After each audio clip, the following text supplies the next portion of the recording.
but it makes no difference. Good morning, everybody. Thank you. I'm glad somebody got to the coffee already. That's nice to see. It's nice to see. Welcome back. I know most of you were here yesterday. I got to speak with some of you during the reception last night. Thank you for coming back. For those of you who didn't get a chance to come yesterday, thank you for taking your Saturday to be part of the SADS conference. We couldn't be more thrilled to host you. So welcome to Lurie Children's Hospital. And the nuts and bolts things, for those of you who didn't figure it out yesterday, the bathrooms are this way. So if you go down this hallway until you get to the big windows and turn to your right, the bathrooms are immediately to your right. There are parking vouchers on the table where you check in. Let me assure you that you do not want to pay the cost of parking in downtown Chicago without a parking voucher. So remember the parking voucher as you walk out. Use the money you save to donate to SADS. This is a non-trivial amount of saved money to take the parking voucher. I want to thank you all. Yesterday was also the Scientific Sessions Conference, which is when physicians and researchers and trainees and people who want to become physicians and researchers and trainees get together. And some of you were there. I know some of you were at the Scientific Sessions meeting as well. But that meeting happens because you all are here. It is not the other way around. We feel lucky to get to host that meeting together because you're all here, and it gives us a chance to say, how do we do better? And it is a gesture of humility to get together and say, we don't know enough yet, and our job is to do better. So thank you for being the forum for that to happen. Thank you for being the inspiration for that to happen. Thank you for being the reason we come to work every day. It's an honor.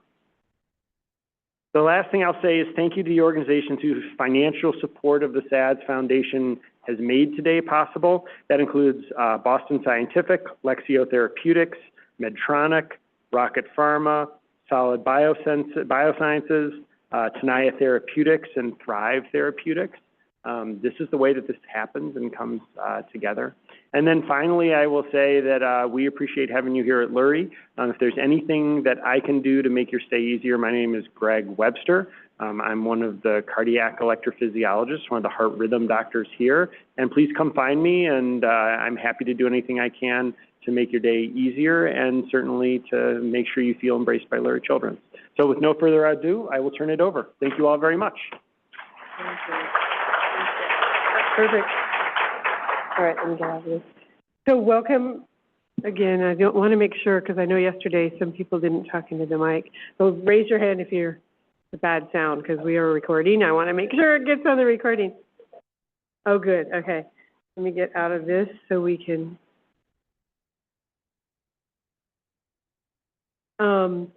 I'm Alice Lara. And I know I met a lot of you yesterday, and I know a lot of you from a long time, conferences, et cetera. So thanks for coming. We're really excited. Our team is all here, so I'm sure you've seen, not everybody, but a lot of us. So I'm sure you've seen us. Let me just get the slides up, and I can talk to you. This is a brand new thing that I've been wanting to do forever, and that is talk to you a little bit about the state of SADS and how we are today, and a little teeny bit about what we think for the future. So this is a brand new talk. I hope it works, but so our mission, as everyone hopefully knows in this room, is to save the lives and support the families of children and young adults, because this is a genetic condition, right? Like, you're born with it, all these conditions. So we want to make sure that you know as soon as you can, and who are genetically disposed to death, sudden death, predisposed, not that you're going to die. Obviously now we don't have that as much as we did, because everybody knows and are treated well, to heart rhythm abnormalities. So this picture is actually some of our team and some of the Johns Hopkins team, which we now work closely with because of our ACM ARBC folks. So it's one that Anna had. It's not our whole team, but I want to make sure that whoever is in the room, which some of them are in the back, please stand up, and I want to acknowledge everyone on our team and those that aren't here. Yay, yay, yay. Thank you, thank you. So we have a fantastic team that is 100% committed to you guys. And all of them have their own separate jobs. And I know you've seen a lot of things that have been done, webinars, conference seminars, communications on social media, et cetera. So everyone is 100% committed. So if you have any questions, grab them. Some of the team is next door with the kids.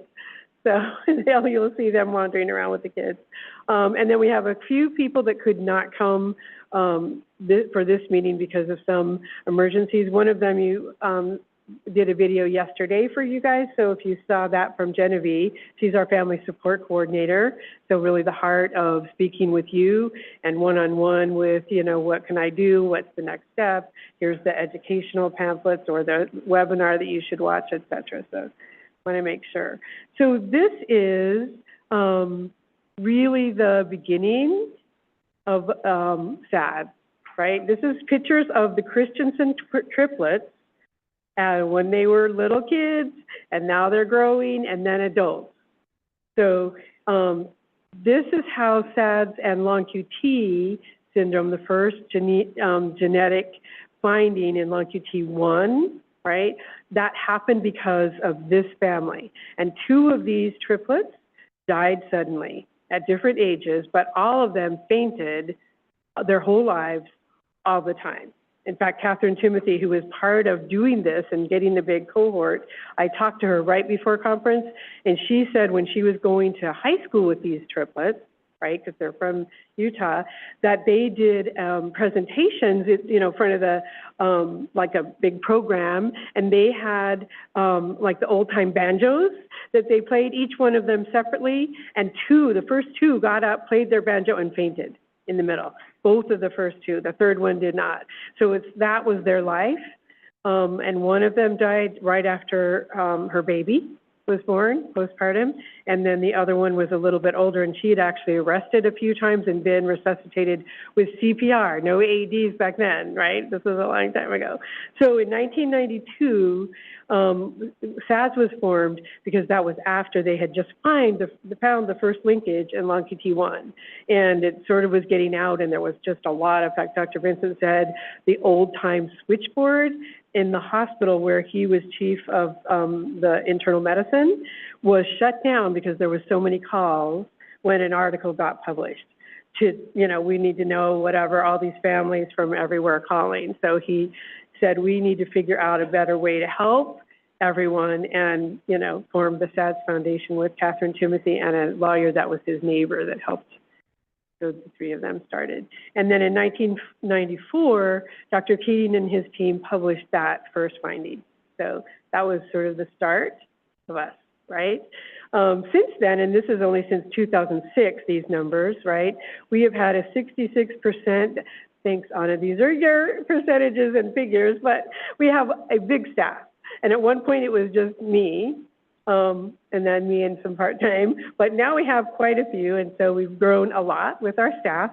We have a growth of 204% of families that we know about that are in our database registry, right, since the beginning.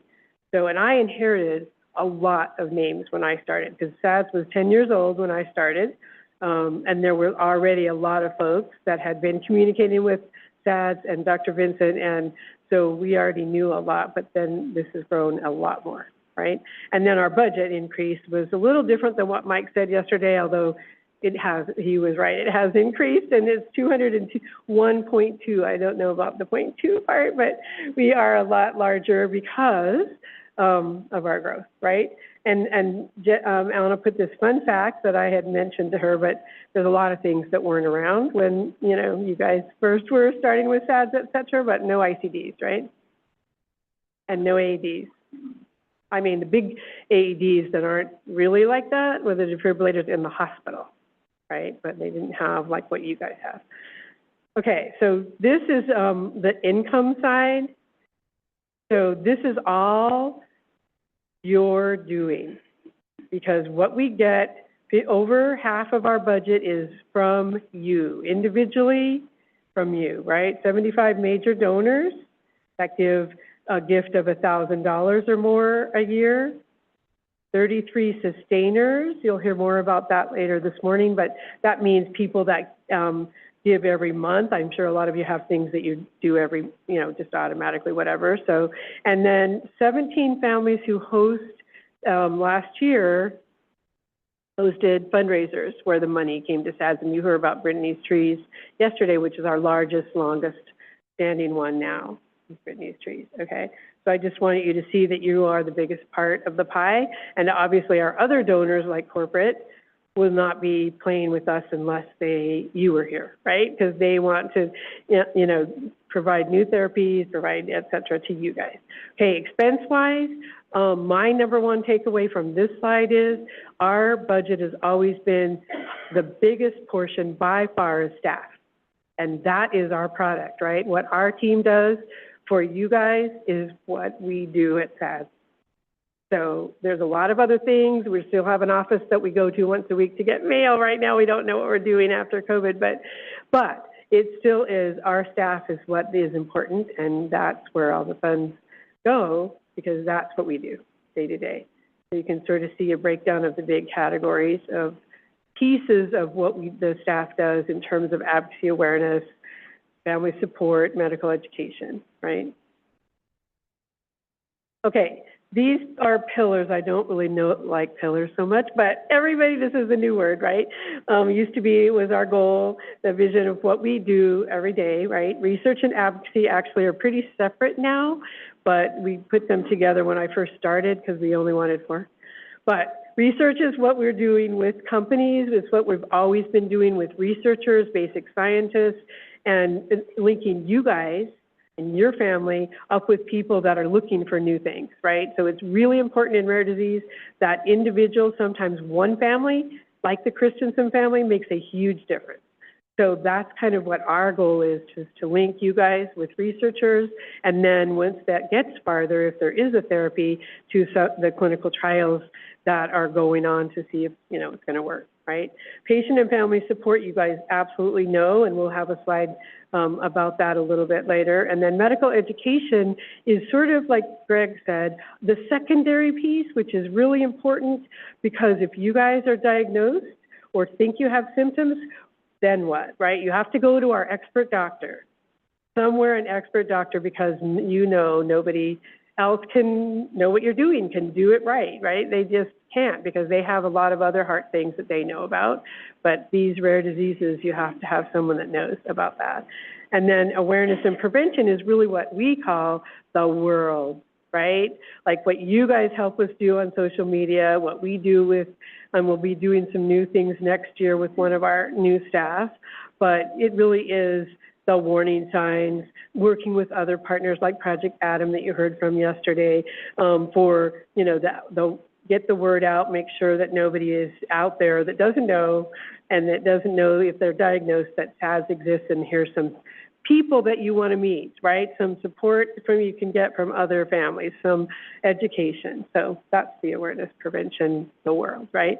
Our big thing that you guys heard about the last 2 years, we did 3 PFDD meetings. So that's FDA meetings, patient-focused drug development.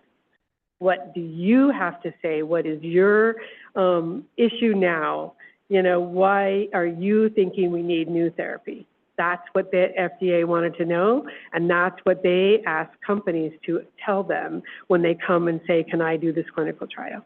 So these meetings were a huge thing for SADS, cost a lot of money, took, especially the first one because it was new, a lot of time of staff to just go through all that, get the videos. Lots of you participated. Thank you.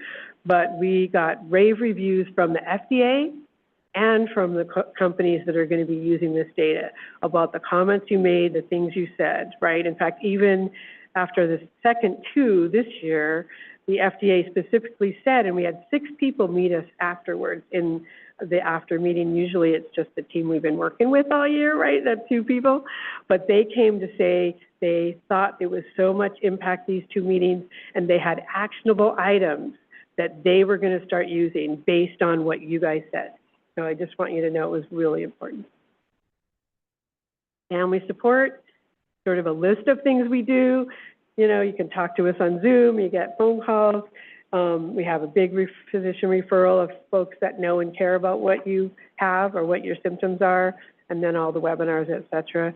Right now, our big virtual support group is ICD support, and we have also one of the rooms for non-ICD. So every month we meet, and it's facilitated by you guys to talk about issues and things that you're going through, and et cetera. So medical education, again, we did a lot of virtual. We had a lot of folks during COVID.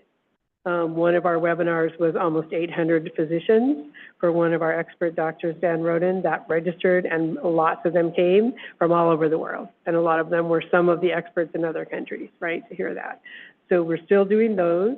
And then we also have a thing called the challenging cases, which is where a physician can, you know, sort of pick the brains of our scientific advisors. If they have a case and they're wondering what do I do next, or do you think this is true? They put a PowerPoint together, they ask their 4 questions, they have ECGs and et cetera, and then our advisors respond right back.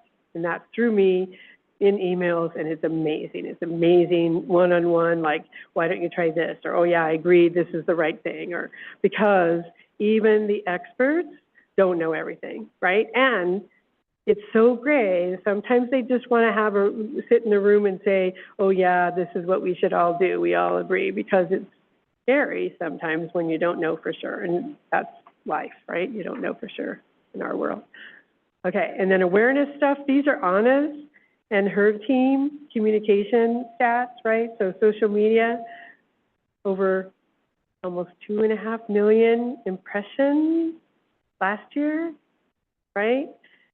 Almost 2 million total reach of people on social media last year. That has grown exponentially since Anna started, and now we have Allie working with her, and then all of you guys that are sharing and posting and liking, and so it's amazing, and that is a big, you know, number of people that are hearing and seeing and knowing come here, right? Last slide.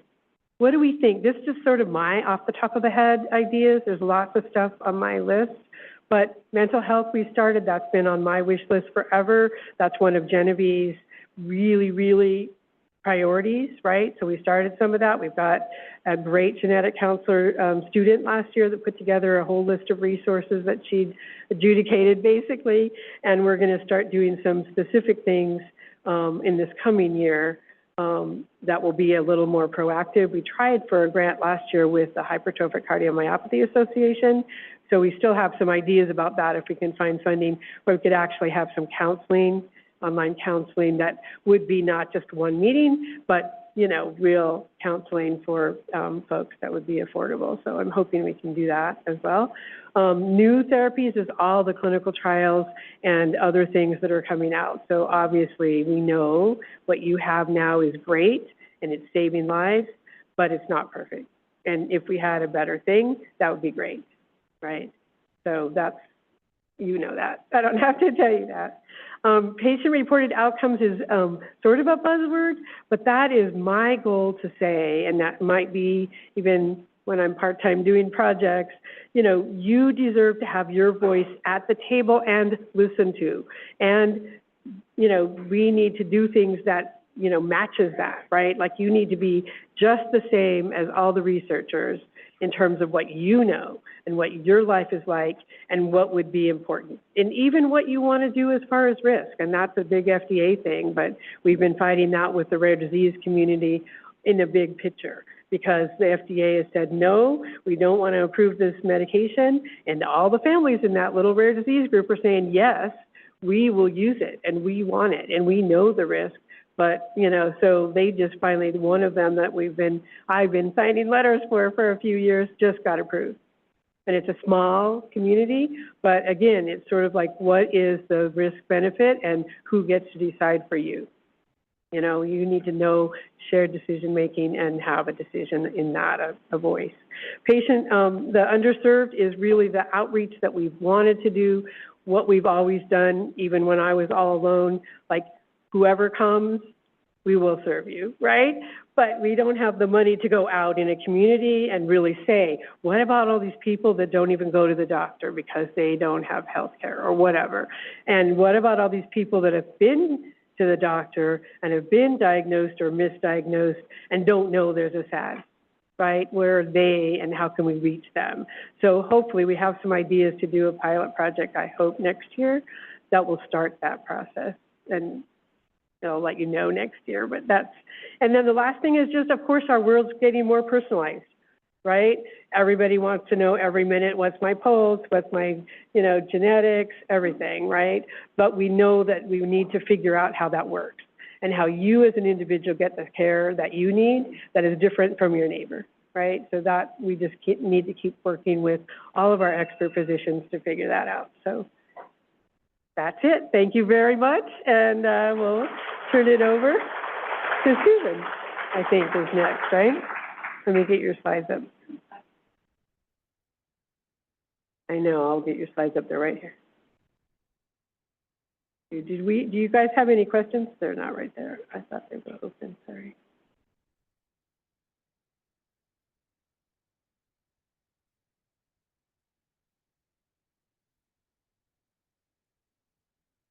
I'm sorry, say that again.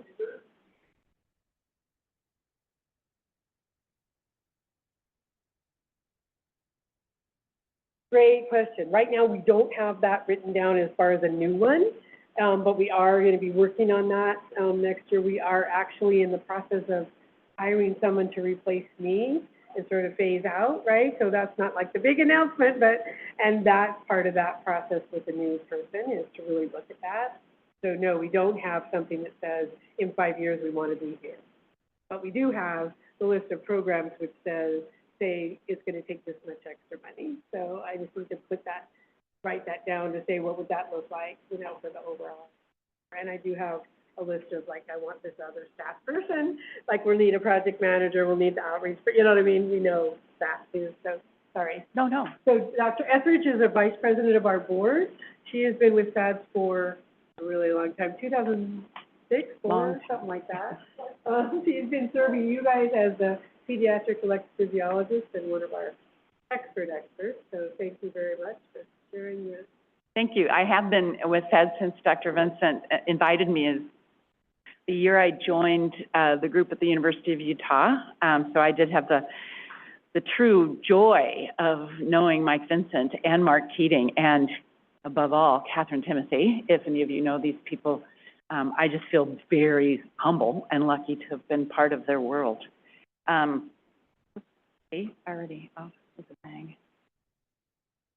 So my objectives today is to talk to you about living with SADS, exploring why life experiences and the things that 20 years ago, 30 years ago, we would have said, you can't do that, but telling you that you can do that, exploring how to make it safe despite a SADS condition, reviewing in particular the risk of sports and other activities in SADS conditions. I think sports is going to be a focus of what I'm going to talk about because I have watched, thankfully been part of the evolution of what we did with sports and SADS conditions and how we're taking care of that now.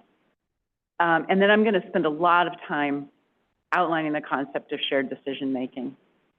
So there are some things that you don't need and they will hurt you. And, you know, there are not a lot of 14-year-olds in this room, so I'm going to bring this up next door also. But, you know, there are some things that you can live without that could make your SADS condition worse. Regatta syndrome can be like unmasked and certainly made worse by fever, but also by cocaine and marijuana. And I think the electrophysiologists in this room have probably seen that. We've all seen an ECG completely normalized when that stuff is out of the system. Energy drinks. Nobody needs an energy drink. A 14-year-old does not need an energy drink, so I spend a lot of time talking, and I don't mean Gatorade. I mean Monster, Rockstar. I go through that at every clinic visit. You don't need those. Vaping, not a good thing for anybody, and it's pretty easy for me to tell a kid that's not good for your heart. Gaming, there are certainly cases in the literature of sudden death events happening while kids are gaming, especially war gaming.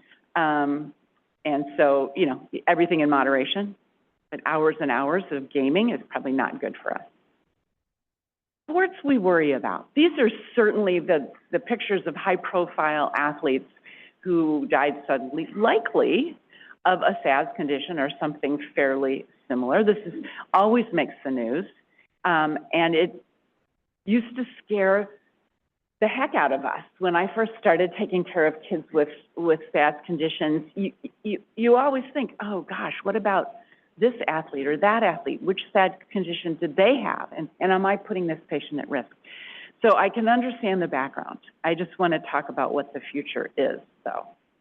We, as a community, a pediatric cardiologist and an adult cardiologist that take care of kids and adults with arrhythmias, we actually care. And we have spent the last decade trying to make it safe, trying to understand that it is safe for our patients to exercise. This is one of the newest documents that's just come out from the Heart Rhythm Society. It was a huge group of experts. I'd love to be part of this group that took each cardiac condition, including all of the SADS conditions, and outlined a strategy for physicians to follow to make it safe, to understand the condition and to make sports safe for the condition. With this in mind, with the athlete as the center of this organization, the physicians around, and then providing for physicians guidelines. If you think about it in the big picture, what we are dealing with is a pretty small piece of the pie if you think about the causes of death in young people, these sudden cardiac deaths, but they are very emotionally charged. I mean, it is always really hard to have a completely normal 14-year-old one day and a deceased child the next day. And so I understand why, even though this represents a little piece of the pie, emotionally, it's an enormous piece of what we do and think about. So an individual with hypertrophic cardiomyopathy playing basketball likely has a lower risk of death compared to an individual with a normal heart who climbs mountains. But we don't keep them from climbing mountains. Society doesn't prohibit any of these high-risk sports, right? But we tell our hypertrophs, our long QTs, no, you can't do that thing. So what I'm encouraging my patients to do is get off the couch. I think as cardiologists, we benched them. We put them on the couch. You guys didn't, you're a whole lot younger than me. But we did, and now we are trying to backtrack and get them off the couch. Because what's wrong with the couch? It's creating this epidemic of obesity. Physical activity is, inactivity has increased in the last 2 decades. There's this enormous childhood obesity epidemic in this country, which I like to call an exercise deficit disorder. Groups that think about this, including the National Health and Nutritional Group, examined overweight and obese children aged 6 to 11, and you can see the year before I was born, it was 4%, 16% in 2002, and it's nearly half of the pediatric population is predicted to be overweight by 2030. And I think that some of this is my problem. Well, you know, it's all my problem. I take care of kids, but it is that we benched these kids and didn't allow them to get out. Unfortunately, if your child is obese, or if you are obese as a child, you have a greater chance of being obese as an adult. In the exercise deficit disorder, obesity remains and is the most preventable cause of death in the United States. Unhealthy weight gain due to poor diet and lack of exercise is responsible for about 365,000 deaths per year, to an annual cost of $100 billion. Exercise restrictions, when we have to give them, we should give them cautiously, and it should be based on knowledge. And thankfully, over the last decade, we're starting to get some knowledge. Sorry, there we go. So what can sports do? I think we all know this. Team sports can help obesity. There are programs that have been important for decreasing suicide risk as children become more active and participate in sports programs.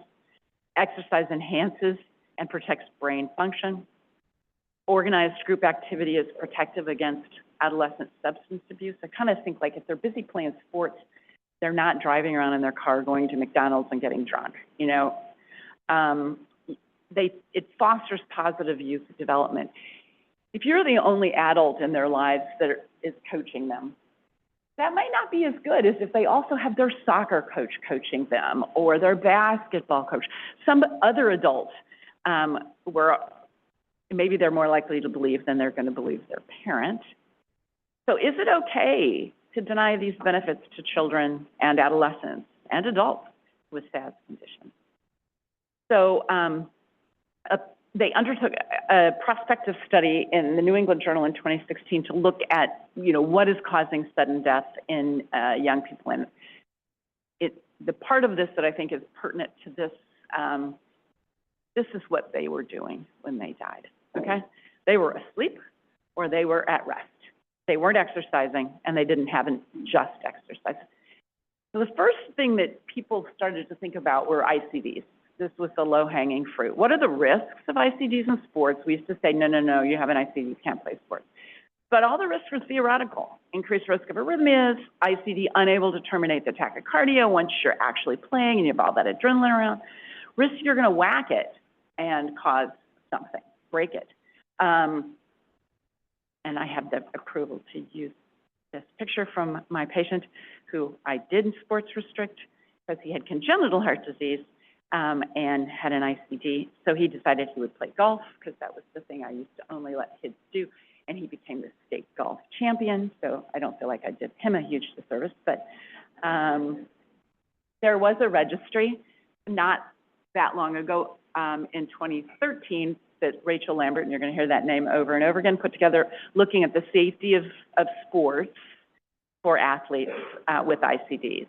And the outcome stocks were not rare during sports, but there were no injuries, there were no fatalities, there was no failure to defibrillate, and the patients returned to the sport after the shock. Not right that day, I don't think. So Rachel, building on her experience with the ICD registry, we undertook this next project, which was NIH funded. It was an enormous effort with a lot of people in this room, and looking at vigorous exercise in patients with hypertrophic cardiomyopathy. And among individuals with HCM are those who were genotype positive, phenotype negative, so some with disease, obvious phenotype, and some without, treated in experienced centers.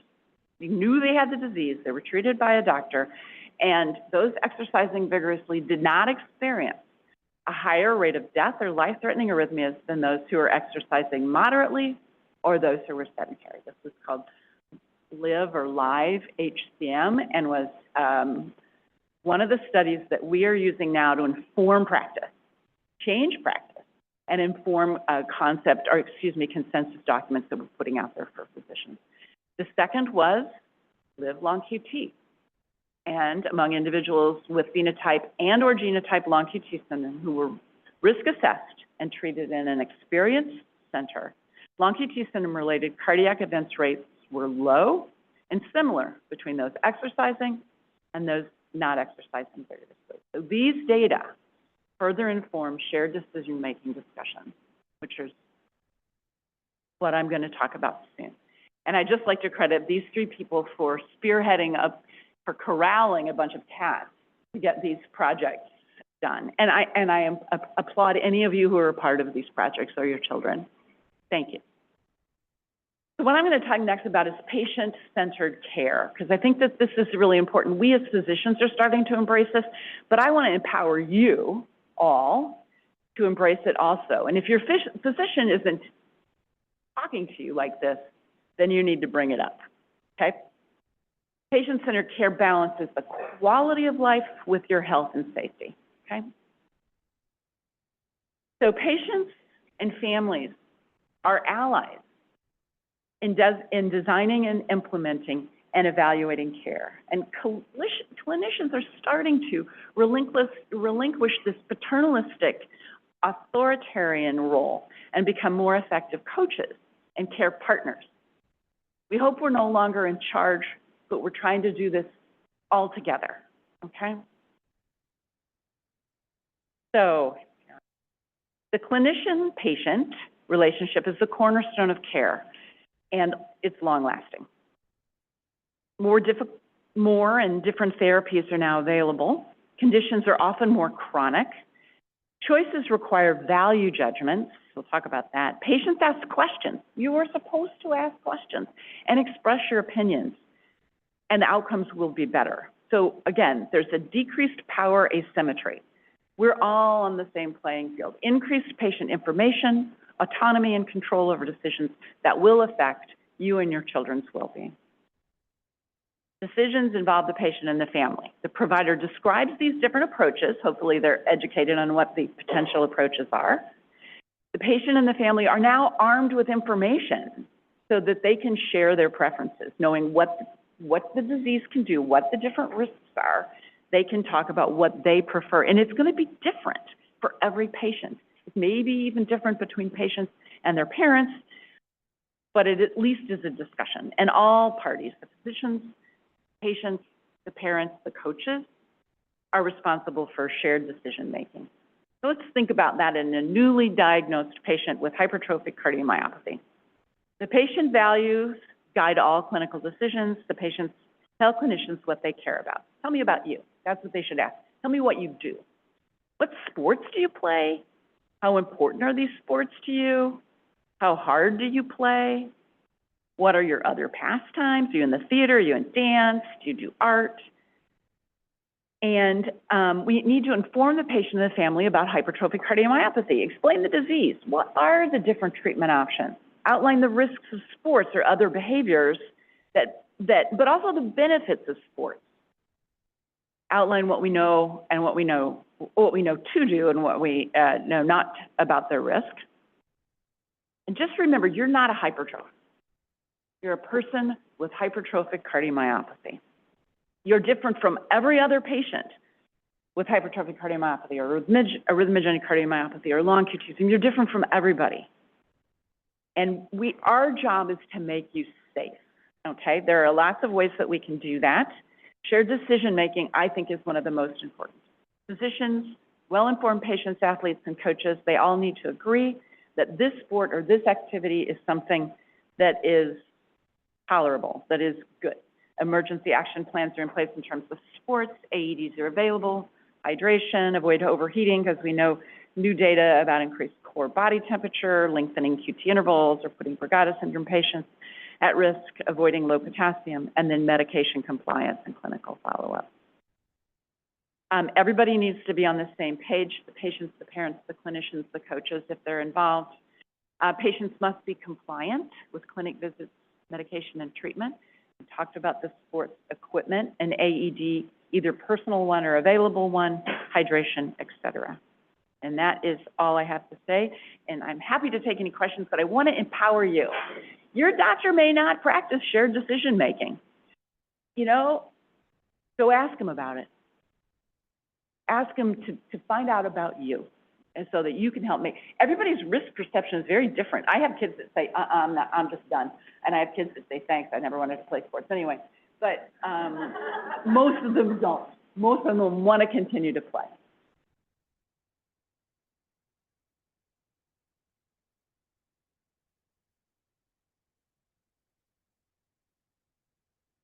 You're welcome. I always think about it, you know, everything is kind of distilled. I'm sorry, Susan, just for the people online, would you mind repeating the question, and then I'll hand out the microphone. One of the members of the audience wanted to look at this slide, and I think that this is an important way to think about life. Practice shared decision-making, have an emergency action plan if your child is in school or in sports, even recreational sports or club sports, have a plan in place. Make sure that AEDs are available. I think our parents have driven AED availability in schools more than anything else. It's not Congress. It's families going, my child's not going to go to that school until there's an AED in place. Make sure that everybody knows. I always tell kids, you know where the AED is? Yes. Does your best friend know where the AED is? Because you might be unconscious, but your best friend can help you. And the other thing is, you guys too, kids save kids. I mean, I have had so many kids saving kids with AEDs. The kids don't overthink it. They just throw it on and do it. And so, you know, I'd like to empower them. I'd like them to all know CPR, but to know where the AED is. Hydration is very important for all of our diseases. When they're on medications like beta blockers, that can drop their blood pressure. So we do everything else to support the blood pressure, like hydration. And we talked a little bit about overheating. Any questions?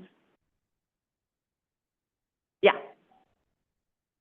So, yeah. Sorry, for those online, the question was about, can you explain a little more about overheating? So we know that fever lengthens the QT interval. Fever unmasks certain types of Brugada syndrome, those with sodium channel variants.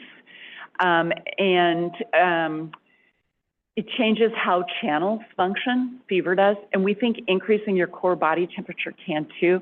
I once heard a very clever abstract at a Heart Rhythm Society meeting about where they put Holters, waterproof Holters, on people and put them in hot tubs here in Japan, and looked at the data, and they had, these are Brugada syndrome patients. I thought this was pretty gutsy, but they noticed more Brugada unmasking and more arrhythmia. So increasing your core body temperature is probably similar to overheating. Great question. Does drinking alcohol impact, is that another risk? Yes.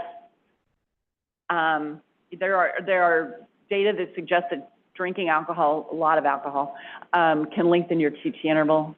Binge drinking's not good for anybody. There used to be this thing called holiday heart where you would drink a lot and then the next day have atrial fibrillation. I don't know exactly what the science is behind that, if you were already always susceptible and the alcohol just tripped you over. But if you have one of these conditions, atrial fibrillation is not an arrhythmia that you want, regardless of which of these conditions you have. The other thing I worry about alcohol is you make stupid decisions when you drink too much. Everything in moderation, though. You know, can you have a glass of wine, a beer, if you're over the right age? Yes. But binge drinking is probably not great for you. Electrolyte imbalances happen, you get dehydrated.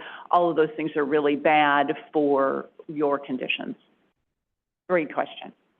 And one I'm asked a lot in clinic.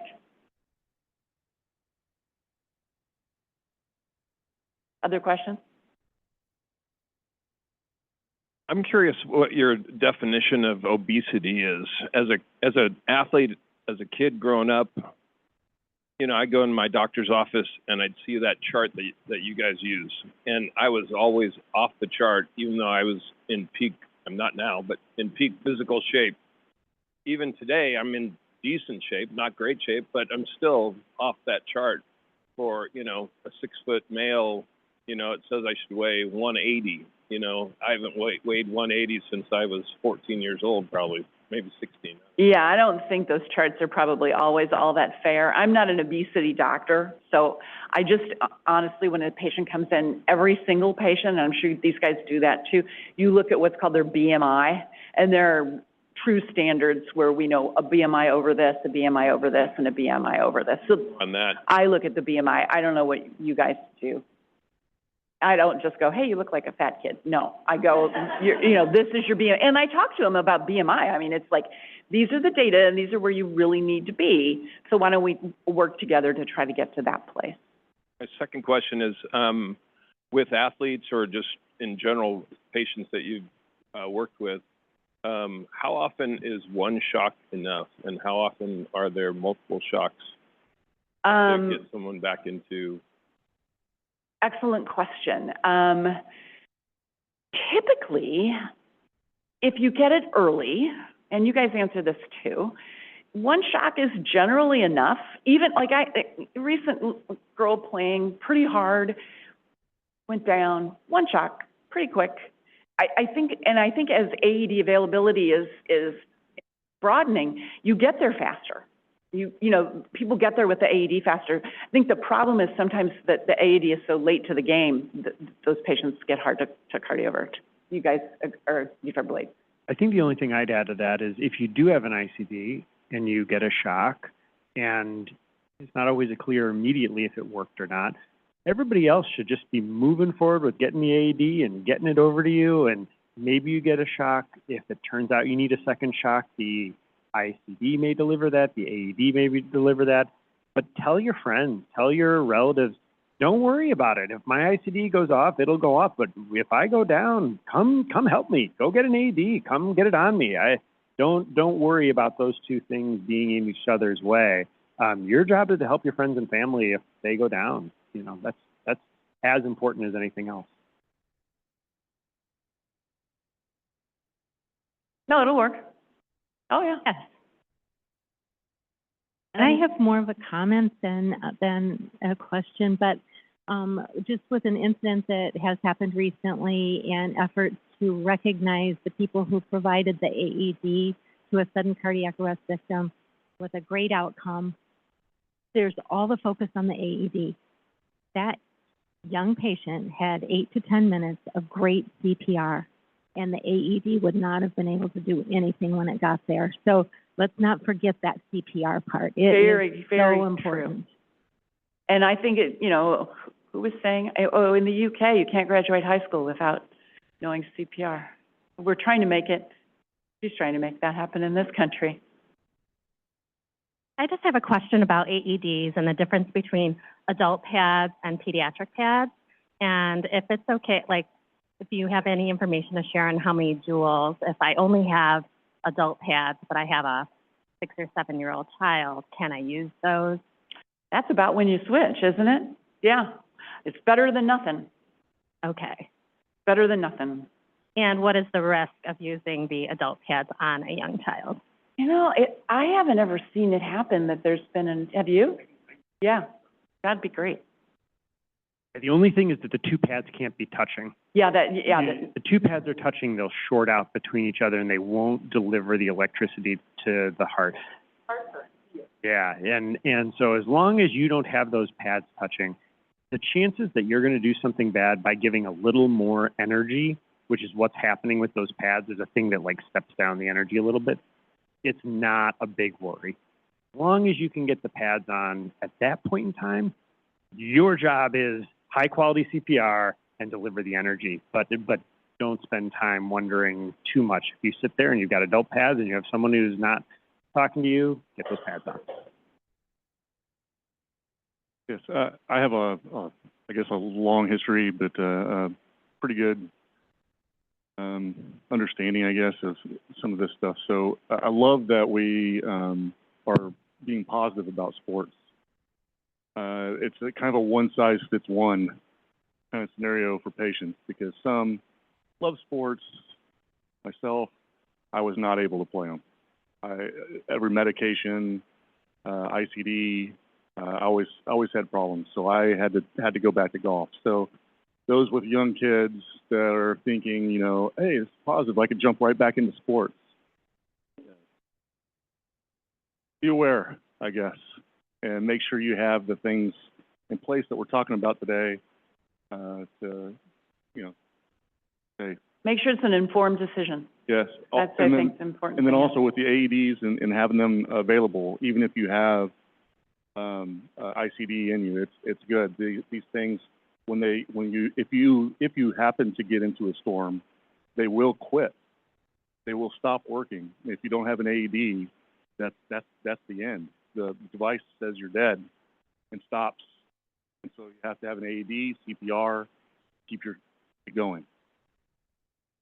Very important. CPR, EMS, get the teams there that have medicines. I think I want to build on that comment. We have a 22-year-old daughter with extensive scarring on her heart. And I think some doctors have led us to believe that was caused by exercise as a teen. So arrhythmogenic cardiomyopathy of the right ventricle is a different ball of wax. What are you talking about here? Well, there are some forms of arrhythmogenic cardiomyopathy which we're going to try to investigate as to whether exercise is safe. Arrhythmogenic cardiomyopathy is one of the things we tackled in the most recent consensus document. We tackled it as a one thing, but probably it's going to end up being a bunch of different that need to be treated differently. But right ventricular arrhythmogenic cardiomyopathy, the old PKP2, that there is probably a signal for harm in some people exercising. We don't know how big the signal. We don't know if it's every single patient with every single type of variant in that. And we don't think that arrhythmogenic cardiomyopathy that involves the left ventricle is as great a risk. So, you know, I talked about the Live Long QT and the Live HC, and we're really, really, really hoping to do a Live arrhythmogenic cardiomyopathy and a Live CPVT. So where we can get informed, we can inform. You know, these consensus documents without data are a lot of people sitting in a room going, well, I don't know, we shouldn't do that, as opposed to like pulling up Rachel's data and the Live data and saying, look, it's safe. So we need those same data in arrhythmogenic cardiomyopathy and CPVT. Your doctor needs to think about you and your disease. And I don't know everybody's disease. I just know we're becoming more liberal in what we're allowing. The other thing about arrhythmogenic cardiomyopathy, even though there is a signal for harm for certain endurance sports, there's probably not a big signal for harm for recreational activities and staying fit and healthy. We're not saying sit on the bench. You guys agree?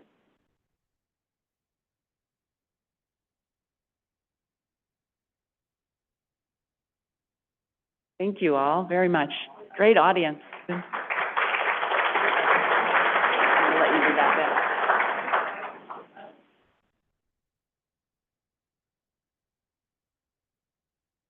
bit. Stop-start sports, like tennis and pickleball and recreational sports. Arrhythmogenic cardiomyopathy. Oh, yeah. So I mean, that's.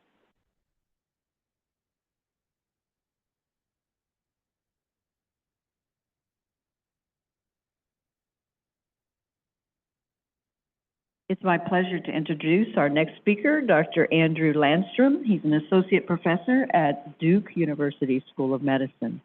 And Dr. Landstrom is also a member of our board of directors on the SADS team, so we appreciate it. Right. Go that way. Either way. I'll turn this one off. Well, good morning, everybody. It's wonderful to see all of you. You know, you all are the reason that we do this. And so when you all take time out of your busy lives to come here and engage with us, it's tremendously meaningful. So thank you all for the chance to be here today. Thank you to SADS for the invitation to chat with you all. So my job in the next 15 minutes or so is to talk a little bit about what's on the horizon for SADS conditions. And as a personal disclaimer, as a pediatric cardiologist, I get to care for children and young adults with SADS conditions, but I'm also a scientist, giant nerd maybe, that gets to think about sort of what's on the horizon that we can deliver to you all to improve your lives with SADS conditions. So I have no disclosures or conflicts of interest or relationships with industry. I'm going to talk about sponsored trials here briefly, and I have no relationship with any of them. Everything I'm about to tell you is in the public domain, meaning you can Google it if you were so inclined. So there are wonderful advances on the horizon. And I'll say, you know, science advances very slowly, but there are some things coming over the horizon that I think you all should know about. And they boil down, at least in my opinion, to two big classes of things. One of them is new therapies, of which gene therapy is front and center. And I'll just say we're going to give you a brief overview because you've got two superb speakers later on in your itinerary who are going to go into active clinical trials. So we're just going to sort of lay the foundation for that in our time together. And the second thing is something that's a bit further down the horizon, but the possibility that we might be able to detect SADS conditions very early on, say maybe even at birth using genetics. So all of these things I'm going to tell you rely on understanding why genetics is so important. So I hope this doesn't bring back any sort of bad memories of biology, but it's very important that we all kind of talk about genetics. So the reason that SADS conditions are amenable to things like gene therapy is that SADS conditions are genetic. And so if you think about a single misspelling in a gene, that gene causing a dysfunctional protein, if that protein, say, is needed for the proper functioning of the heart in terms of the electricity as the heart moves, you might have an arrhythmia predisposition. You might have a SADS condition. And there's lots of different misspellings. You can have misspellings that make one bad copy of a protein, and you still have a good copy of a protein floating around. And so how you treat that individual might be a little bit different than if you have a bigger misspelling and no protein.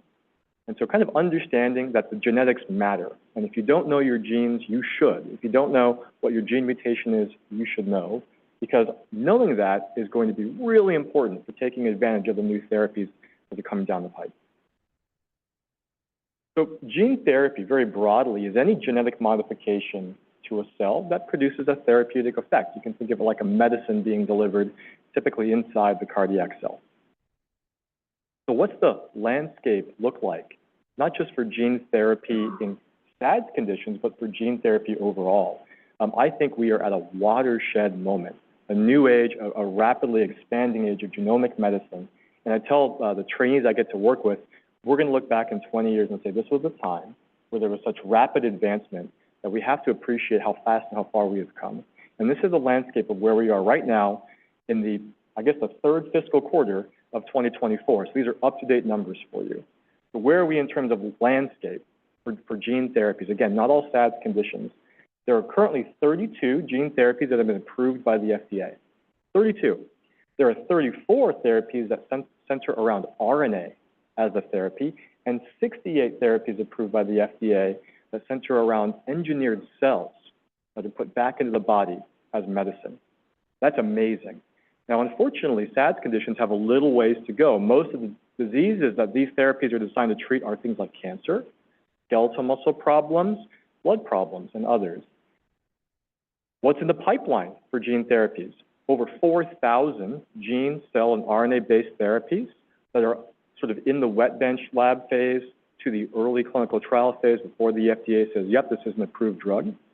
There are over 1,000 therapies for rare diseases, which I think is an encouraging number. However, these rare diseases are still not necessarily SADS conditions. Most of them are things like cancer therapies. But what about cardiovascular gene therapies? There are currently 24 trials currently underway for cardiac disease or cardiovascular disease. The majority of these are not quite SADS conditions. They're heart muscle conditions where a genetic defect can cause the heart muscle to change over time. These are diseases like Pompe's disease, Dannon's disease, genetic syndromes. There are some for individuals who have gene misspellings in genes that cause high cholesterol. A lot of great, interesting gene therapy there. And there's about 6 clinical trials right now for either genetic or what we call acquired heart muscle disease that you get over time.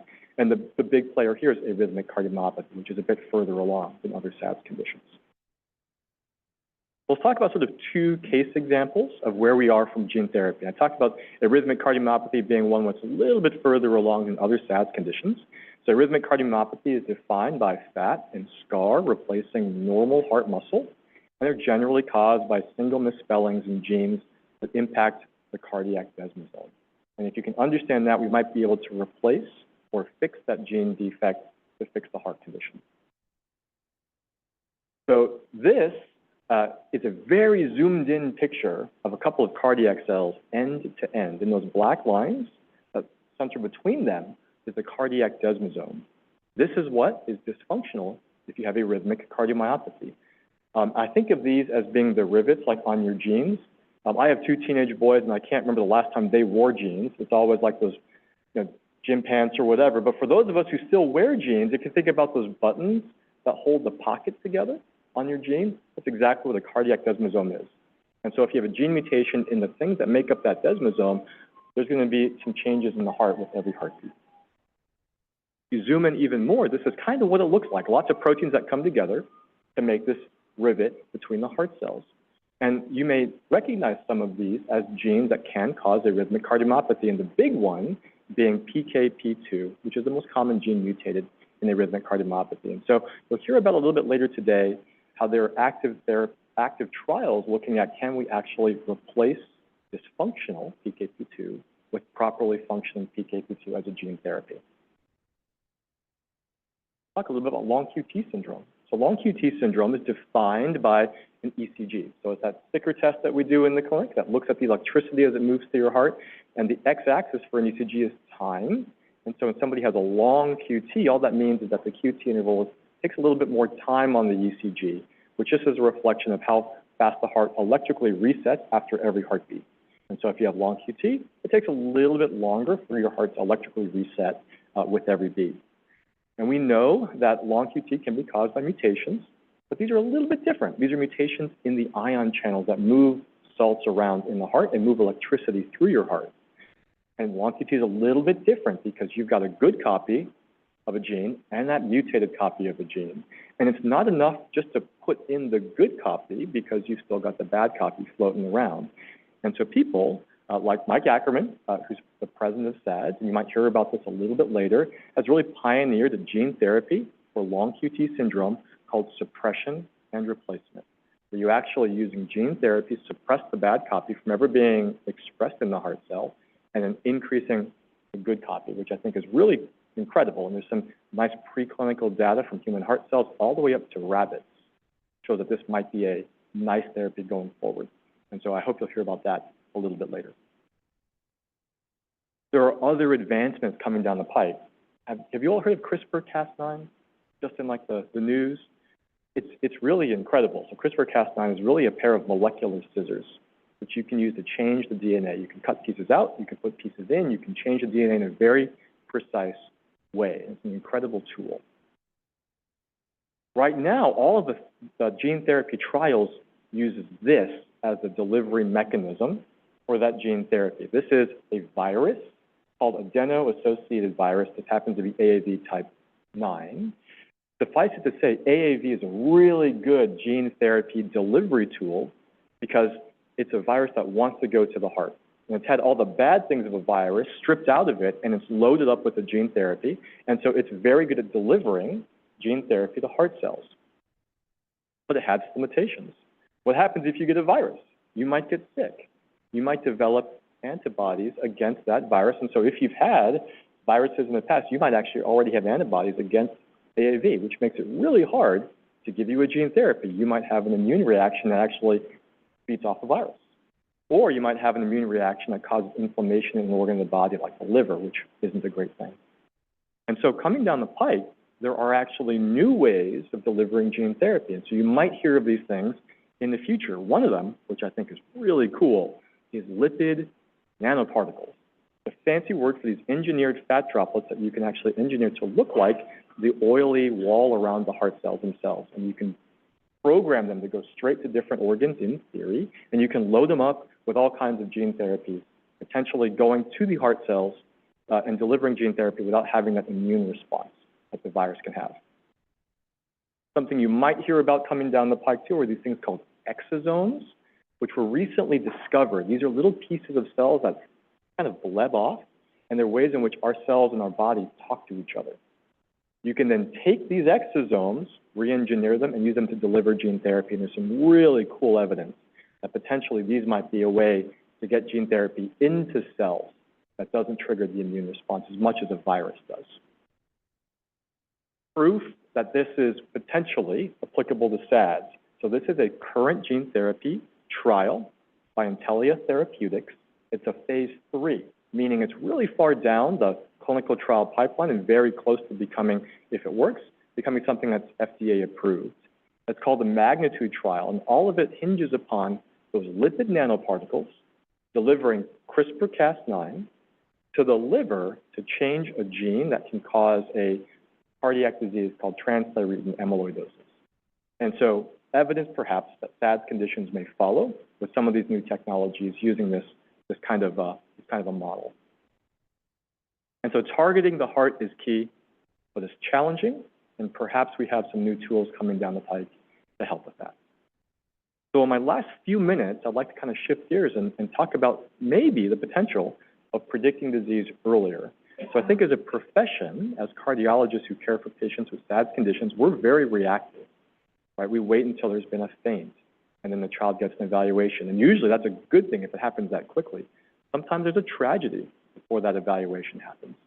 And if these are all genetic diseases, and those genes are your genes from the time of conception, is it possible for us to predict who might be at risk of a SADS condition before they ever get sick? We are not there yet, but it's interesting to kind of think through how this might be possible given some recent advancements. And this is sometimes called a genome-first approach or sometimes a newborn screen for genomics.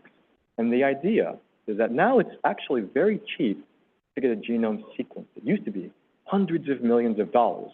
We can do a genome sequencing at Duke for about $350 in a weekend. So it's a lot more accessible, a lot cheaper. And the idea is if you have a healthy population and you sequence them, can you identify individuals who are at genetic risk while they're babies and they're healthy? Not everybody, of course, is going to have genetic risk, but some might have a suspicious misspelling in a gene that you capture. You can then say, well, these individuals might be at genetic risk. Who from these individuals might actually have disease risk? And that's where the biggest challenge is right now, because we all have genetic differences that make us unique individuals. Not all those genetic differences are going to cause disease. But if we're smart enough to figure out how that might occur, we might be able to pluck that one child out with the SADS condition before they ever have a sick day. And then we can give them the therapies that we know lowers that risk. And so I think within our generation, we're going to see a time where that heel prick that occurs with babies, you may have seen this for your children when their heel is pricked when they're delivered for a newborn screen. That newborn screen will include a genome. And it's already happening. It's happening in the UK. This is a new the Newborn Genomes Program. You know, it's the UK because they've added extra M's and E's onto the end of all their titles. But they're looking at how is it possible to actually deploy this in a community? What does it mean? Can we detect disease? Can we cure disease before it happens? It's happening in the US. This is out of San Diego and Rady Children's about predicting disease before it happens in newborn babies. And if any of you have swabbed your cheek and sent it into 23andMe, you're joined by 14 million people who have done the same, they're starting to report back variants that might be disease risk variants. They have other problems, obviously, right now, and who knows what's going to happen with 23andMe going forward. So it's 14 million individuals where genome risk prediction is already occurring. So I think this is happening. I think it's going to happen in our lifetime. But the important thing here is that not everybody who has genetic risk actually has disease risk. And so I don't think we should be doing this now because I don't think we can tell the difference. But there are tools on the way that I think are going to be tremendously informative for figuring out when genetic risk equals disease risk. And one of them is this idea of large population-based biobanks. You may have heard of some of these, but these are going to transform the way we think about cardiac disease and probably lots of other diseases too. Has anyone heard of All of Us? All of Us database? Yeah? Our taxpayer dollars are going to fund this because it's a really important initiative through the National Institutes of Health. And anybody in this room can sign up. It's meant to capture the broad diversity of the US population and ask you, well, would you be okay if we learned from your medical record? Would you be able to swab your cheek and send us your genome? It's all de-identified, so it's not like it's, you know, little Johnny has his genome in there, but all of us coming together can look at our genomes. They have 845,000 participants. I'm one of them. And they've sequenced about 250 genomes, and more are being sequenced every day. So incredible tool for us to be able to understand the complexity of the human genome at a population level. The UK Biobank has something similar with about 500,000 people, all of whom are genome sequenced. And then there's something called the Million Veterans Program out of the VA, which is really doing a great job of this too, learning from and sequencing the genomes of 1 million veterans who have agreed to participate. And it's these large biobanks that I think are going to be critical for us to understand genetics enough to be able to deliver predictive genetics. And so I think at the end of the day, we're in a position to be able to ask what might this look like if we can get over these scientific hurdles. And I think the benefit of being able to do this responsibly is really quite dramatic. Because if we can pick out that baby who might be at risk of a SADS condition, treat that SADS condition early, maybe even with gene therapy down the road, we might be able to predict who's at risk, lower that risk before they have their event. And so my take-home points for you this morning, the field of SADS research is rapidly advancing. We are in a golden age of genomic medicine. Gene therapy and clinical trials for some SADS conditions are underway. There may be better ways to deliver gene therapy that don't involve a virus. And predictive genomics, I think, is an exciting possibility for finding people who are at risk of SADS conditions before they have their life-threatening event. So with that, welcome any questions you all may have. Thank you very much.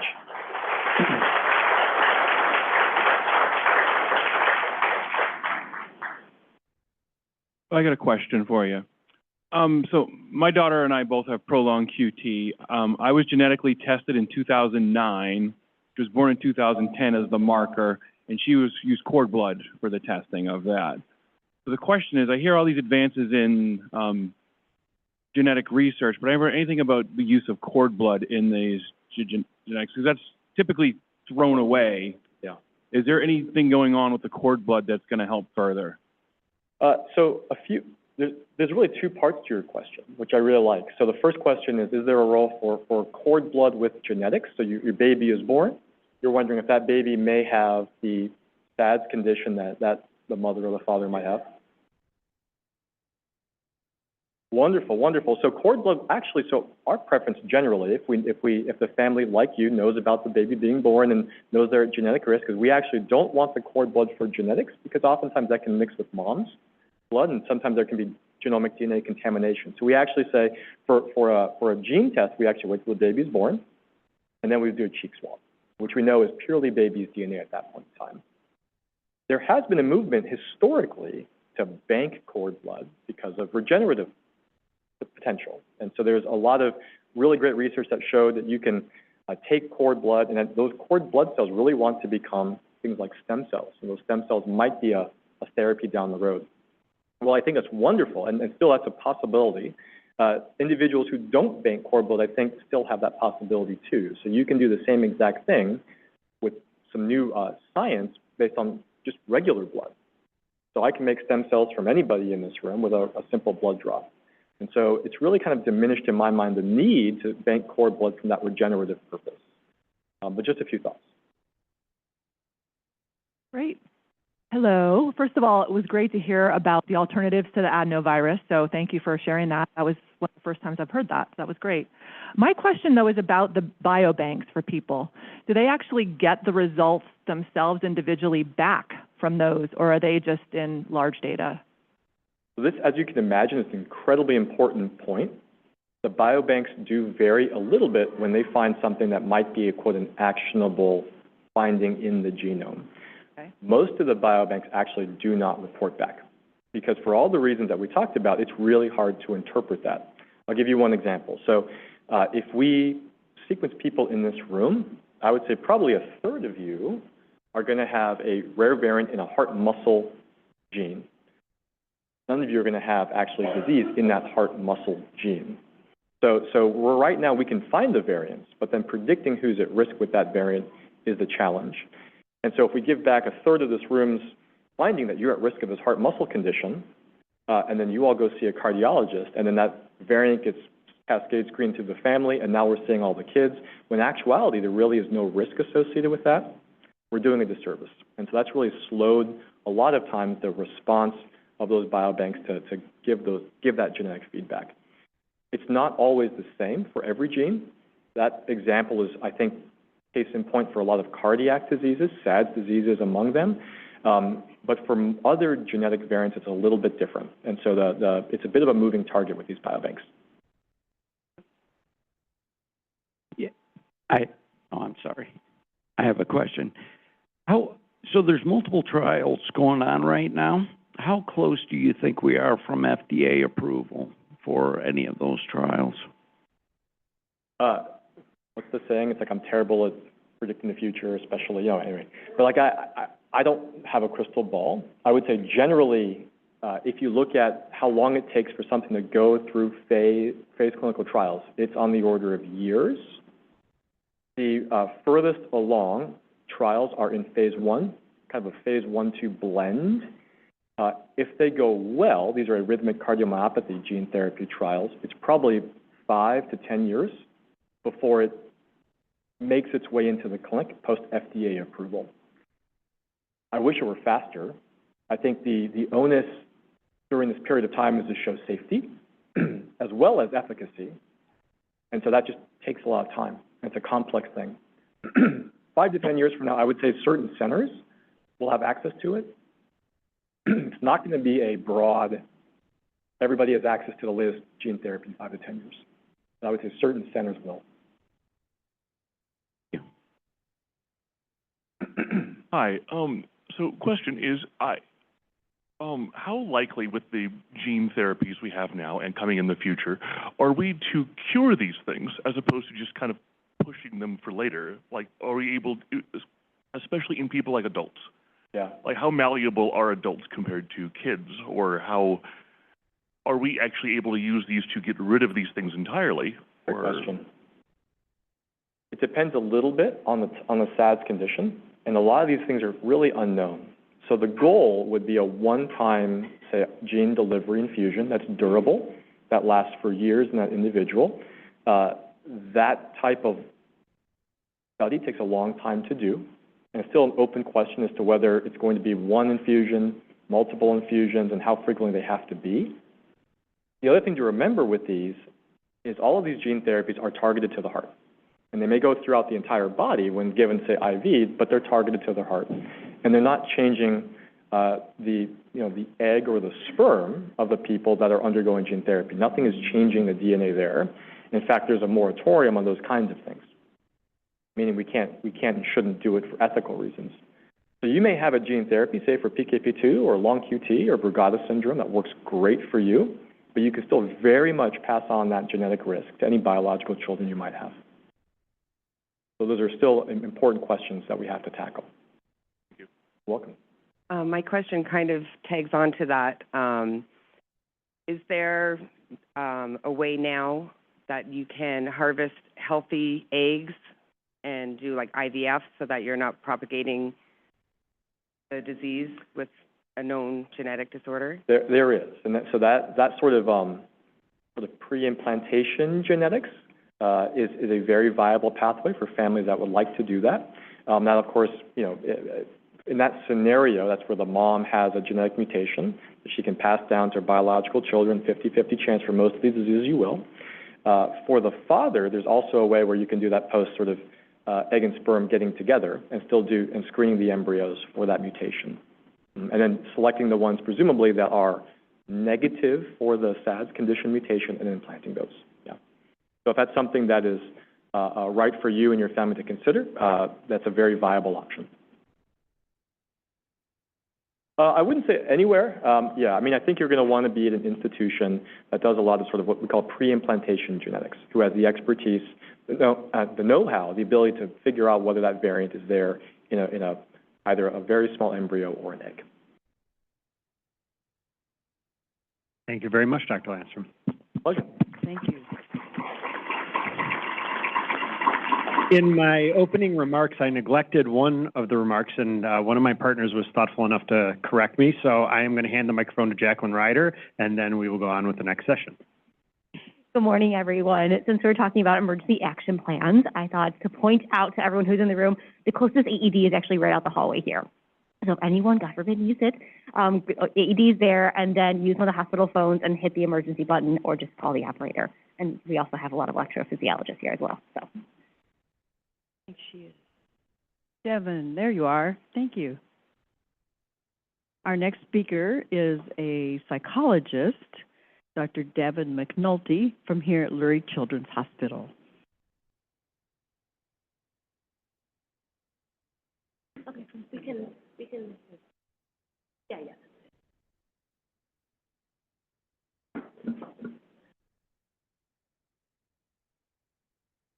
Hi, everyone. As Marcia said, I'm Devin McNulty. I'm a psychologist here at Lurie. I've been at Lurie for almost 8 years in a couple different roles, but for the past few years, I've been dedicated to working in the Heart Center. So I work with a lot of patients with different cardiac conditions, and we're going to be talking a little bit about mental health, and I'm going to let Mayra introduce herself as well. Hi there, everyone. Good morning. My name is Mayra Ramos. I'm one of the pediatric psychology interns within Lurie Children's, and I will also be working with Dr. McNulty very soon. Yeah. And we're a little bit behind, so we might rush through some things in the beginning overview. We can always go back if people have questions at the end. So as we said, we are pediatric psychologists. So that, I don't know if everyone's heard of that field. We're both specialized in working with children, adolescents, and families, but pediatric psychologists really focus on sort of the psychological aspects of illness, injury, promotion of health behaviors within a pediatric health setting. So I think it's a real growing field. So I know at Lurie Children's, we not only have psychologists within our heart center, but within hematology oncology, with GI, a lot of specialties. So it doesn't mean your child has to have a diagnosed mental condition to sort of work with a pediatric psychologist. We also work on things like coping with their medical condition, adjustment to new diagnosis, adherence issues, working with schools, all those things. Our objectives today, just a brief overview of mental health disorders. We'll probably rush through that one a little bit. Understanding specific mental health challenges faced by SADS patients and their families. Hopefully giving everyone a couple tangible ways families can cope and seek support. And then I know the morning has been a lot of information, so another sort of take-home thing is we're hoping to lead everyone in here on a brief mindfulness exercise to sort of recenter ourselves. Okay, and so this is our test. Mayra and I are going to see if we know how to use technology. So if you have your phone, and you could kind of scan the QR code, just a poll and giving us some information about our audience today. We're not sure if it'll pop up on the screen, but we can kind of share the results. Yes. So the poll should be open. The first question that will be available to answer is going to be this first one. Right, and it is working. Nice. So it doesn't seem like we'll be able to show the live results, but I can mention how the numbers are looking. Okay, so it seems like approximately the majority of folks here today, 38% identify as a person with SADS, and then kind of equally to that is a parent or caregiver of a child with SADS. And then 14% and below is a loved one of someone else with SADS, or just another individual that just really wants to know a little bit more about SADS and, you know, where we're heading with the field. So our next question is, do you get to open it up? Okay, we're trying to make it interactive. What concerns have you had most for your child? Everyone a question? There we go. So some of the choices, looks like a lot of people majority of people concerned about anxiety, over 50% of people. Traumatic stress, depression, both about tied, 20%. Social isolation, a little bit lower, but I think that social isolation is sort of an aspect of all of these conditions. We'll definitely be speaking about, speaking about all of these things today. Sorry, trying to multitask. And then our last one is, what concerns have you had most for yourself?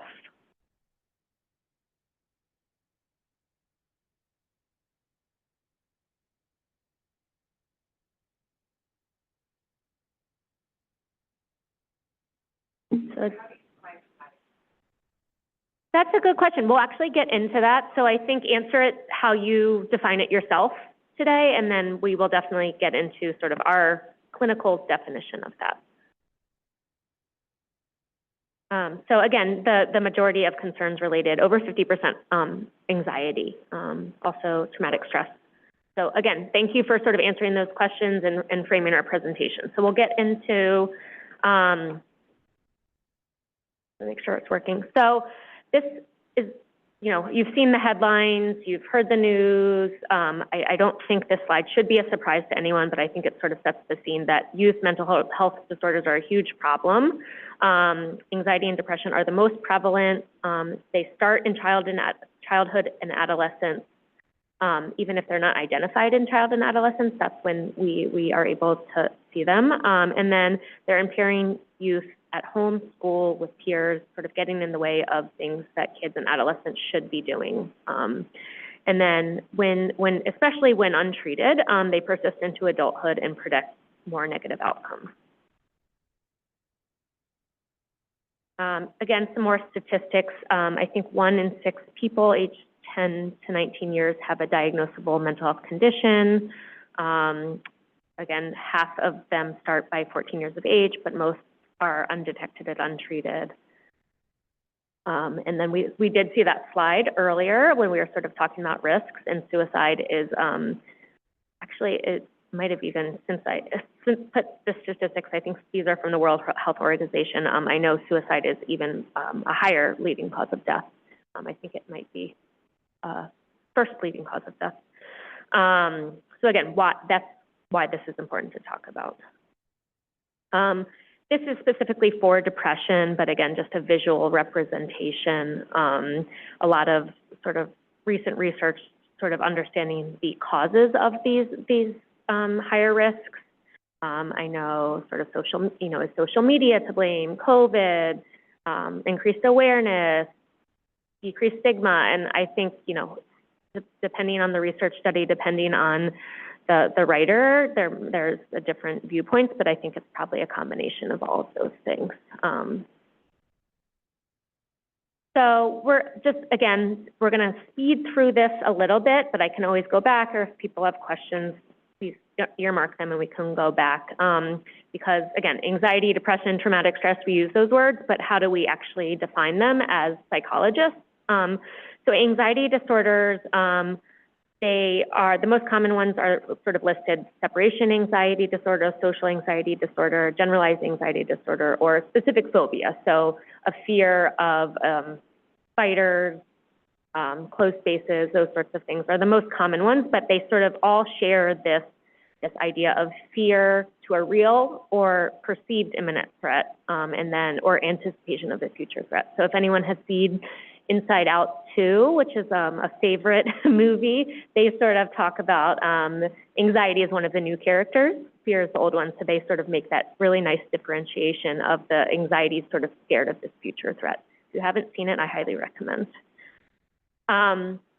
So I think, again, fear, sort of worry, those are things we think about anxiety. But when we think about sort of developmental trajectories, these symptoms can look a little bit different. So again, I'm not going to read all this slide, but I think it's, depending on the age of your child or yourself, it's important to understand how these symptoms may manifest. So I think some things to just highlight, I think with younger children, a lot of these sort of physical complaints, stomach aches, headaches are really common. A lot of doctors visit for sort of unexplained symptoms that once you kind of put it together, we can sort of identify anxiety.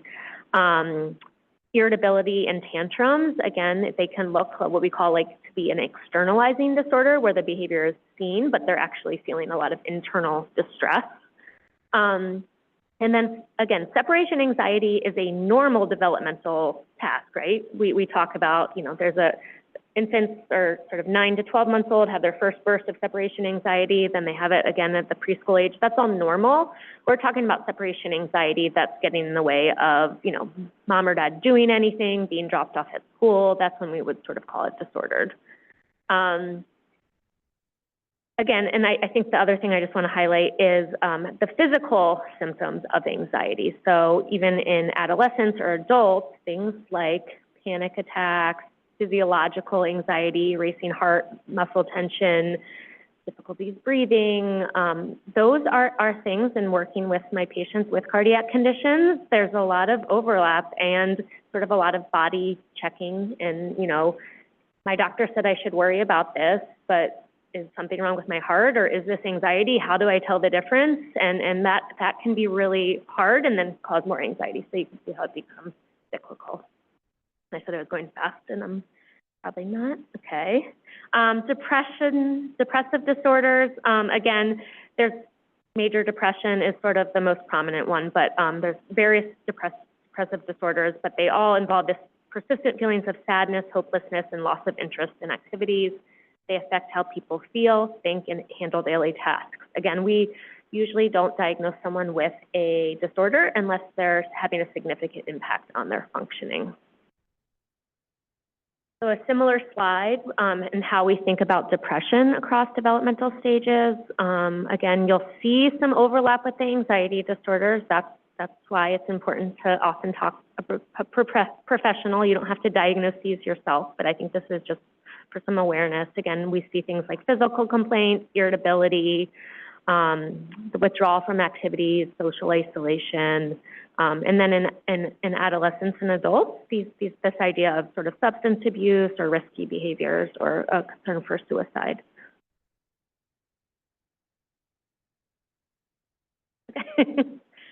Yeah, so I know that we've already had some questions about the word trauma, traumatic stress, and we really wanted to highlight here post-traumatic stress disorders, like an overview, how we categorize it. We would imagine that there is PTSD, so this is more like the post-traumatic stress disorder, and we also have the category of adjustment disorders. We put them both here because this is often what we will see within our population, and the key differences. So with post-traumatic stress disorder, we see this as being more of a prolonged condition. So it's that exposure to an actual or threatened death or serious death, or it could also be violence in the form of sexual violence, emotional violence, or just physical violence. And with regard to that, the presentation of that stress, which can look like intrusive symptoms, it could look like just marked changes in the arousal of the child or the individual. You're going to see that for a longer period of time. Now, with saying this, I want to really highlight that because someone has potentially experienced a traumatic event, it does not mean that they automatically qualify for having a diagnosis of PTSD. This is something that may or may not result. And as I had mentioned, with PTSD, we're really looking at some of the changes that occur within cognition, so how someone will be thinking about different events or past events, mood changes, in how they kind of feel sensations in their bodies, and also some of their behaviors. And in terms of prevalence rates, we're really looking at children having a prevalence rate of 31% of identifying some trauma history. Now, moving over to adjustment disorders, so this is more of a short-term condition following a stressful event. So this is different than that prolonged condition. And what adjustment disorder, it can present with some of that traumatic stress or that stress kind of response to a specific event, and it could be associated with symptoms of anxiety, depressive mood, or even changes in behavior. So you may see more irritability or acting up or avoidance. Now, something that I think is really relevant for us to consider is that while we have PTSD or post-traumatic stress, I also want us to consider medical traumatic stress. And this is what we can see as a set of psychological and physiological responses to what could be pain, what could be physical injury, serious illness, a medical procedure, or even an invasive treatment experience. And so we know that children's responses to medical trauma, or just even any individual's response, are going to be more related to their subjective experience rather than the objective severity of that experience. And while I mention this, I also want to note that our patients and their families can be incredibly resilient and be able to cope well just in general. And so again, not saying that given any one of these experiences, it will result with medical traumatic stress, just something that we bear in mind when we are working with our patients. And we know that within medical traumatic stress, it can impair some of that day-to-day functioning. It can also kind of impact how folks want to go about their adherence to their medical treatment, or even kind of optimal recovery results, or optimal recovery. Just a few things that we bear in mind when we're thinking about what that traumatic stress looks like in this medical setting. Looking at some of the developmental cues, as Dr. McNulty had mentioned, I may not go over each one of them individually, but we see these things kind of looking different across the lifespan. So for children, you may see them repeatedly reenacting a traumatic event through play, and even you may see something more like nightmares. The nightmares don't always have to be consistent with that stressful event that they experienced. It could just be a nightmare of something that was just significantly scary to them and impacting some of their sleep, some of that fear of separation, and even in school, we can start to see that they are having really tough time, like focusing or paying attention in their classes. For adolescents, this is where we may start to see more of those like flashbacks or intrusive thoughts. They may be more heightened, they may have more of a heightened startle response, more angry outbursts, and maybe even withdrawal from social interactions, feeling disconnected from their community. We bear this in mind while also knowing that our adolescents are also going through many pubertal changes in their bodies, and so it's something that we just consider full conceptualization of what our adolescents are presenting with. And then for adults, this can, again, look like a lot of the symptoms that were consistent for children and adolescents. And then we may also kind of look at more avoidance of people, places, situations that remind them of the trauma, and even some difficulty forming relationships or even hypervigilance about what those relationships could look like or result in. So getting into the meat of our presentation, we really wanted to highlight what mental health in patients and families looks like with SADS. And what we know from the literature is that psychosocial coping with SADS can look very differently and can change with time immediately following diagnosis. And so while there may be increased grief or there may be increased anxiety or stress immediately following that diagnosis, doesn't mean that it's going to stay to that significant intensity for the duration of their lives. And so, but we bear in mind that it can ebb and flow. With risks, and we also bear in mind that there are risks associated with managing this medical condition that can be unpredictable, and we acknowledge that it could also be fatal.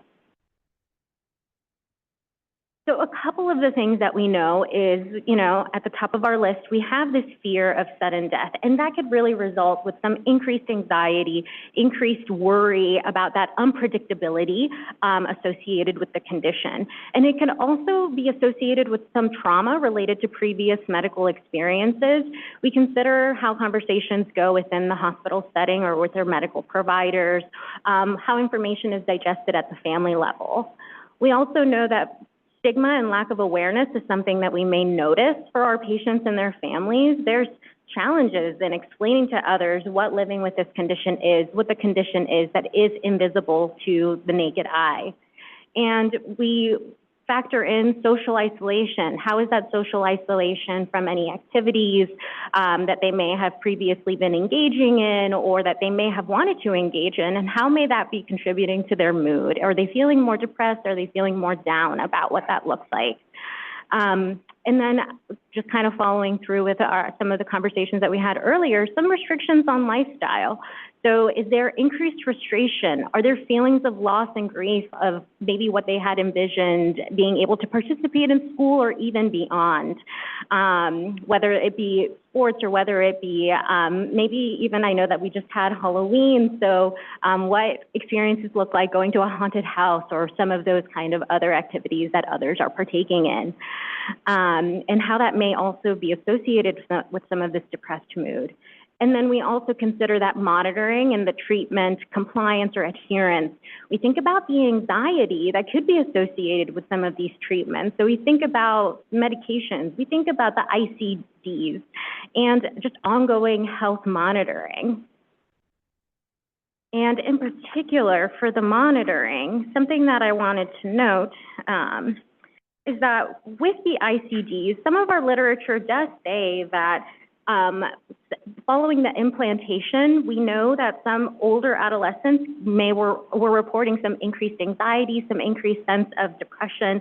And while that may be on one hand of the possible shock that would be involved with having an ICD, they were also reporting less worry about the event of having a cardiac event occur.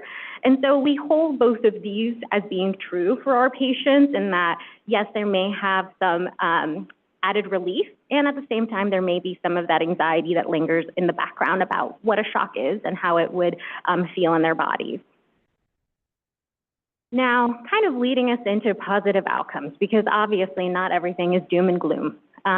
We know that with SADS, there can be a sense of comfort and empowerment with taking medical intervention, just knowing what it is and how next steps can be in terms of managing and in terms of coping.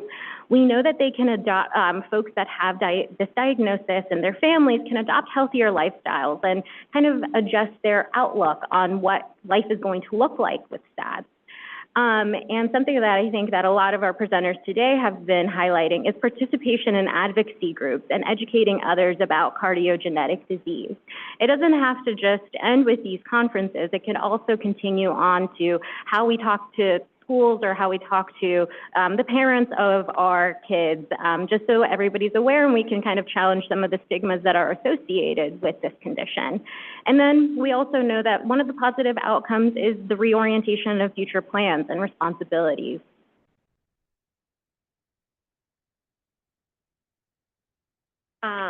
So this, we have a lot of parents, family members in the room today. So I think not only this idea of sort of your own traumatic event, but sort of this idea of secondary trauma based on what, your family members or your children have gone through, these ideas of feeling helpless or fear. And then, so even with not having a sort of primary trauma, but this idea of secondary trauma, nearly half of parents in these patient populations, research has shown meet criteria for post-traumatic stress disorder.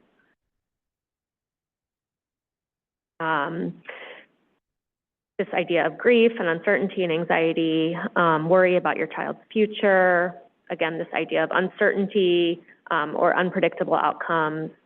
I talk to a lot of families about how uncertainty is sort of the thing that feeds anxiety. And so with a condition that is so uncertain, that anxiety almost becomes part of your life. And then again, this idea of social isolation. So, yourself or your child has a lot more to deal with in terms of medical appointments and procedures and things like that. And so there's, burden of caring for your child and not being able to do the things that maybe other people are doing, or not feeling understood by people who don't have these diagnoses or don't have to deal with the same things. So it's easier to just isolate. Okay. So here we're hoping to sort of give you some tangible things that you can do if you're recognizing these symptoms in your children, yourself, family members. So broadly, again, I'll rush over this one a little bit, but just recognizing mental health symptoms. We're hoping by presentations like this, by looking at the resources on the SADS Foundation website, that you're able to sort of recognize mental health symptoms, and then that will lead to some action. So you're not struggling with what's going on. Sort of increasing positive communication with the family, sort of checking in, how are you feeling, getting used to asking that question with each other and normalizing that as a question, engaging in self-care. I think that's a word we use a lot, but it's sort of prioritizing things that take care of yourself, even though there's a lot to manage as a parent. And then we'll have some ideas for some additional mental health resources at the end of our slides that I hope will be helpful. And then in terms of actionable ways that we can help children or youth with anxiety, something that I think is really key is normalizing their worry, just acknowledging that it's valid. And here we have some steps as to how we could even initiate some of those conversations. Choosing a good time to talk to your child when things are feeling calm, when things are feeling relaxed, just to be able to offer that space to talk about what may be on their mind. Listening without judgment. I think we can be quick to kind of give them the answer and problem solve for them. And in this case, we just want to listen with compassion and empathy, ask how they're really feeling. As I mentioned, validate their experience, and then ask them how you can support them. And then in terms of relaxation skills, we're big fans of deep breathing, and it truly is kind of like our first line of defense. And then we have guided imagery as being some of those skills. We will have, as Dr. McNulty mentioned later on, resources which you all can scan and have to yourself as well. And then here's just a graphic of some belly breathing that we emphasize or review when talking about deep breathing. How to help your child in terms of coping with depression or depressed mood, being supportive, and something else, just something that the literature shows us is accentuating the positive. And so if you all are having an opportunity where you all are enjoying, there's some laughter, there's some happiness, taking a mental snapshot of an activity or kind of helping your child take a snapshot of that activity that they can use and bank and recall later on. Engaging in activities that speaks to their strengths. Are they creative? Are they artistic? Are they musical? Kind of engaging some of those strengths. And then volunteering, creating art, and if there is like spiritual connectivity within your community or within your family. In terms of helping a child with PTSD or more of that traumatic stress that can present, we want to make sure that the child is feeling safe. Does that look like extra cuddles with your young ones or even with your teenagers? Does it look like reassurance? Acting calm, being mindful of the tone that we are using, and maintaining routines as much as possible. Kids really thrive off of routine and consistency and knowing what comes next. Helping children enjoy themselves and understand that children cope in various different ways.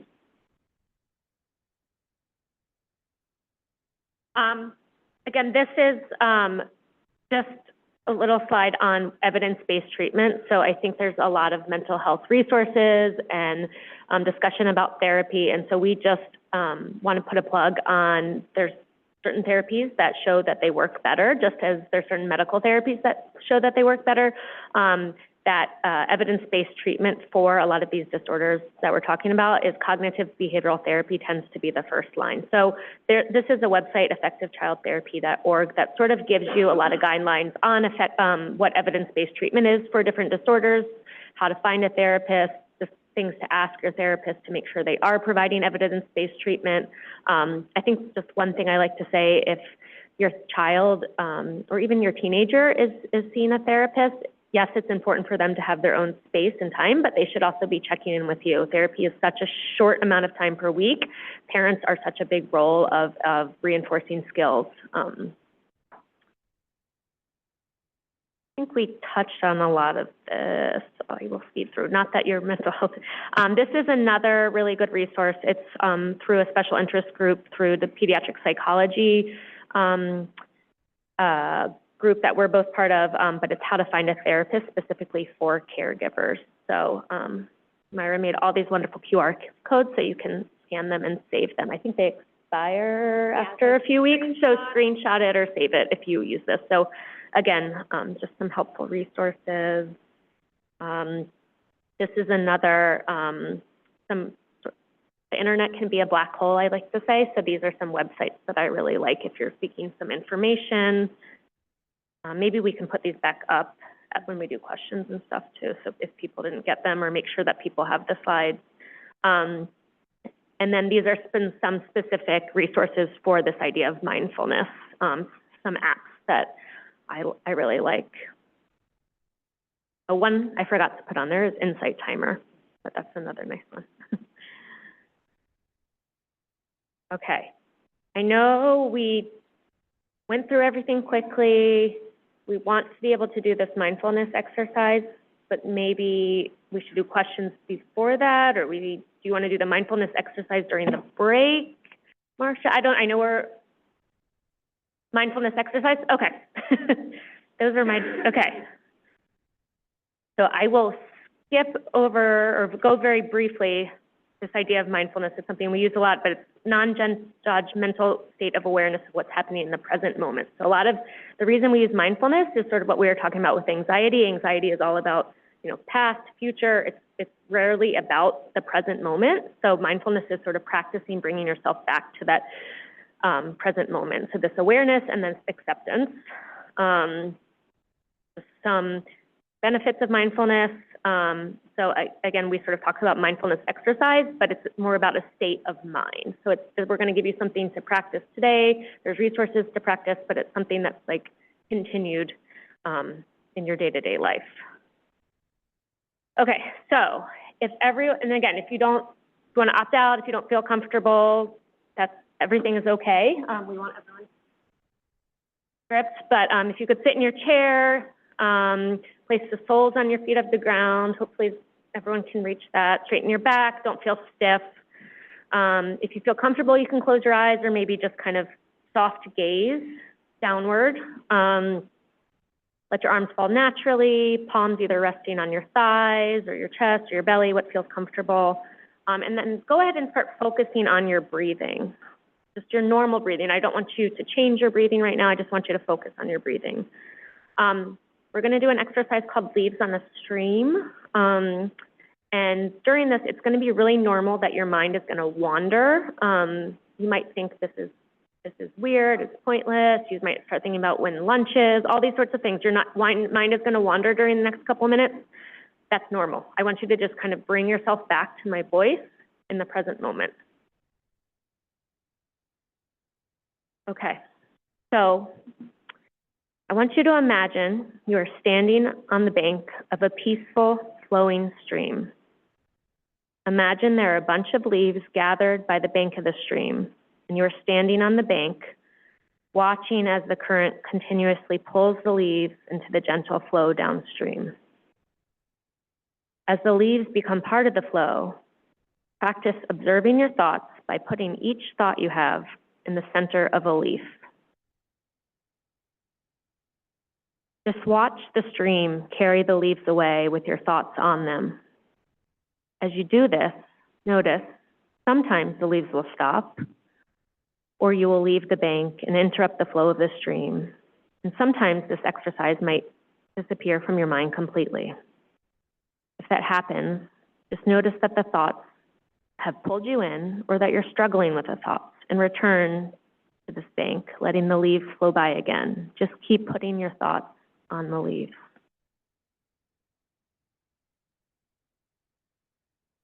If the leaves aren't flowing at all and you start thinking it's not working, I'm not doing this right, then continue to let that thought appear on a leaf too.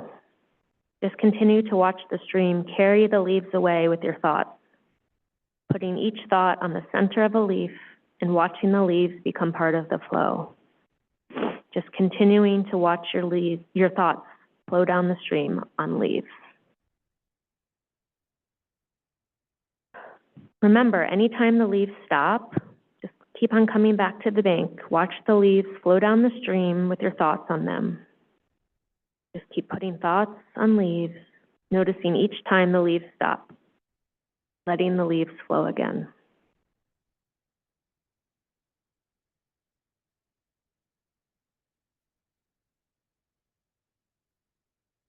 Continue the next minute to practice observing your thoughts, putting each on the center of a leaf.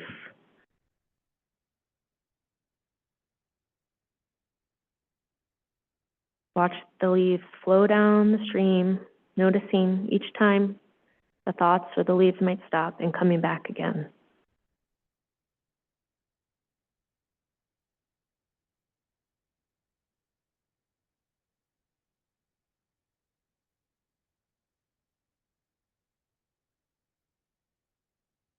When you're ready, come back to your breath, open your eyes, and return to the room.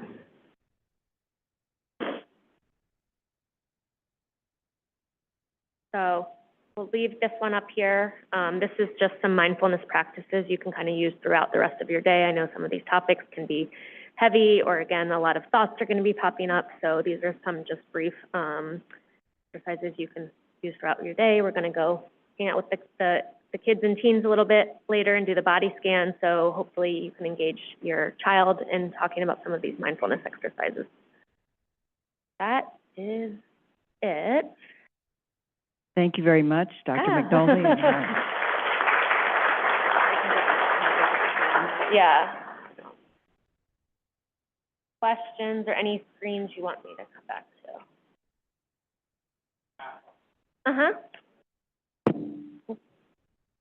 You had a graph up there. I'm not sure exactly what it is. You don't have to go back, Okay. but it had to do with the changes in mental health Oh, the issues depression. over Yeah, time. yeah.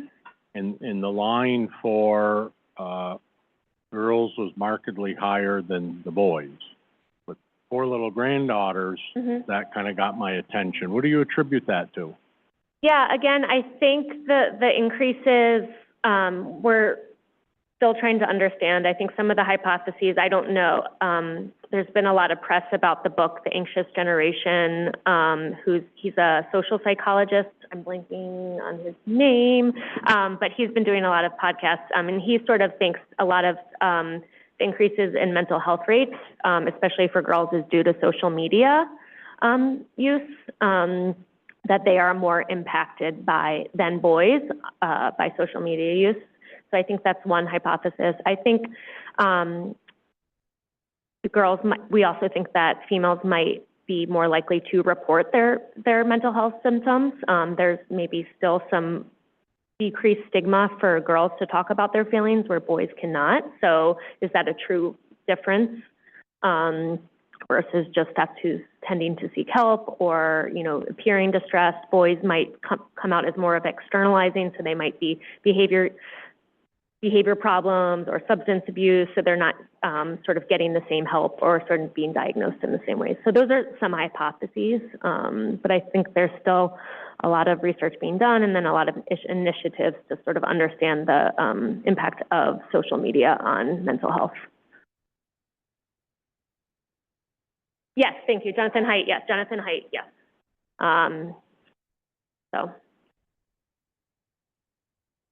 Any other questions? Yeah. Okay, here.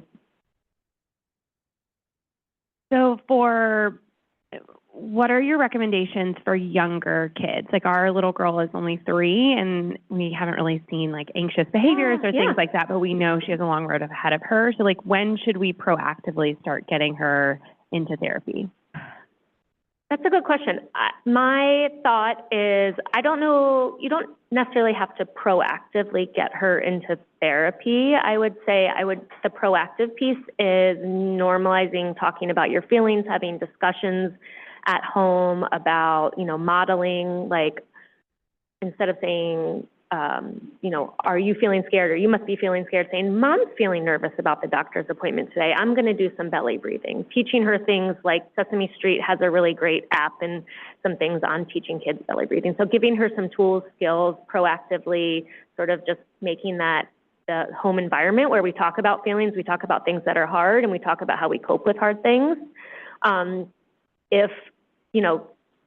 If you're starting to have concerns, that would be when you might want to talk to a pediatrician, your cardiologist, or seek for mental health support to sort of get an assessment of what's developmentally normal versus what might be becoming problematic. I think early intervention is helpful in identification of these things, but as Mayra sort of pointed out, a lot of kids are also really resilient, and so I think if we're building this foundation for a 3-year-old, that they might not have any of these issues.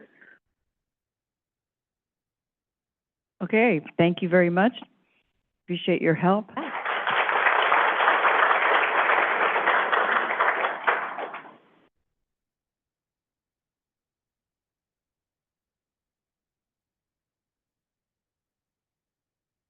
Okay, it's now my pleasure to introduce our next speaker, and you may have seen him already. A couple of weeks ago, he was on our SADS Live program with Dr. Ackerman, and so he shared some of his story there, but now he's going to share more of it. Up and they'll just spoke.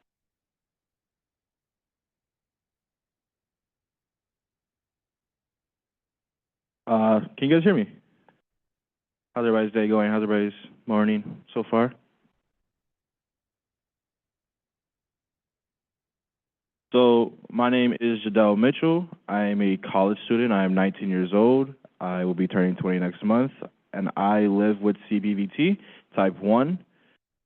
And I am also, surprisingly enough, a D2 track and field athlete, which is kind of strange to say because, track and field usually involves running, but I am actually a shot put thrower. But I am also first person in my family to have any active heart condition that I'm aware of. And to start my story off, it starts about a decade ago. I was around 9 to 10 years old when I had my very first episode.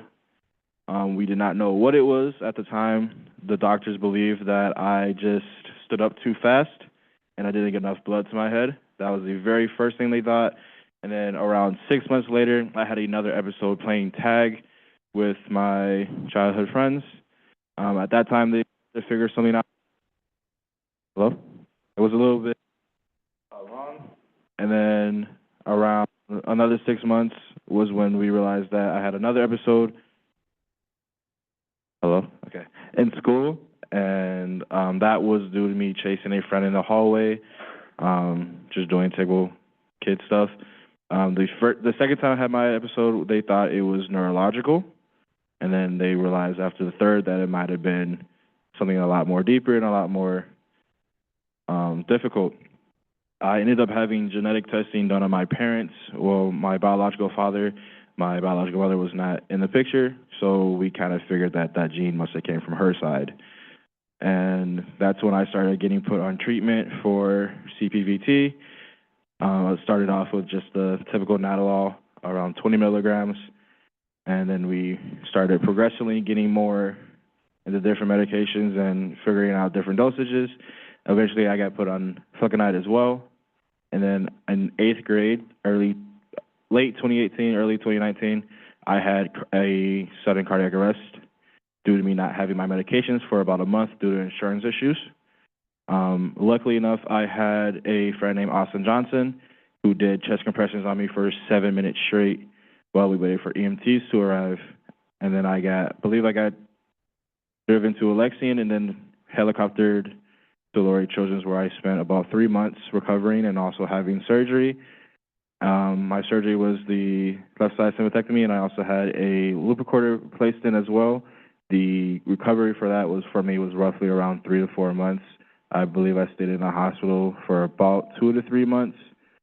I was also placed on a medically induced coma when I arrived, just to kind of preserve stuff.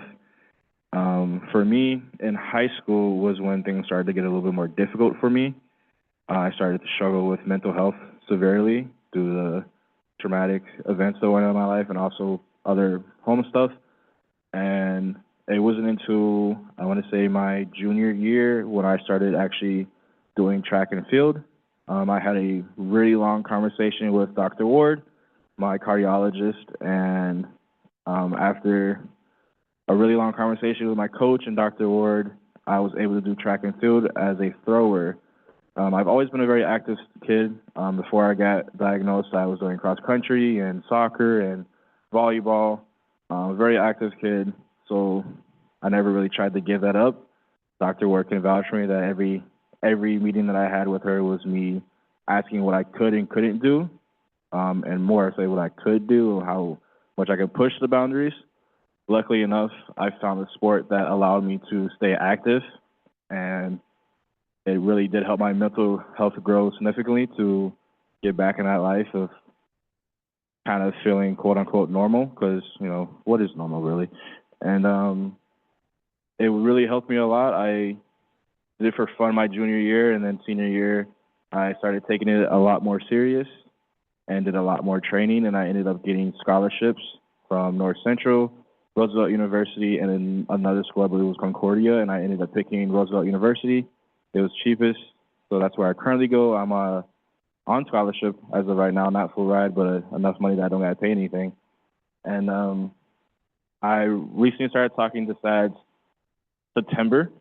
I had a meeting with Dr. Ward for my annual checkup, and I decided that I wanted to be more involved. I feel like it was time after completely, reconciling with my mental health and what happened to me in 8th grade, and I decided to start doing more for the younger generation and older generation as well. Luckily enough, SADS was such a wonderful foundation, and they allowed me to be here with y'all and do my live interview, and I've been doing a lot more. I've been invited onto outside podcasts, and I had to plug SADS Foundation, and I want to bring more awareness to CPVT and SADS conditions to the community that is not a part of that community. And especially with the younger generation, I really want to help them realize that there still is a life ahead of them.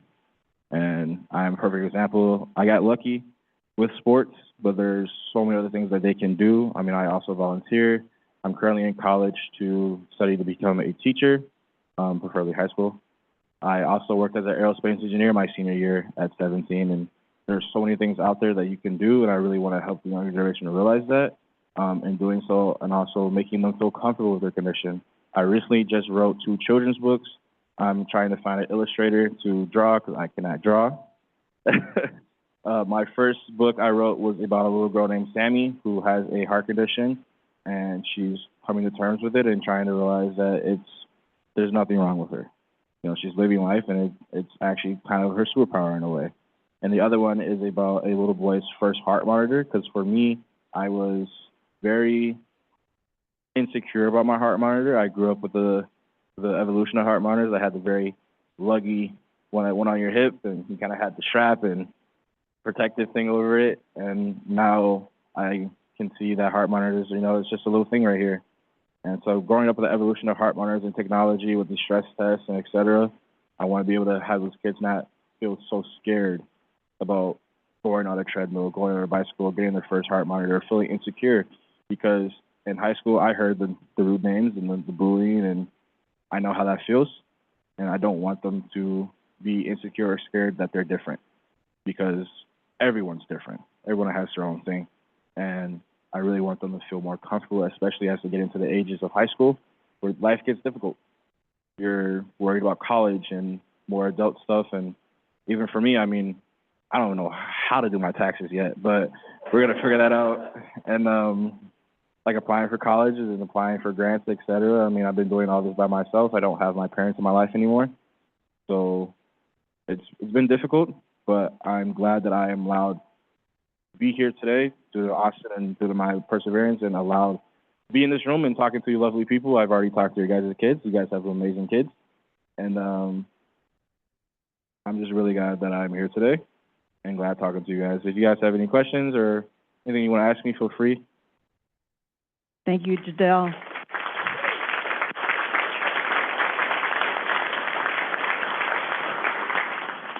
Thank you. Hey, thanks for sharing. Good story. Wanted to ask if you've been through any periods of your life where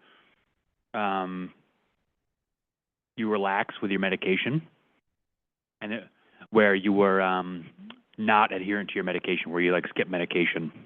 Oh, like skipped a couple? Yeah, or if you went through any longer periods of that, and if so, do you have any advice for parents who are trying to get their kids to not do that? So for me, I've definitely skipped a couple of medications. Sorry, Dr. Ward. So yeah, that'd be. And so for me, when I did have my parents in my life, they were very set on, at a younger age for me, was setting timers, which I know is a lot to do for a parent with, you know, you're taking care of your kids, you have work, you have outside responsibilities, and you're setting timers for your kids is kind of the last thing you really want to do. But at that younger age, I feel like it's very beneficial, because then it'll start to instill on them, if they don't have phones already, or when they have phones, to start instilling timers. I have timers, especially with me waking up early for practice. I take my meds the minute I wake up, which is 6 a.m., and I take my meds at 6 p.m. So for parents, I would say at the younger age, is to set the timers yourself, and then slowly lean your kids into setting the timers as they get older for themselves. And setting it during a time where you know they'll be with you. Because then you can see them take their meds, and then eventually they'll realize, hey, I am free at this time. Let me set a timer for my meds. You know, I'm at home. And then especially too with travel and even at school, like if they're going to school very early and they want to take their meds at 9, talk to the nurses at school about having medications on them there. And, you know, I did that for a little bit in middle school, where I had my medications in the morning on my school campus. And then the nurse would be like, hey, 7 a.m., come down to my office. And that would, what I would say, to kind of lean your kids into more making sure they take their meds. Because even now, as an adult, I do lapse occasionally.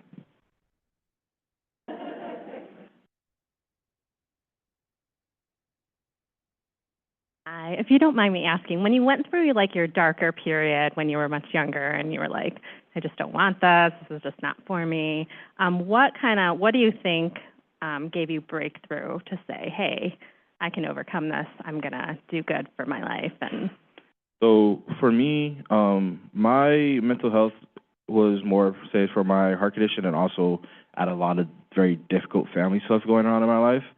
And I didn't really accept my heart condition until recently.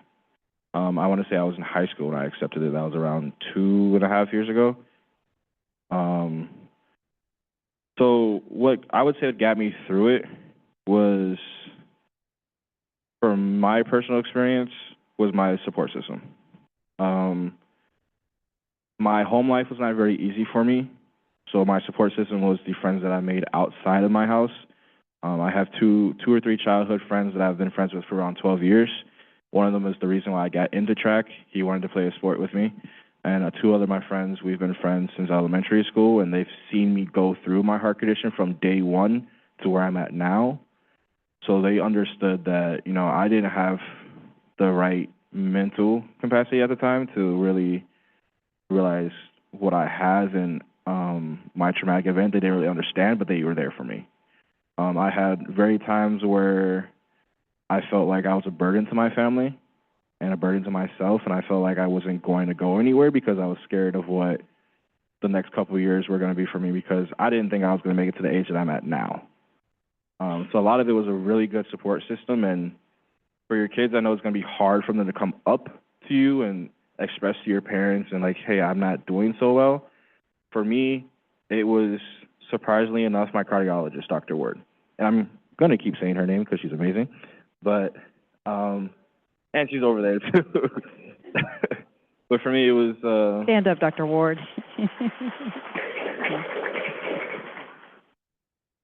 For me, it was talking to Dr. Ward. I didn't know about any support groups, or I never met another person with CVT until yesterday, really. I had a focus group, and I met wonderful people that had CVT as well, and even one person my entire age who's also going to college the same year as me. So it was realizing that I could trust Dr. Ward with how I felt, and she pointed me to the right direction. And then after that, it was just more of kind of opening up to myself to other people and eventually my parents.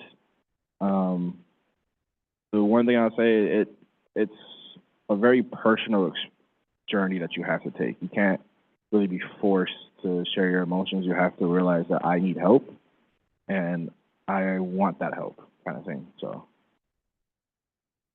Thank you very much, Jadale, and thank you for sharing your story with our families and our kids. Appreciate it.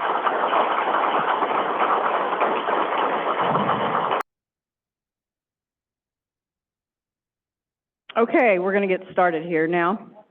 It's my pleasure to introduce our next presenter, Dr. Charlie Berul from the National Children's in Washington, D.C. Charlie is also a member of the SADS Board of Directors. So he's going to be talking about devices. All right. Okay, thanks, Marcia, and thanks everybody for coming back after lunch. So we're going to talk everything you always want to know about devices, but we're afraid to ask, right?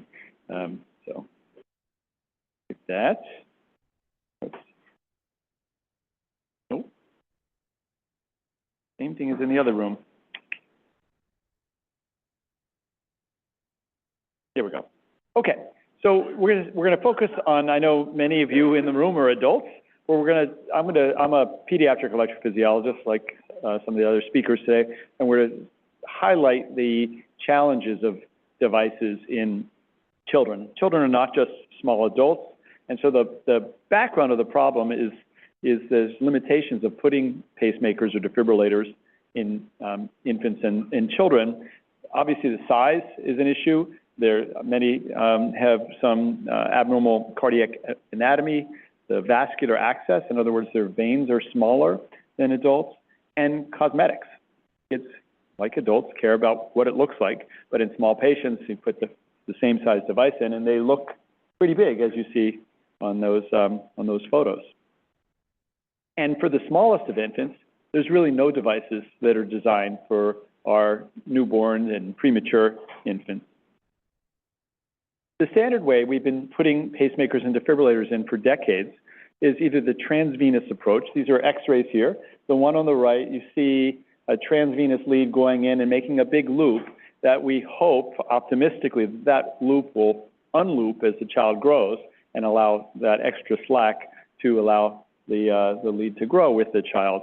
And then in the smallest patients, we have the surgeons put them on epicardially. And all you have to do is sew the leads to the heart, but unfortunately, you have to open the whole chest to be able to sew those few stitches on to get the leads onto the heart, and then the device goes in the belly. So it's a big operation for simply sewing a couple of leads on. Transvenous leads have the issue of blocking up the veins, venous occlusion. And these are x-rays showing that the veins can get occluded by putting leads in, and there's not very good ways of predicting who's going to get venous occlusion. We've looked at size, age, lead factors, and all of those play a role, but it's difficult to predict who's going to have venous obstruction. And then the alternative, epicardially, as I just said, the surgeon has to make a big incision to put the leads on, and so that's also not ideal. These photos are used with permission of the parents, by the way. In that little ballerina, you can see, I don't know if you can see with the lights on, but you can see a pretty big bulge in her belly where that pacemaker is. Now, defibrillators have come a long way. I got this plaque, and the patient got a plaque, for being, at that point in 1994, I think it was, the youngest patient to ever get a defibrillator, and she was 10 years. Now, it's almost routine to get a defibrillator at 10 years old. They're good enough size. We have challenges putting them in infants. You can see this infant with all that junk in her heart and in her belly. There's both a pacemaker and a defibrillator. And I like that plaque because Danielle is now 40 years old, doing well, and has outlived the company, Telectronics, which has gone bankrupt since then, but she's thriving. So it's a great story. And the leads, the wires that go from the devices to the heart, are the weakest link in the system. I've never watched that TV show, but the weakest link is the lead. And eventually those leads are going to break. These leads are designed for adults that are maybe 60 to 90 years old, and so it's fine if they last 20 years. But when you put a lead in a 10-year-old, and they're hopefully going to live for decades after that lead goes in, and the leads just aren't easily come out. Sometimes, as Janis Joplin said, you take a little piece of the heart when you pull the lead out. So there's risk of putting in leads. There's risk of taking out leads. And we have to balance what we do with those leads when they eventually break in kids. We can sometimes just abandon them and leave them there, and sometimes we can extract them. But the future, my prediction, is that we're going to try to avoid putting leads in veins altogether. And we're already getting to that next generation pacemakers and defibrillators that aren't going into veins. And sometimes you just need to be creative, and we do things for our patients that are so-called off-label. So we have to do things for them. Things that have come out in the past decade are leadless pacemakers. Get rid of the lead altogether, since that's the weakest link in the system. And there's several that are already on the market and approved for adult patients from these companies. They've both been undergone lots of studies in adult patients. New England Journal of Medicine, very prestigious articles in the past decade. And what you see on that X-ray is a little sort of bullet-shaped pacemaker that gets implanted into the heart through the vein in the leg, and then there's no lead that goes with it, and it just gets parked there and stays there probably forever, which is fine if you're, again, 60 to 90 years old. We're not sure what's going to happen when we're putting these in teenagers and even younger, infants even. And this is the other company's lead in their New England Journal article, also in the past decade. Similar kind of approach of putting it in through a catheter. And here's all the data in pediatrics and children. There is none. There's a few case reports. Here's one of the first ones that we did, my partner, Dr. Sherwin did, showing the X-ray in that 8 or 9 year old.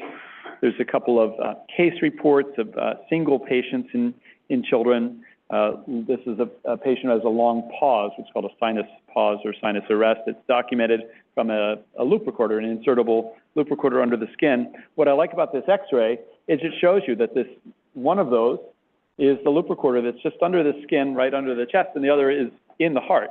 And they're roughly the same size and shape. One's a leadless pacemaker, and one's an implantable loop recorder, but it gives you a sense of the size of these devices. Again, about the size, smaller than a AAA battery. So sometimes you even need a pacemaker when you're pregnant. This is a case report we showed of this young teenager who was obviously pregnant, and so we put the pacemaker in without using X-ray, because you don't want to use X-ray during pregnancy. And this is what we use for ablation, the system we use for catheter ablation, people who need that.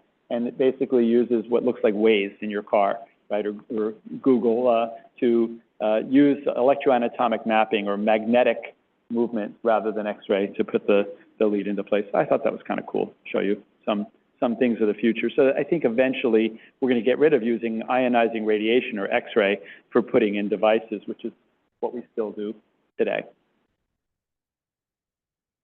The subcutaneous ICDs, we've heard about those now for a little over a decade. We first started doing this 25 years ago. We just weren't smart enough to get the patent and the intellectual property, but this is 3 different investigators in 3 different countries. They came up with this idea, including us, of putting a defibrillator in the belly and putting a lead just under the skin in the left side of your chest. So think about an AED, where you're putting patches on the sides. This is the same thing, it's just going under the skin rather than over the skin to avoid putting leads in the veins. Sorry. And so now there's really 4 different ways rather than 2 different ways to put pacemakers and defibrillators in for children. The subcutaneous ICD is put out by one of the companies, again, showing that you don't need to be in or on the heart. There's no wires. It's totally subcutaneous. And so then we don't have to worry as much about the extraction of the leads after they eventually fail. Right now, they aren't able to pace, so you can't use these for people who require pacing, and there's some other limitations. And they're still pretty big. This is a 10-year-old with hypertrophic cardiomyopathy, 32 kilos, so he weighs about 68 pounds or so. And you can see it's a pretty big device for a small patient. They're about 2.5 times as big as a standard defibrillator, so it's a bigger device to put in. But they work.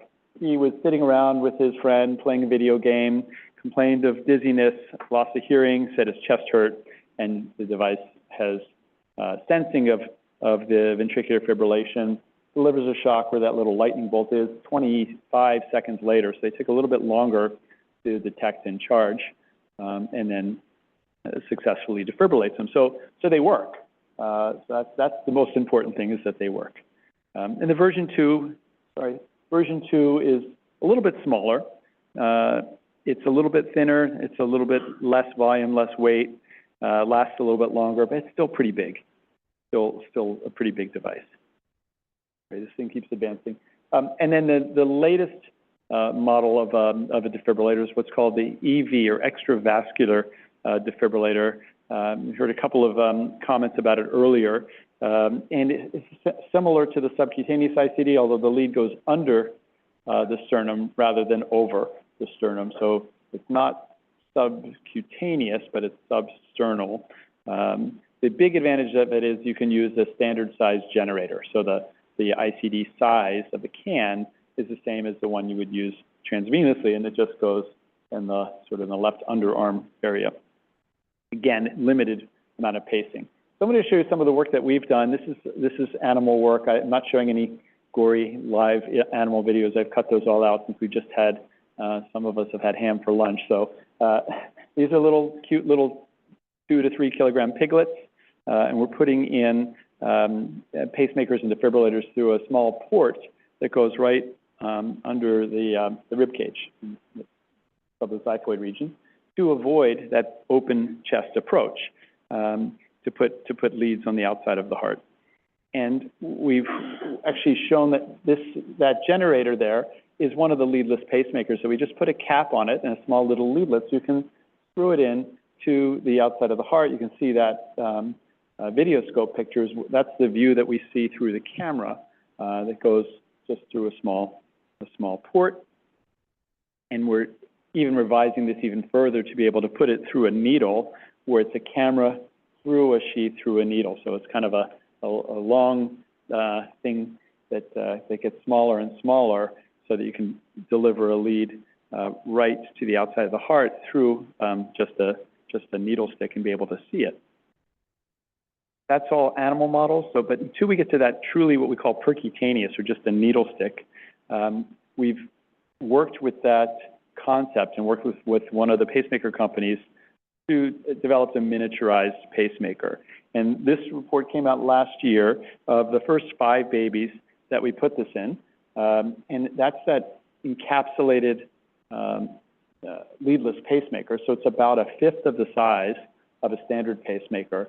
Right now, it still does require the surgeon to sew the leads onto the chest. So we haven't gotten to putting it through a needle yet, but at least we've gotten the pacemaker miniaturized to about 1/5 of the size of a standard pacemaker. So for premature babies, this is an exciting new concept, and this was reported at the heart rhythm meeting last year.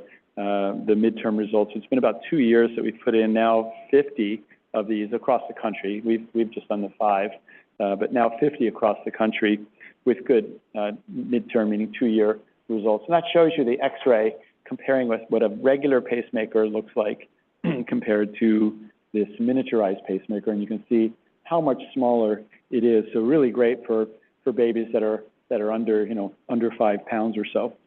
And they ranged in weight from 2 pounds, premature babies from 2 pounds to about 10 pounds.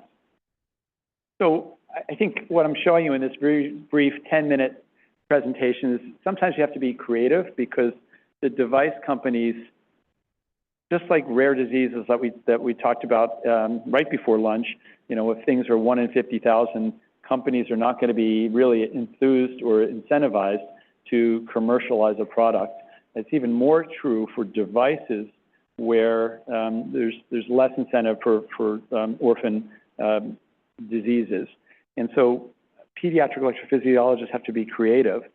Think about this is the way we watched TV 50 years ago. That's what TVs look like. And now some of you may be watching TV this way.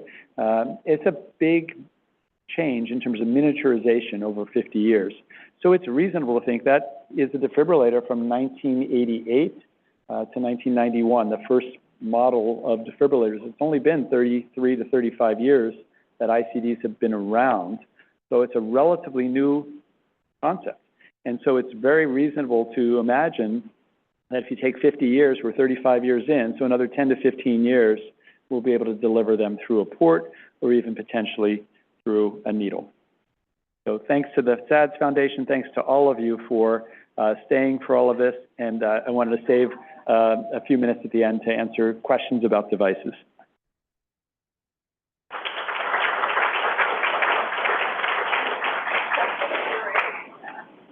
You, Dr. Berul, I'll bring the mic over. Charles Fernie, and one of them. The current device is being about a 15-year battery life. Yeah. Where do you see the next generation going? Because we're talking about putting these in kids. Could they get like a 40-year, a 20, 30-year battery? Yeah, so you're always balancing size versus longevity of the devices. And, I think that we've gone back and forth. I have been pushing more for miniaturization of devices, sacrificing longevity for that, for the smallest patients. For teenagers, you want a long-lasting, reliable device. So the miniaturization is less important for teenagers and adults.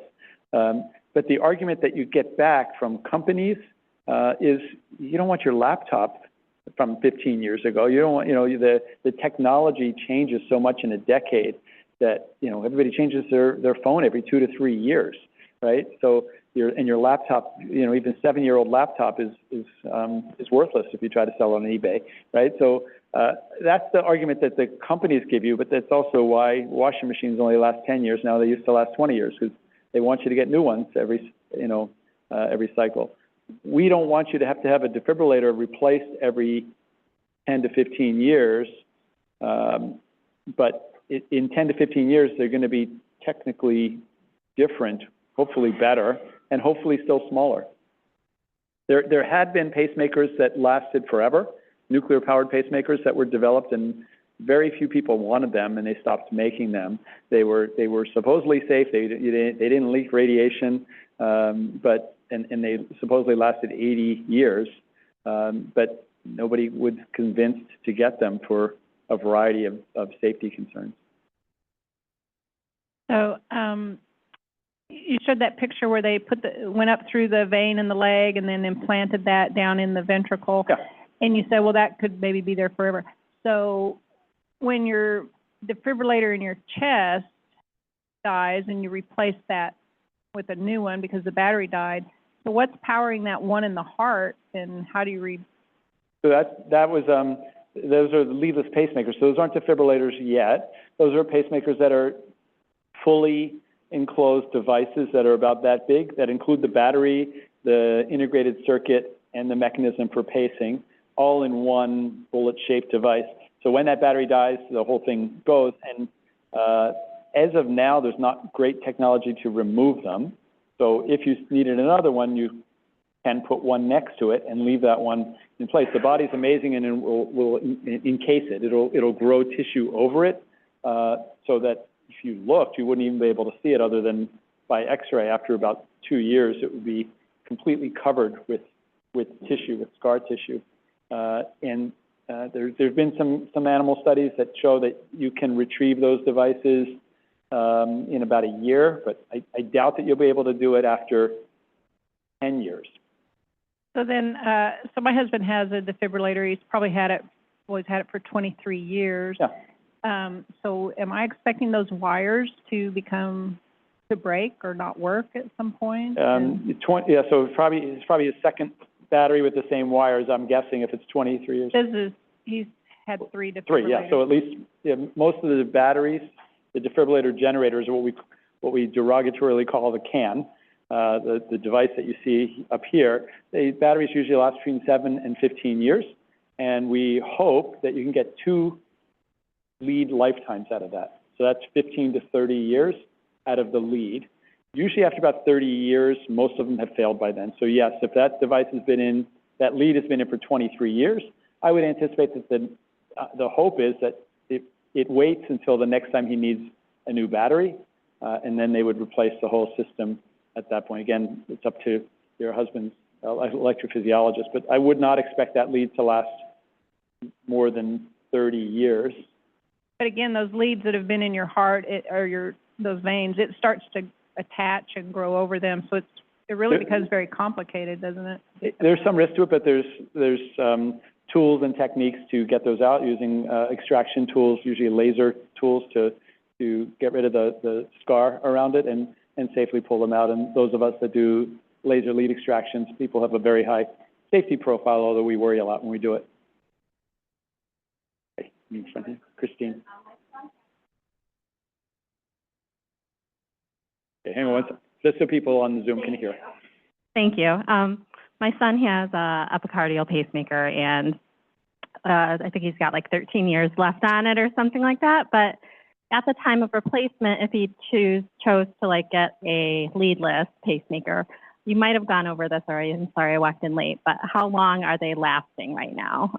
Yeah, the leadless pacemakers are lasting about the same as epicardial pacemakers, so in the 7 to 12 year range. The range is a little bit lower in kids because their heart rates are faster, and so that's why I go down to 7.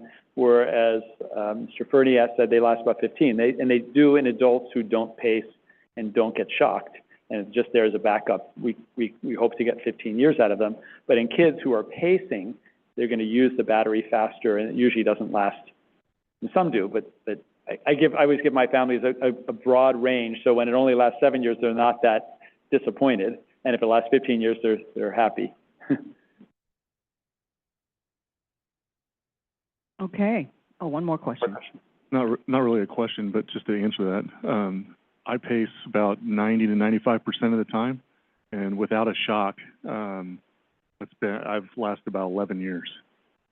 Yeah, I'd say that's pretty typical. 11 to 12 years is about the average. Okay, thank you very much, Dr. Berul. Thank you. We're going to move on now to Brittany. I have a question. One more question. Go ahead, Joe. Friend, who's not, hasn't been able to make it, she wanted me to ask about, Melissa testing, metal testing, and, metal breakdown in the body. Yeah. It is rare. It's rare, but some people can have a metal allergy. Most of these fully encased metal devices, the body does not reject them for the vast majority of people. There's usually no allergy to pacemakers or defibrillators. In rare cases there are, and the companies will make them without nickel. Nickel's the most common allergen, metal allergen.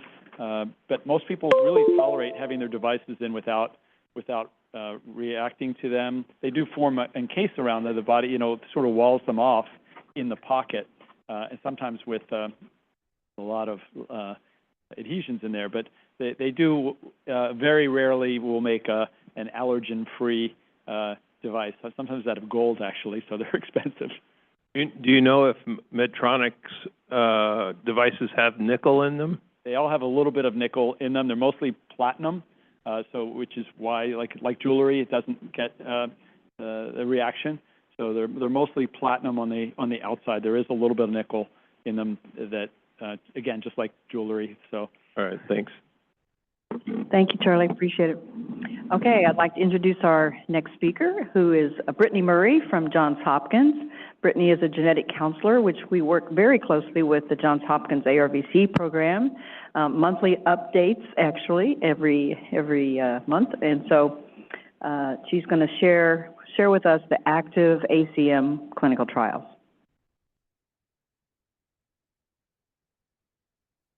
Stay close. Okay. All right, hello everyone. How are you? My name's Brittany Murray. I'm at Hopkins in our ARVC program there. For those of you who may or may not know, we have a huge program there. We see all SADS conditions, but we specifically have an ARVC program at Hopkins that is almost 25 years old at this point. So we have a huge cohort. And so therefore, when we're talking about research and new trials in ARVC, we have been very involved in this whole process. So I'm happy to kind of take you through that. I'm going to say clinical trials in ARVC. What we're really talking about is gene therapy. So I'm going to be talking about gene therapy today, and Dr. Landstrom and I did meet the minds earlier this week and make sure that he was kind of laying the groundwork. And I'm really just going to go through the practicalities of this, of what it looks like, what we're seeing, things like that. Should you consider this type of thing? So that's what I'm going to be going through today. So, and then I want to leave a lot of time for questions at the end as well, because I talk to people about this all day, every day. So I'm happy to take as many questions as you have. I do want to have a note about disclosures. Very purposefully, Hopkins is an enrolling site for 2 of the gene therapy trials for arrhythmogenic cardiomyopathy, but very purposefully, I am conflict of interest free with these companies, because I take care of all of our patients clinically, and I want to be able to have very unedited discussions with everyone about it. And so while we are enrolling, I try to remove myself so that I am kind of as much of a bias-free person as possible. So I always like to make that known. So I'll go through a whirlwind tour. I want to talk a little bit about gene therapy historically, because we need to know our history, you know, all those quotes that they say. Where is modern gene therapy? Where is the data? And what trials are enrolling now? So gene therapy is not new. This has been around a really long time. The first successful gene therapy was in 1989, and the first recipient of that is actually a genetic counselor now, and she is healthy and doing really well. But then really gene therapy came to a halt with the first death in a gene therapy trial done at UPenn. It was a 18-year-old young man, Jesse, who is here, and this is in every genetics, you know, textbook class program. The first thing we learn about is the tragedy that happened here and how we need to be careful, all those things.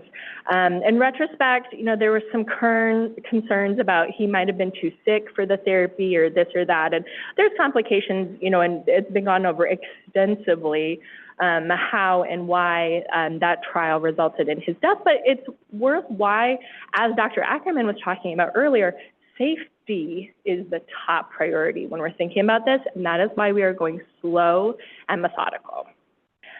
So Dr. Landstrom went through some of this. Current day gene therapy is in the arrhythmogenic cardiomyopathy trials that are available is done through a viral vector.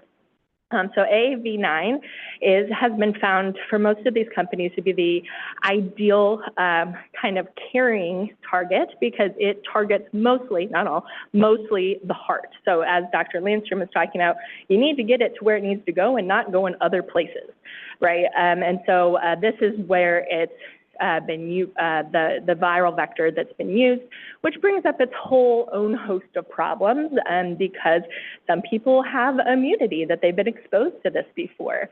And we, with some of the companies, are doing phase 0 trials to try to see how many people have immunity to this, that are you even a candidate for this? Because if you have antibodies against these viral vectors, you're not going to be able to uptake this. So even going through the whole conversation of do you want to participate in gene therapy or not, you might not even be eligible. And so that's something that a lot of brains that are way smarter than mine are working really hard on trying to figure out other ways that may be applicable to more people. But there currently are kind of not active trials, but I mean is preclinical evidence for ARVC, HCM, DCM, muscular dystrophy, Friedreich's, DNN, you know, some of the things Dr. Landstrom talked about earlier. And in long-QT and CBVT, there's a lot of preclinical evidence that Dr. Chandler will talk about, so I'm not going to kind of go through that.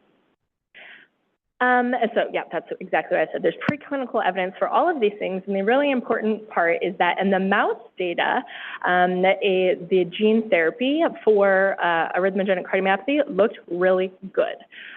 So as Dr. Landstrom talked about, what is happening in arrhythmogenic cardiomyopathy is that you are missing bolts in between your cells. You know, all my patients in the clinic have heard me say this a million times. Your bridge is missing bolts. Over time, it breaks down and develops scar. And so what is the possibility to replace those missing bolts, right? To go back in and give that protein back to your body. And this then should go into your expectation for the result of it as well. This is not a cure, right? So in the mice, it looked really attractive that it stopped arrhythmia. And to some degree in the mice, there was some scar regression. Dr. Barth, who's the PI at Hopkins for ours, is very cautious to warn patients that we really don't expect scar to go away because we haven't really seen that in humans. But so you shouldn't be thinking of it as a cure, but more of a way to stop progression potentially. Right. And so these are some of the early preclinical data that I was just mentioning that has shown in the mice that things look really, really good. And it's very, very promising. And so that's why there's so much competition in the field of everyone wants to buy into this. And PKP2 specifically, PKP2 arrhythmogenic cardiomyopathy first, because the data looks really good. And Dr. Ackerman just laid beautiful groundwork for why PKP2. Well, in arrhythmogenic cardiomyopathy in North America, the most common type of arrhythmogenic cardiomyopathy is plakophilin-2 arrhythmogenic cardiomyopathy. So for the market share, the most potential people who could be eligible for this, PKP2 first. Also, it helps that PKP2 is much smaller. So it's small compared to the others, which he talked about is a problem with SCN5A as well. So PKP2 is small, and there's a lot of people with it, and the data looks really good. So they have moved forward with these in-human clinical trials. There are 3 companies, which I'm sure you guys have heard a lot of talk about these over the weekend. Rocket Pharmaceuticals, Tenaya Therapeutics, and Lexeo Therapeutics have all announced FDA clearance for in-human clinical trials. Now, these are phase 1-2 trials. So someone asked a little bit about when are we going to know that this is working, you know, all of that. First, we have to make sure it's not going to kill anybody, right? That is literally the first step, you know, is safety. Safety and what is the right dose, right? Because we want to give the smallest dose that is working really well and not giving side effects. And so it's a very delicate balance.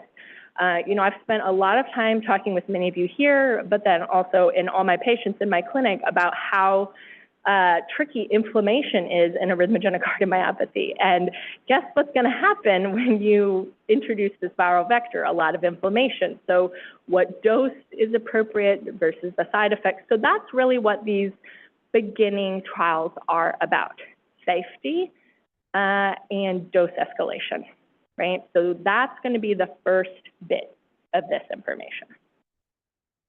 And then after that, then we can move into, you know, yeah, we'll get a little bit of efficacy data, but if we can get past this first hump, we'll be talking about, is it working, right? But the first thing is, what is the right dose and is it safe, right? So if you're considering it, who is eligible? So you can go to clinicaltrials.gov and you can find any of these 3 trials, and you can go and look what the enrolling sites are. And you can decide if there's an enrolling site that you are more comfortable with or that's close to you. And I would encourage you to think about distance as well. And we'll get into this, I think, on a slide later I have. This is a very, very involved process that requires, as Dr. Ackerman was saying, a very, very special person, because it is a big time commitment and a big course of being followed, right? And so the protocols are very specific per company. So they require a little bit of different things and a little different process and a little bit of a different dose and this and that. So it's very company specific, and I'm not going to go into that. But generally, the eligibility, if you're a type of person who is thinking about this, is you have to, first and foremost, have a truly pathogenic plakophilin 2 variant. And for right now, you can't have a second one, right? So I've published before that 10% of my patients have digenic inheritance, so they have more than one. So the company wants to make sure that the best candidates are offered, so you can't have a second hit, right? Or at least a second hit that we know about, because probably a lot of our patients have a second hit that we don't know about yet. That you have to meet 2010 ARVC task force criteria.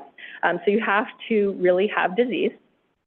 And this is currently only eligible for adults with devices and a PVC burden. One of the main endpoints is reduction in PVC's reduction in arrhythmias. So the whole thought around this is that you have to have enough disease, right? So think through this.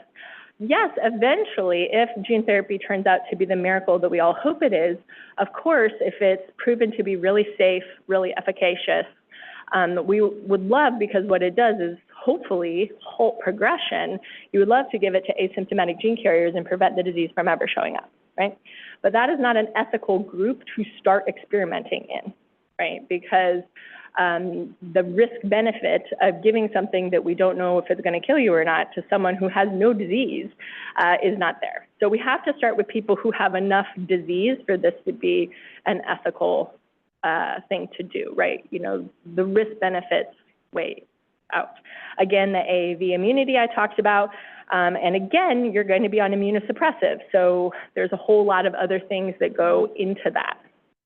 And this has been the tricky part that with our current enrollment and thinking through candidates, is that you have to have, for all the studies, a normal left-sided function, and your right-sided function can't be too bad, right? So like that first trial, you can't be too sick, because we're worried about this overwhelming the system. So it's a really delicate line. And very, very importantly, you have to be willing and able to participate in 5 to 6 years of required FDA follow-up, right? So it is a commitment. And again, these things vary a little bit, you know, per the different protocols, but I wanted to give you guys kind of an idea of like, who could even do these things? Who should even be thinking about this in the arrhythmogenic cardiomyopathy space? And then Dr. Chan will probably talk about how these things may be applicable to other SADS conditions as well. But I'm talking about just ARVC right now.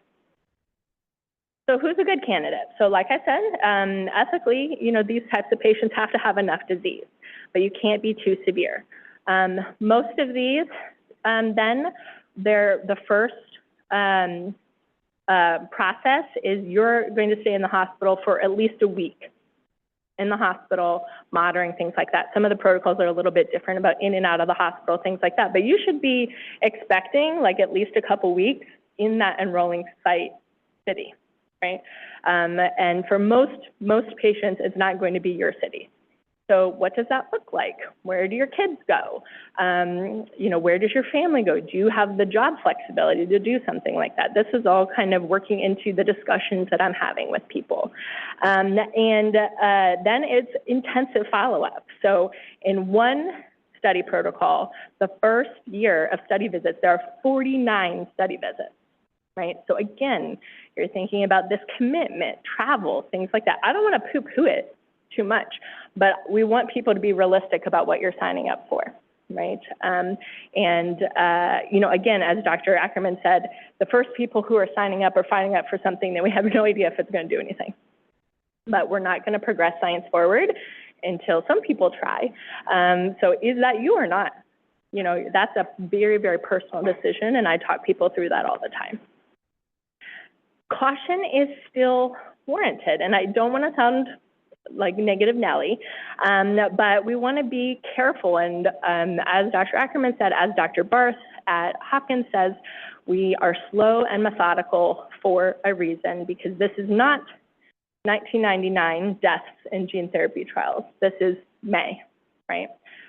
So we want to make sure that we have everything set to make sure that this is something that is going to be okay for you. So in conclusion, I want to take some questions, but gene therapy for arrhythmia conditions is here and enrolling, at least for arrhythmogenic cardiomyopathy. It's going to be eligible for more over time.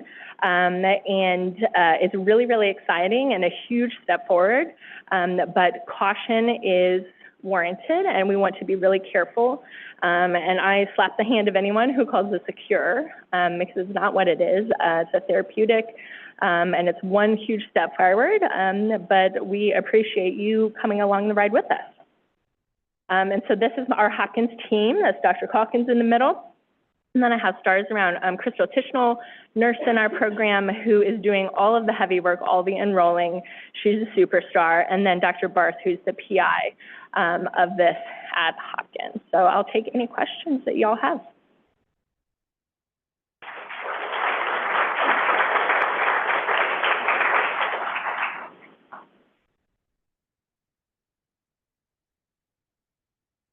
I have a question for you if nobody else does. How many patients a year do you think you are having a meaningful screening conversation with, and how many do you think end up saying yes after a meaningful, thoughtful screening conversation? I would say right now we're having a very meaningful screening conversation with about 3 to 4 patients a month. And so far, I think we have close to 2 to 3 people who are wanting to go forward with it. At Hopkins, specifically. You know, there's many other enrolling sites.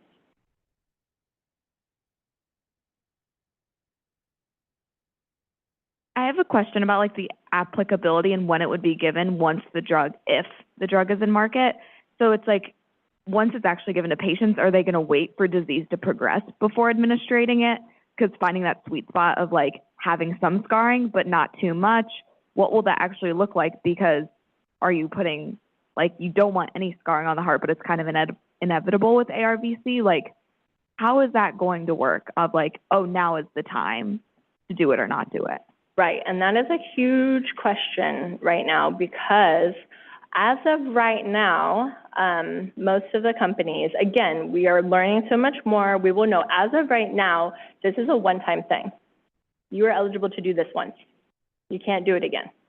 And so what if it wears off? You know, we don't know. We honestly don't know. So that is going to be a very tricky decision, for sure. Mm-hmm.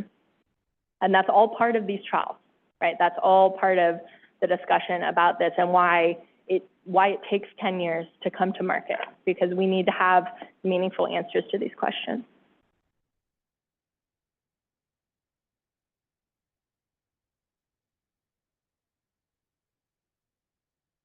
So I want to see if I understand. If you participate in this phase 1 trial, and you happen to be one of the patients that gets the lower dose that's not effective, but it's found that higher doses are effective and they go on to phase 2, phase 3, and approval, are you saying that that patient would not be eligible for treatment with this mechanism afterwards? Is that the way it goes? As of right now, yes, because of the viral vector antibody problem. And so, again, they're very smart people working on all of this, but as of right now, no, yeah, that's part of the discussion with these patients is, where in the dosing is ideal for you to start? Do you want to start with the lowest dose because it might have the less side effects, or do you want a bigger dose that might work better? It's tricky. Yeah, sometimes I think I seem very negative about this whole thing. I think it's just, there's so much splashy internet amazingness about this that I want to make sure you're like, oh, there's a lot to think about. Anything else? All right, thanks, y'all.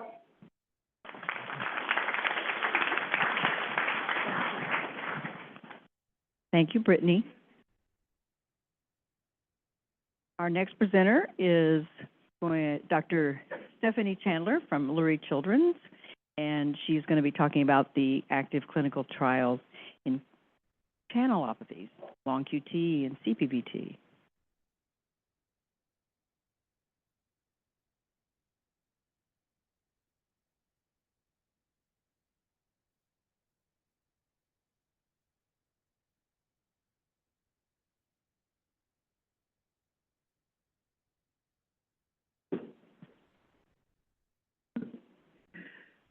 Hi, I'm Stephanie Chandler. I am one of the pediatric electrophysiologists here at Lurie, and I am happy to be talking to you today about clinical trials in channelopathies.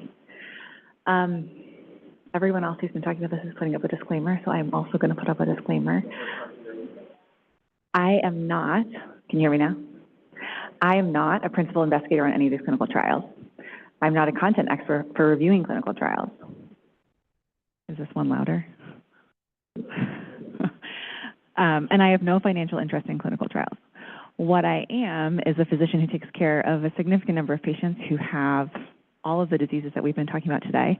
I have a specific interest in additional training in cardiovascular genetics, and I'm lucky enough to work alongside a lot of content experts, many of whom you have seen in this conference over the past day or so, who are doing a lot of great work to move this field forward.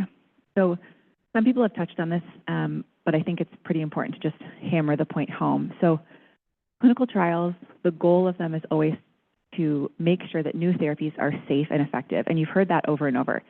Safety and efficacy are the primary responsibilities of clinical trials before any drug can be approved by the FDA.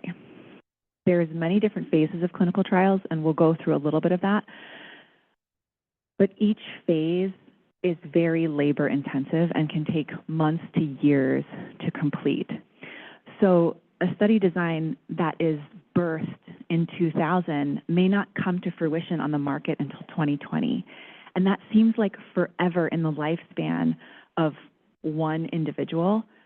But in terms of how science moves forward, and you've heard this from multiple people, there's a reason it's slow and methodical, and it's actually moving faster now than it was before, if that gives you hope. Other people have also talked about this, but I also think it's really important to mention, what should I know about participating in a clinical trial? Science won't move forward without clinical trials, so it's really important to understand that these are crucial in understanding medical knowledge and treatments. But as an individual who's about to participate in one, it's very, very important that you understand, just like Brittany was saying, all of the potential risks, benefits, and uncertainties of these trials, and you have to do that with the individual investigative team. I'm going to talk to you about clinical trials in CPVT and long QT, but I'm not on those clinical trials, so I can't talk to you about the nuances of each of those trials.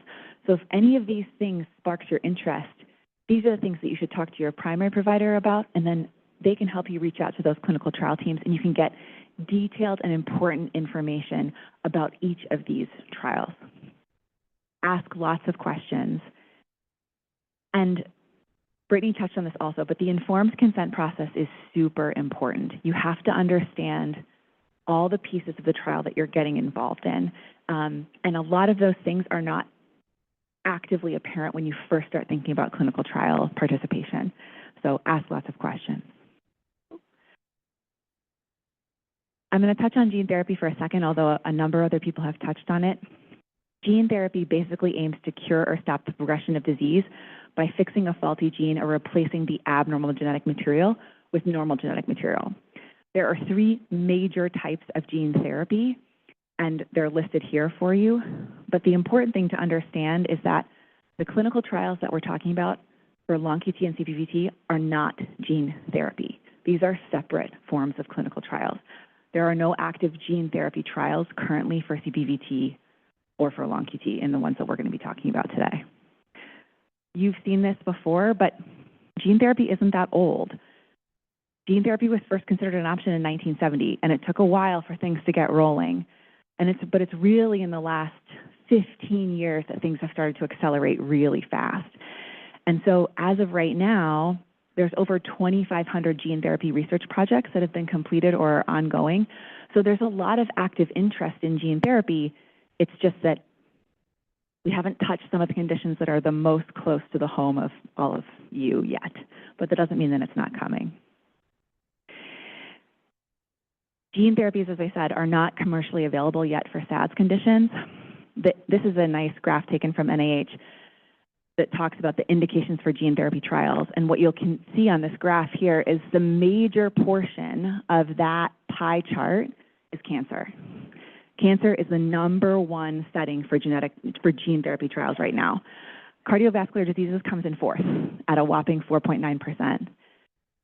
And none of those are available yet for long QT and CPVT, but some are in clinical trial, and we're going to talk about that because clinical trials are slightly different than gene therapy trials. And I just want to make sure that that distinction is really clear amongst people's minds. One of my really smart 12-year-old patients who I saw a few weeks before this conference asked me, well, if I can't participate in gene therapy trials and I can't participate in clinical research studies for medication therapy, what can I participate in? So I included this slide. All of this is also available on the SADS website, mostly because a lot of you have younger children who are here, and a lot of clinical trials are not available to people under the age of 18. That does not mean that if you have small children and you want to participate in research and want to participate in helping to move the field forward, that you can't do that. There are tons of research studies out there that you can look into and get involved in. So please feel free to consult the SADS website or email any of us, and we can help you, or email your primary provider. We can help you find something to help you feel like you're engaged in the research community, even if it's not within clinical trials themselves. Other people have touched on this, and I'm only going to touch on it because the specific trials that we're going to talk about are all in sort of phase 1 or phase 2. So this is a nice graph that shows the phases of clinical trials. Phase 1 focuses on safety. This is 15 to 50 patients. These are really small numbers. Phase 2, which is the majority of trials we're going to talk about, focuses on effectiveness. It's still less than 100 patients, so that's not a lot of people. Phase 3 compares new treatments to existing treatments, and then phase 4 is when the treatment is approved and available, and this is when it becomes available to thousands of people. So in the span of clinical trial time, you can participate at any one of these phases, but it isn't really until drugs become available in phase 4 that it becomes globally or commercially available to a significant proportion of the population. I'm going to pivot now to talk about active clinical trials. Dr. Ackerman mentioned this earlier, but for any of the patients or families here who have someone in their family or a friend with CPVT, CPVT is one of those areas that people have been working hard on this, but just because of the numbers of patients that have this, there isn't a huge market share for doing clinical trials in CPVT. The only one that's that is currently undergoing a sort of active enrollment is this Cargerian Pharma effectiveness of CRD 4730. And just for those of you that don't live in the clinical world all the time, before a drug becomes commercially available, it doesn't have a name. It has a number.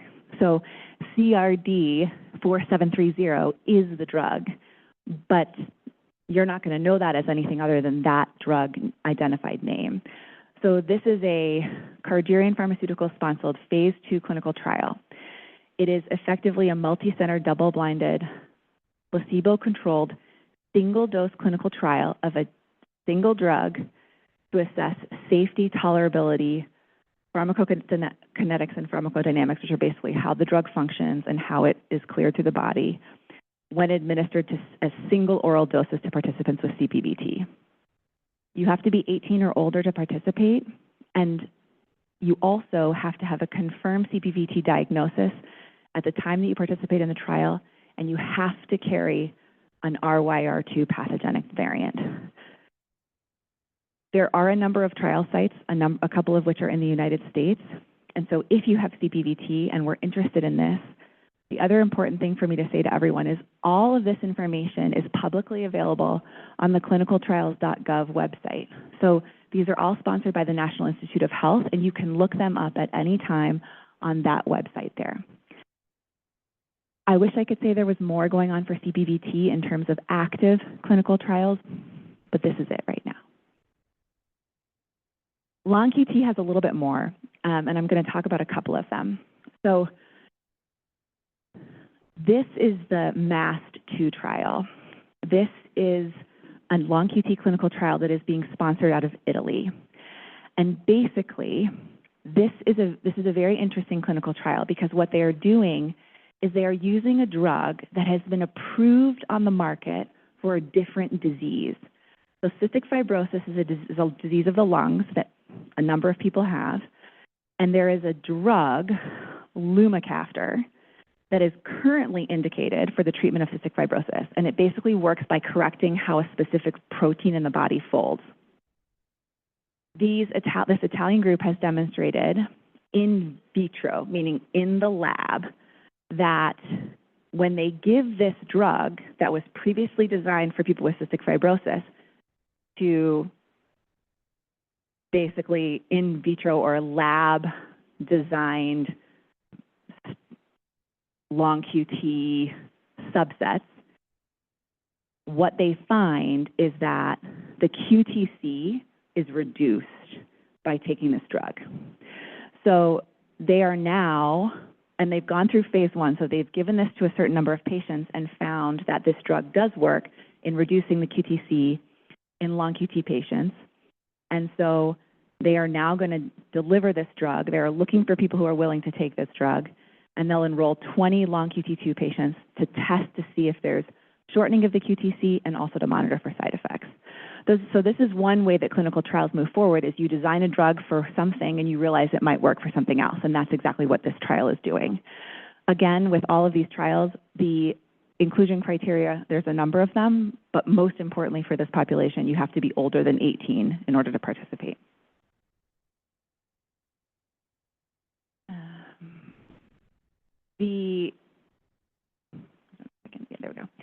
The other clinical trial that we'll talk about is, has been mentioned by a couple of other people today, including Dr. Ackerman, the long QT type 2 and 3 clinical trial that's sponsored by Thrive Therapeutics, who've been here today. They are conducting a clinical study to evaluate the safety and tolerability of an investigational medicine, also not named but numbered, long QT 1213, in people with long QT syndrome type 2 or 3. They're looking for both male and female participants, anyone over the age of 18, and you have to carry a diagnosis of long QT type 2 or 3.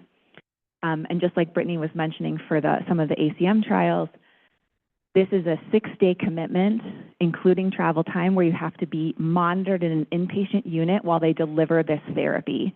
And then you basically sit around for 6 days, get the therapy, they monitor for side effects, and then you are discharged. This is a very there is a lot of promise in this study, and so this is a very interesting clinical trial. But again, These are things that you would need to speak directly to the investigators themselves to talk about what side effects of the drugs they've seen before, and then what your follow-up would be after you participate in this trial. So just another plug to say, if you're thinking about participating in clinical trials, there's not a lot out there for CPVT. There are a lot out there for long QT, and there's more coming. But make sure that you talk to your personal provider and ask a lot of questions about these trials. And then if you've decided that you want to participate, make sure that when you meet with the investigative team that you're asking good questions, and that you really feel like you understand the process. Dear me. A lot of other people have said this before, but there's no one-size-fits-all mentality in research. Participation in any kind of clinical research is a choice. There's risks and benefits, whether it's clinical research, retrospective studies. There's always things to think about. Ask lots of questions, and feel free to use us, your primary providers, and then also the SADS Foundation as a resource. The SADS Foundation actually has a whole section on their website dedicated to clinical trials, and there's a bunch of really good resources for patients, including what kind of questions should I ask if I'm going to go and meet with people about clinical trials. And I've included some of that on this slide. But thank you to the SADS Foundation, and we hope this helps.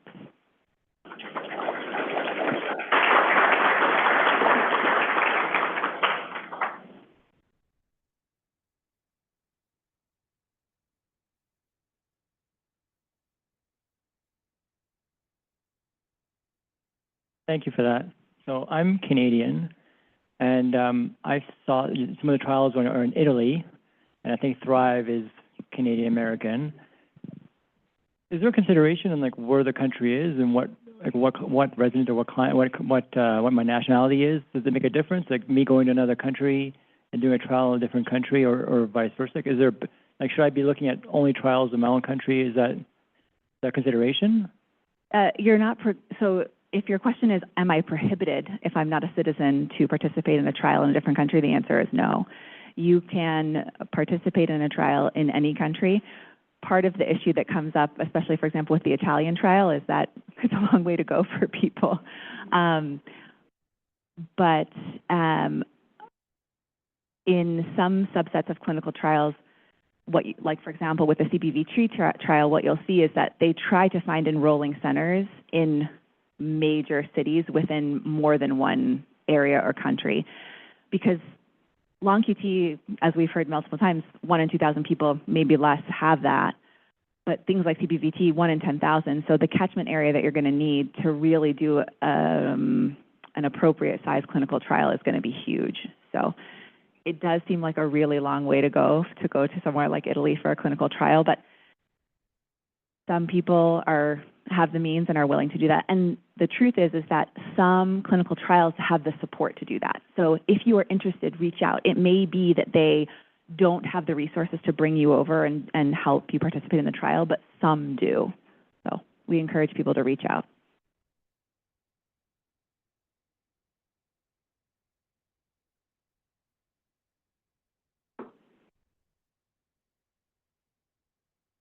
So much, Dr. Chandler.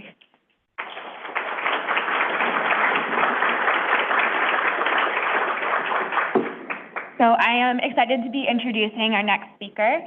Melissa Russom is a communications strategist with 15 years of experience in nonprofits and healthcare organizations. She is a communications consultant for the SADS Foundation, which she joined in a staff role in 2020, although she and her family have been involved as volunteers for many, many years. So please welcome my mentor and one of my very favorite people, Melissa, who will be talking about her recent experience participating in a clinical drug trial for long QT syndrome. Oh, well, thank you.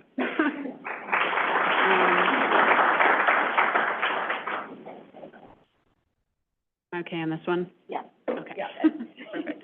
So it wasn't really until I started thinking about, like, right here, right now, that I realized I guess I'm a bit of a research junkie, because I realized, looking back, I'm like, okay, when my daughters were babies, my aunt is an OT, an occupational therapist, and so she worked at a college, and they had these lab days, where they'd go, the kids, they just watch babies and see their different movements. And she asked if I wanted to do it, and I was like, yeah, that sounds interesting. I kind of want an inside view into what this whole world is like. I also, for long QT2, I participated in a study through the University of Rochester, which was Rochester, New York, which was about kind of female sex hormones in long QT2. So it was kind of looking at, changes, across the month. And then, of course, when I was pregnant with long QT2, I participated in a study in Madison, Wisconsin, that was able to do prenatal testing to diagnose in utero. That was through the SADS Foundation. One of the highlights of my life with SADS since 2005 was in 2014 and 2016 when I did that for my daughters and was able to get that diagnosis. So I was realizing, boy, clinical trials aren't really new to me. But so when the Thrive study came up, that's the one, we've heard a lot about it. That's the long QT2, long QT3 one that was in the 6-day stay in Wisconsin. I did that last February. And when I heard about it, I kind of immediately went to, well, sure, if I can fit it into my life, the 6 days, sure. And it kind of wasn't, I didn't really give it a ton of thought from do I want to do a trial? What does that really mean? This is a new medication. I think I immediately sort of had so much trust in the system, and I didn't have a lot of those questions that a lot of very smart people here today are saying, you really need to ask yourself and ask others. But it was really, my husband, he was the one, when we were talking about it, he's like pulling up the government sites and looking at the class of drug. Has this class been tested for something else other than for long QT2? He was really kind of doing the due diligence for me. And then I also, hearing about it through SADS, I had a conversation with Alice. I know her medical SADS, she's an expert in this. And, I really had a heart-to-heart with her of, would you do this? Would you feel safe? What do you think? And so I've really leaned on the SADS team for that. Like, okay, I trust them. I don't know the Thrive people from Adams, at this point, but I know the SADS people. I trust them. I can ask my questions. I can get those answered. So that's what got me comfortable enough to say, sure, I'll take this drug that's not a scientific term, but an experiment, I can do it. I can feel safe doing it. And I felt safe the whole time. So that was, never really a concern of mine. The biggest thing was, am I going to go away for 6 days, away from my family? I'd never done that where it wasn't with at least coworkers, if not friends or family or coworkers. So going alone, to a little town in Wisconsin for 6 days in February, wasn't really on my bucket list. And when I arrived, it hit me that, wow, I'm here alone. And it made me realize just how, kind of unique the sort of what they were looking for with, okay, I'm a long QT2 person. I had a device. My QT interval was a certain spot, and so there wasn't a huge pool of us. So I was the only person in the study when I was there. So it was, a wing of an old hospital, and there were, minimum 4 to 5 staff at a time that were there for me. They were there for me, and it was kind of weird. Like, you have to be comfortable being really getting a lot of attention, and really a lot of focus. So much so it was a cold morning. I showed up, had an Uber, got to the facility. I was supposed to check in at 7 a.m. When you have an appointment, you show up probably 10 minutes early or so. You don't show up at the moment you're supposed to check in. So especially when you're getting an Uber, you can't really, you got to build in some time there. So I arrived, and I was 5 minutes early. but the building didn't open until 7 o'clock because I was the first point of business. Like, I was the only point of business for that day. So I'm standing in, like, the Wisconsin cold, like, when the door opened, the Uber left. That's just, you know, again, just being that kind of center of attention. So that's sort of just something, you know, kind of important to know. But I always I was intrigued by being kind of that insider of it. And I really did get to learn the process and see the process in motion.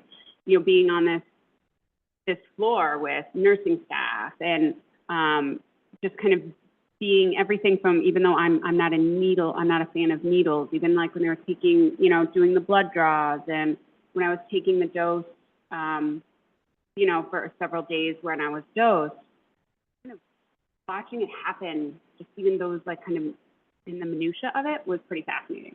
And so I felt comfortable other than feeling lonely. I definitely shed some tears. There were times, you know, I would call home and say goodnight to my kids and, you know, be in tears over it. But again, I felt safe and I felt comfortable. Yeah, that's kind of the main overview of it, but.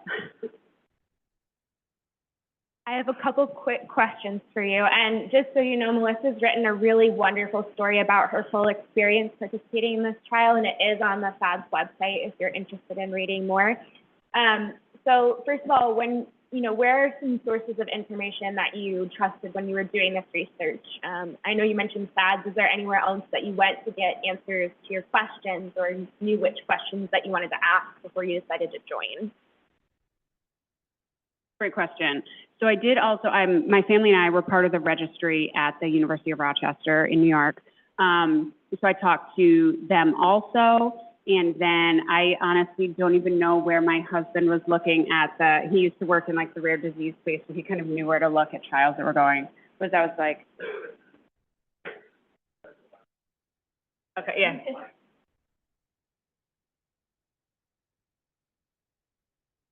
Yeah, so we'll go into clinicaltrials.gov and looking up kind of, you know, the drug class and what that meant. So that was a great source of information.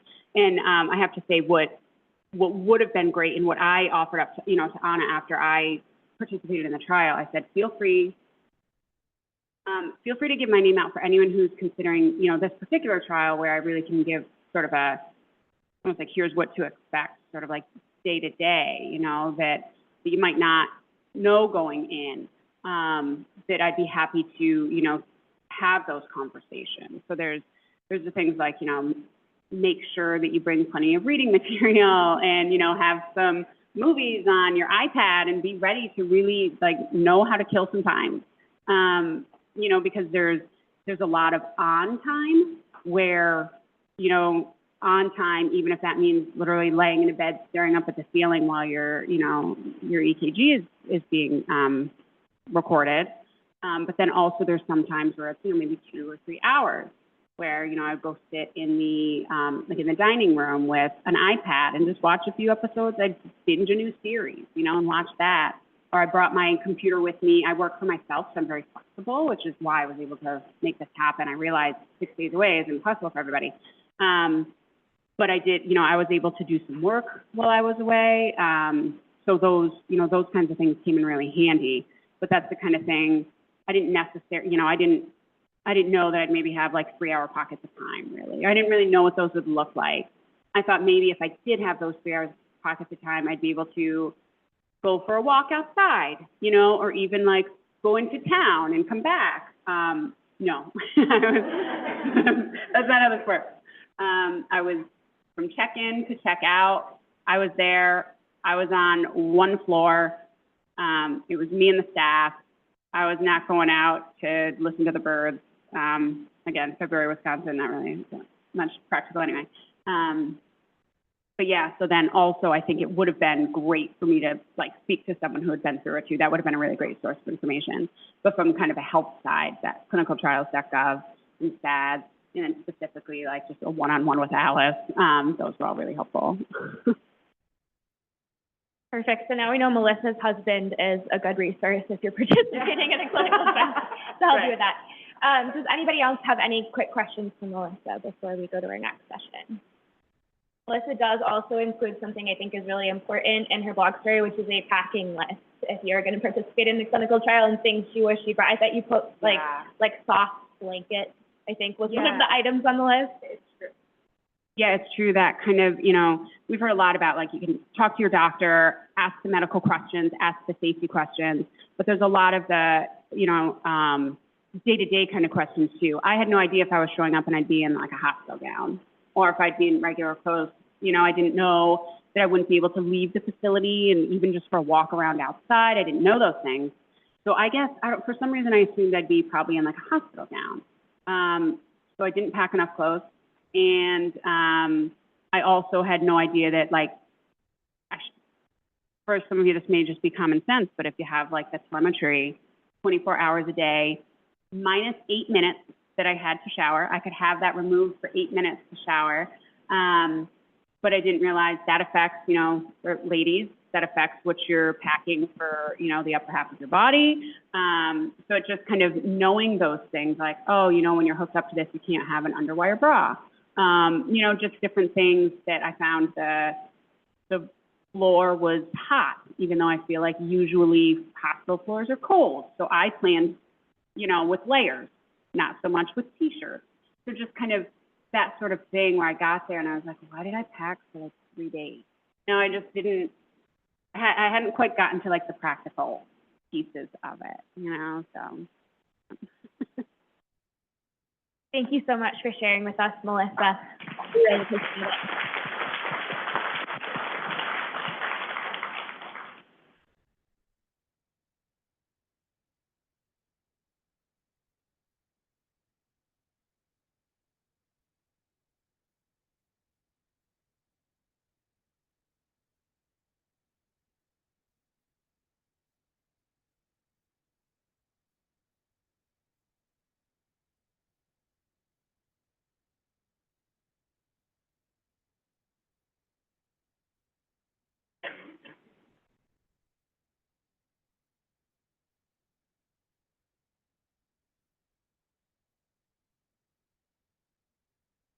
Okay. It's my pleasure now to introduce our next presenter, and that's Julia Freeman. Julia comes from California, San Francisco area, Santa Rosa, right? And Julia is also a member of our ARVC Steering Committee, one of our standing committees for the SADS Foundation, and she's going to share her personal journey with ARVC.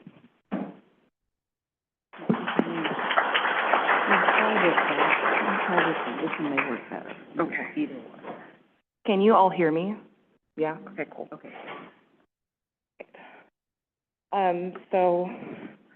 Hello, my name is Julia Freeman, and I'm here to share with you my ARVC story. I hope to give you a sense of who I am, what happened, and how ARVC has changed my life in unexpected ways. There is a slideshow presentation, but it's actually mostly pictures, so please enjoy. So as you can see, straight out of the womb, I was a hooligan.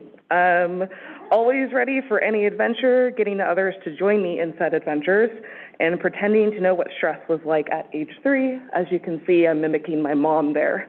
I had a lot of energy as a kid, and you can easily find me outside doing something, climbing trees, being with family, and more than likely rolling in mud somewhere, also there.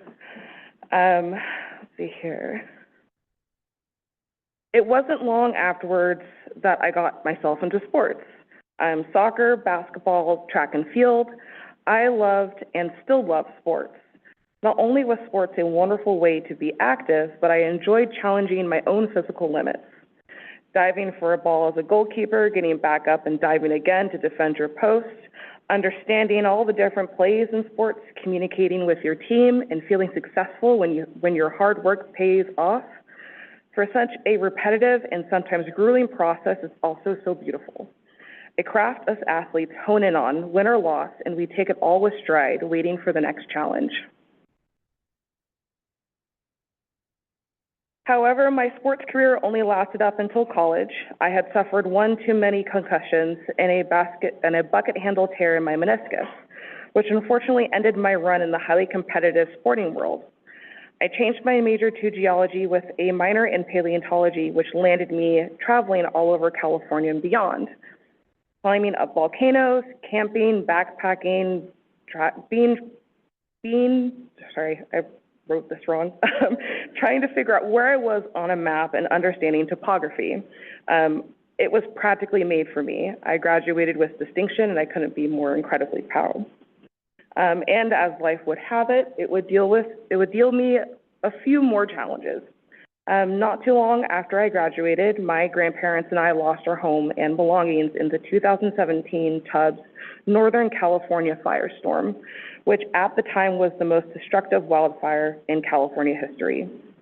The career I was pursuing, scientific illustration, fizzled as I lost my art portfolio to said fire.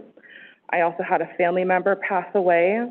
There were so many things I couldn't keep count of anymore. It was an interesting and challenging time, to say the least. With all of those ups and downs, I still applied myself, tried to never stray away from an adventure. I went to Canada and hiked up to the Burgess Vale, which is a UNESCO World Heritage Site. Went to see some crazy sports games, ran my first 5K, got into archery, rock climbed, ice skating, you name it, I was in it. All this energy I had and the call for adventure turned into a huge stress reliever. I often told myself, as long as you can move your feet forward, that's my resolve, one step at a time. The adventure that changed it all was my staycation in San Francisco in February of 2020. Joel, a close friend of mine at the time, located at the bottom left for everybody, was going through some challenging times himself. So naturally, we decided we needed some sort of getaway. While San Francisco was an hour away by car, we decided to go the scenic route. We rode the SMART train, walking, sailed on a ferry, took a bus to our reservation in the city. No cars, and us figuring it all out, like true traveling spirits. And since we had no car, that also meant that we were walking everywhere. The city is known for its steep hills and people with some seriously strong calves. Makes the Canadian Rockies child's play. 2 days into our adventure is when I experienced my first warning sign of what was to come. While at a speakeasy with friends, I suddenly felt faint, almost like my body turning itself off. I was able to gain composure, and no one seemed to notice. I thought that was weird, but continued on to the night. I walked the hills, continued to have fun with friends, went to dueling pianos, everything seemed fine. It wasn't until I had gotten back to our hotel where I realized that there was something wrong. I had a pain in my chest that I did not notice before, and so after some discussion with my friend, we thought I was fine and that I could sleep it off. In the morning, I woke up to an immense pain in my chest. Although it was our last day in the city, we had more places to visit before we headed back. I told Joel, something's not right, I need to go home. During our trek back, we realized that we were close to missing the bus. We hurried to catch it, and once it was in sight, we did a half sprint to get through the doors before they closed. The moment we got inside, I again felt that turning off feeling, but this time it was much worse. All of my senses and my body felt like they were shutting down, and I hunched over. I grabbed Joel and I told him something's not right, and I was fighting myself for control. This is where things get fuzzy, so a lot of this is pieced together with the reports, which Joel told me, and family and doctors. So Joel was able to get me out of the bus and into an open area. Joel, who unfortunately had very recently lost his mother, recognized that I was going into cardiac arrest. And fortunately, that is the same thing that Joel lost his mom to. Joel called 911 and got the help of several Franciscans who located the oncoming ambulance and led them to our location and told emergency personnel everything. I had a heart rate of 236 beats per minute. I think it's there. There it is. I had a heart rate of 236 beats per minute, and I was not responding to the, and I'm going to butcher this medicine name, amiodarone. I probably butchered. Say that again? That one, yes. I looked it up on the internet. I said it 50 times. I knew I was still going to butcher it. So I wasn't responding to that and adenosine that was given to me via IV. Multiple efforts were made and options were becoming more and more limited as medicines were ineffective. I remember laying there, feeling the spaghettification that the multiple rounds of medication had given me. The doctor put his hand on my shoulder as I laid there and told me that there was one thing that they were going to try, but it wasn't guaranteed. I was going to be knocked out. The hope was to see if my heart would naturally go down, or heart rate would naturally go down, but also to prepare me for cardioversion if it didn't. I think about that moment a lot. A doctor who was telling me that this was it effectively. It either didn't or didn't work. To say, okay, and give a doctor permission is still such a surreal feeling. Gathering all my courage in a small moment in a literal do or die situation. I remember laying there and looking up, then drifting away. From what I understand from the report, the doctors and the nurses, is that my heart rate did not go down. Unfortunately, it had begun climbing once again. Ultimately, I received 2 shocks to the heart, 200 joules. I was extremely fortunate that my heart rate returned to a normal rhythm.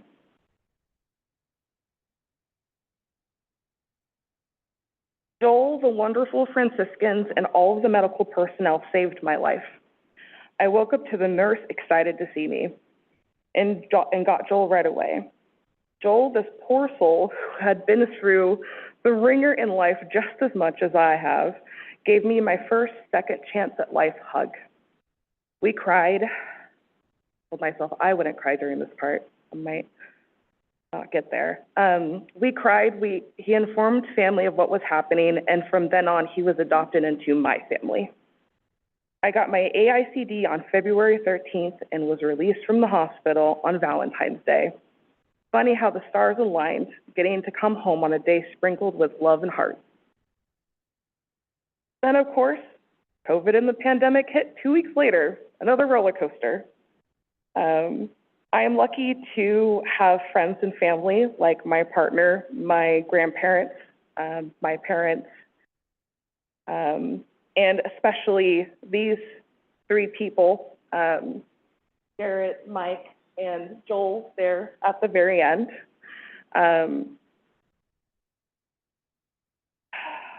At the time, I was living alone, and all 3 of them had signed up to be my caretakers during the pandemic and took me to multiple emergency room visits as I was transitioning. I ended up living with them for 2 months in their apartment while I recovered. Again, I am one lucky person, and my family considers them all family. I stray away from this being a tale of woe. Yes, my disease is progressive. I have a higher risk of sudden death. The ability to do exercise drastically decreased, and there is currently no cure. I walked away from cardiac arrest with a new disease, one single-sided sheet of paper with information on it, and had to figure out who the new me is with this diagnosis. And with all that said, I got a chance to look at life differently. I was given a second chance. What if, from a year from now, I knew I would pass away? What would I change? The answer for me is keep moving forward, one step at a time, as always, but with no regrets. 3 years and more alcohol-free. I was headed down a bad road, and it did no longer serve me. Friends that struggled with my inability to be as available for hiking and extensive exercises, that's okay. I know my path.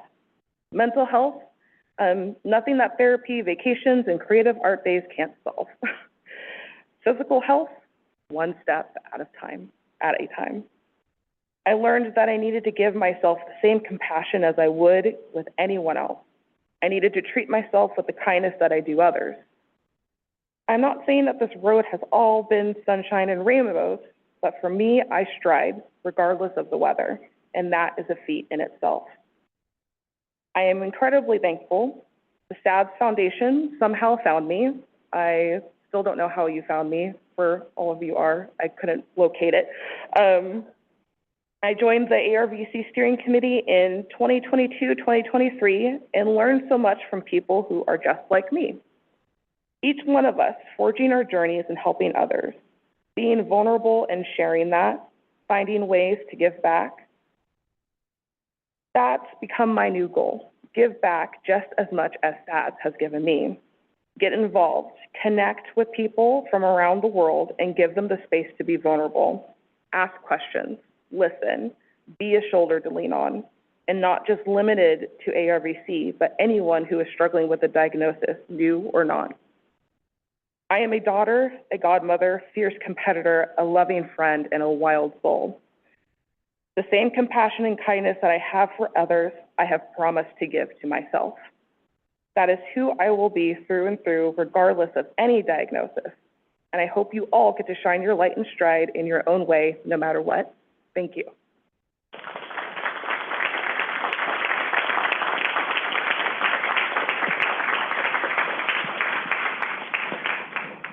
Thank you, Julia. Do you want to take questions or not?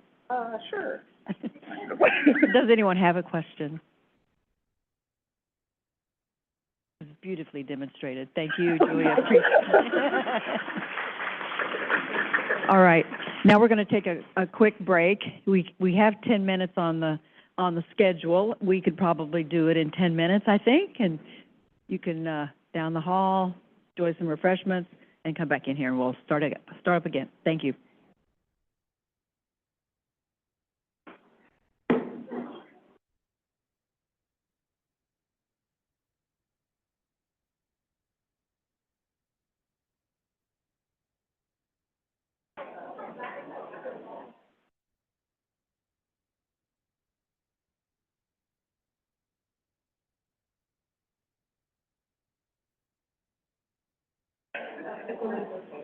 Oh, yeah, wonderful.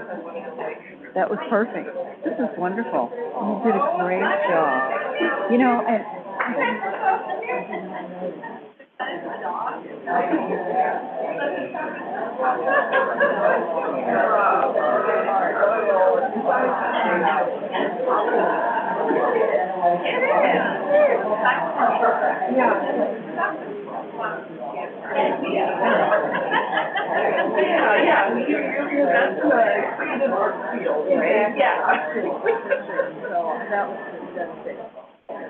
yeah.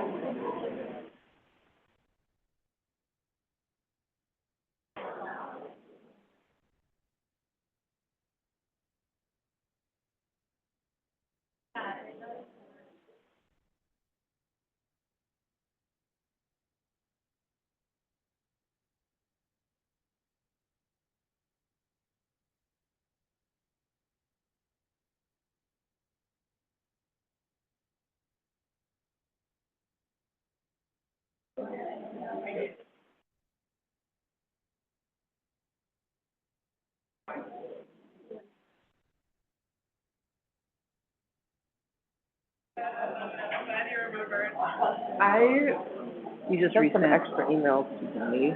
Oh, okay, then. Oh, here, this one with Cloud, Sarah Edit. Oh, okay. Okay. All right, so I'll just lower that one, and then this one, I think I have it open already. Perfect. Yeah, there we go. Okay, so we'll have this one ready. There we go. Oh, cool. Good three open. Yeah, I think it's the walk-in slides or my other one. Oh, okay, just want to make sure it wasn't like an old one or something. It is one that we've had before. Oh, I meant an old one of mine. Will you just do me a favor and scroll through to the very end of this? Go to the end? Okay. Can we delete them? No. Oh, okay. This is your last slide. Is my actual last slide is. Oh, not the penguin? No, no. Okay, there you go, that's perfect. Okay, all right. All right, back. Right, all right. Here, okay, thank you. All right, did I give you a mug yesterday? You did?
Okay, if I could ask everyone to find their seat, and we'll get started here in a minute.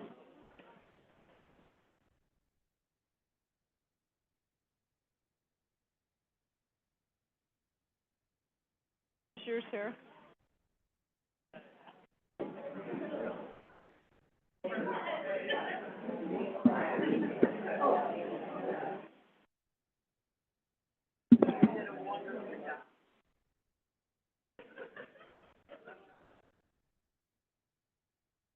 Okay, I'll give you an update on, we have now received 5 family members that are now sustainers for the SADS Foundation, so yay.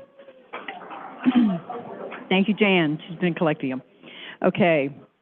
So it's my pleasure now to introduce our next presenter. It's Sarah Turney, who's a genetic counselor here at Lurie Children's Hospital.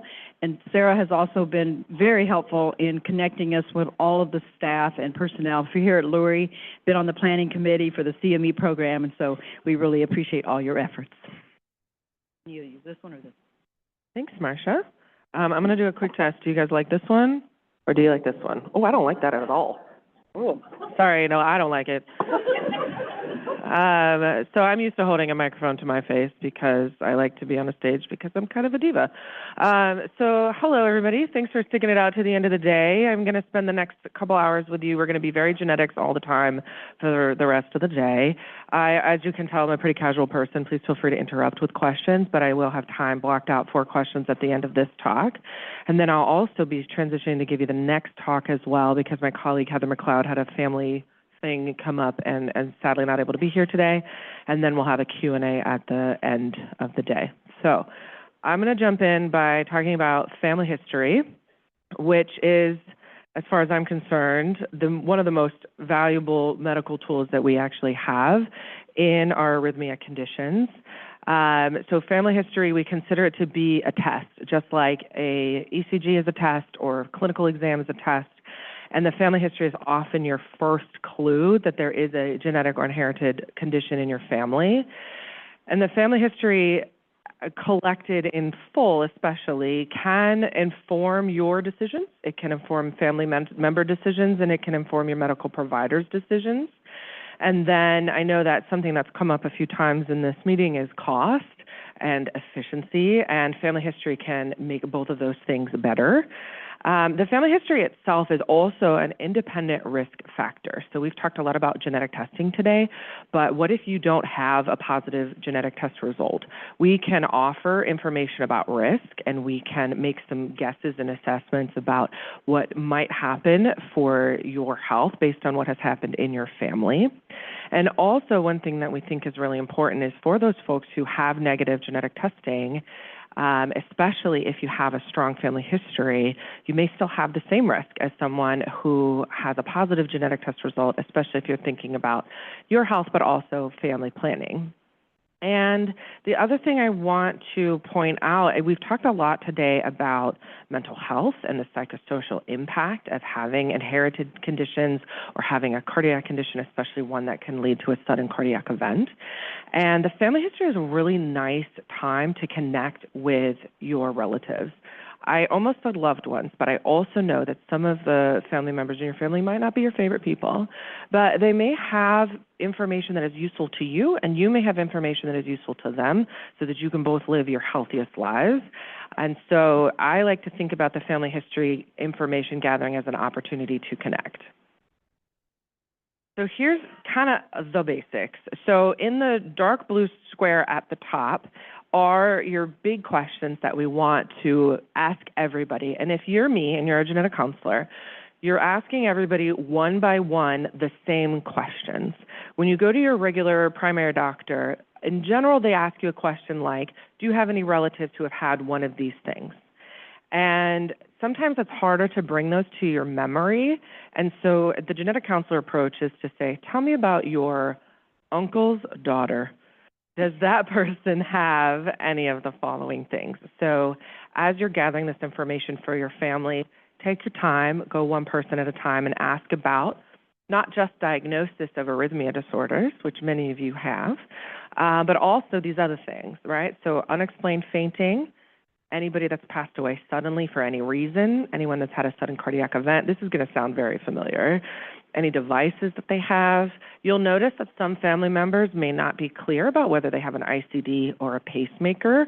Those nuances matter to us, our folks, so it might be helpful to clarify that. Unexplained accidents can happen, such as a a person driving on a sunny day who suddenly had a car accident when there was maybe no alcohol or it wasn't slippery. So why did that accident happen? And then really any heart disease, the family history is an opportunity to learn not just about your arrhythmia, but also about anything, right? So family history can tell you about health conditions that are outside of your heart as well. And then I put in the lighter blue box are details that are like kind of on the edge of cardiology, things that may be relevant, but are not kind of in your big list of things that if you were going to take a quiz tomorrow about this, that I would ask you about. I like to make lists about things. So we had the kids do a pedigree, we had the kids do a family history, and I am going to show you some later. But when you look at the notes that I write for you in your chart, what you see is a list. We do also draw out the pedigree, but I don't want you to feel like you have to be able to draw your family history. A list is great, and it's the kind of thing that you can check off and make sure that the things that I've asked you to think about have been asked about. So I like to start with your nuclear family. That's you, your siblings, or your children if you have children. And then I like to think about parents.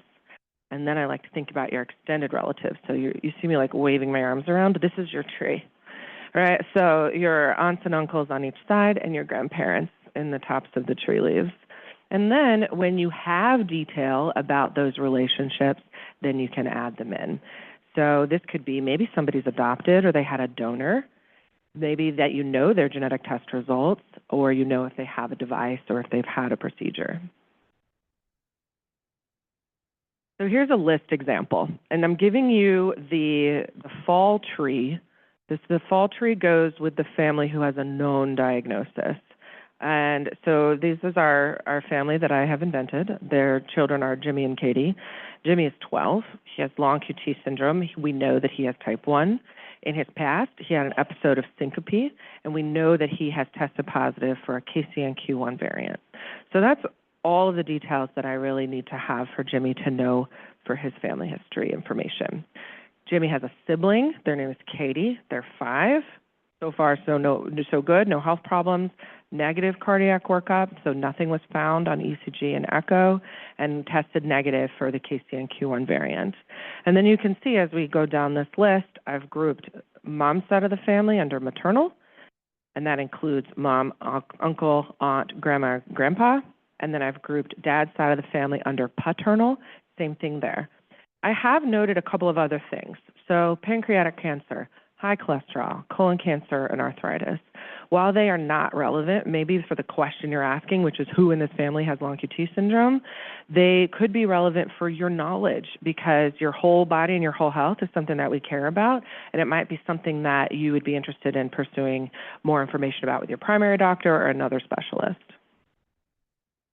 So on the other side, we have the summer tree.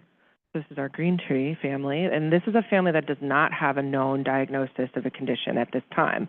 But it is still important to gather the same kind of details so that we can learn as much as we can. And so in this case, Jimmy is still 12. He's had 2 episodes of fainting. It has an abnormal stress test, but his genetic testing was negative. And this happens, right? So I would say a lot of our patients come through this process and come out with no specific genetic diagnosis. But I still want to ask the same question. So far, Katie is still the same Katie. But in this case, what we have is mom also having some sensations of starting to faint, some palpitations with her heart rhythm, and maybe perhaps an abnormal ECG that wasn't very specific. And I bet you can guess, looking at this history, that it might have been the uncle who was the first person who drew our attention. So this uncle at 37, he had a cardiac arrest a couple years ago after playing hockey. And then the rest of the family history seems kind of empty. And I think that won't surprise you as you learn, more about your family histories and you get into it. You will see that the pattern will not always be there. You will not always see what you expect to see. So when we're drawing a family history, we do use the term pedigree. It is kind of the traditional word. I don't love it because it makes me think of puppies, and we already did that today. So the reason we still draw this is a very old tool. So the reason we still use the pedigree, the family history diagram, is because it allows us to look at a single picture and get an assessment of an entire family.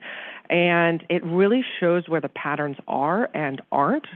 And it's very methodological. So the way that I said at the beginning, where we talk about one person at a time, using the actual physical drawing of the family is a really great way to make sure that that happens. And then it can really make it clear which family members have all their boxes checked and which ones might either need to come in to see a genetic counselor or to see a cardiologist. So let's go back to our family with known diagnosis. So this is our autumn tree family. And so this is the tiniest mouse. It works. Okay. So here's Jimmy. So Jimmy gets an arrow because he's the first person that came in to see us. So that is your technical term is your proband. So I put all the details about Jimmy right below. He gets a dot in the center because I am notating that people who have the condition are colored in blue, and people who have the gene change in KCNQ1 get a little dot in the center. So that's all the details about Jimmy. And then you see the pattern here. Here's mom, who has the clinical signs and symptoms of long QT as well as the genetic variant. Same thing for uncle. But what you'll see here for grandma is that grandma is not shaded in, but does have the dot in the center and does have the gene change. And this you'll see in your families as well. There will be people, of course, who have the same genetic variant. One person has a clinical presentation of long QT and somebody else doesn't.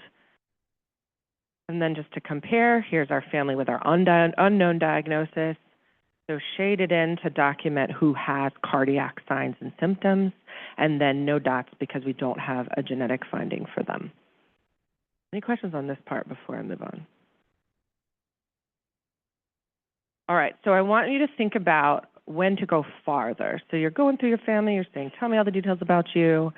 And I'm going to tell you a couple trends that I see when I talk to families.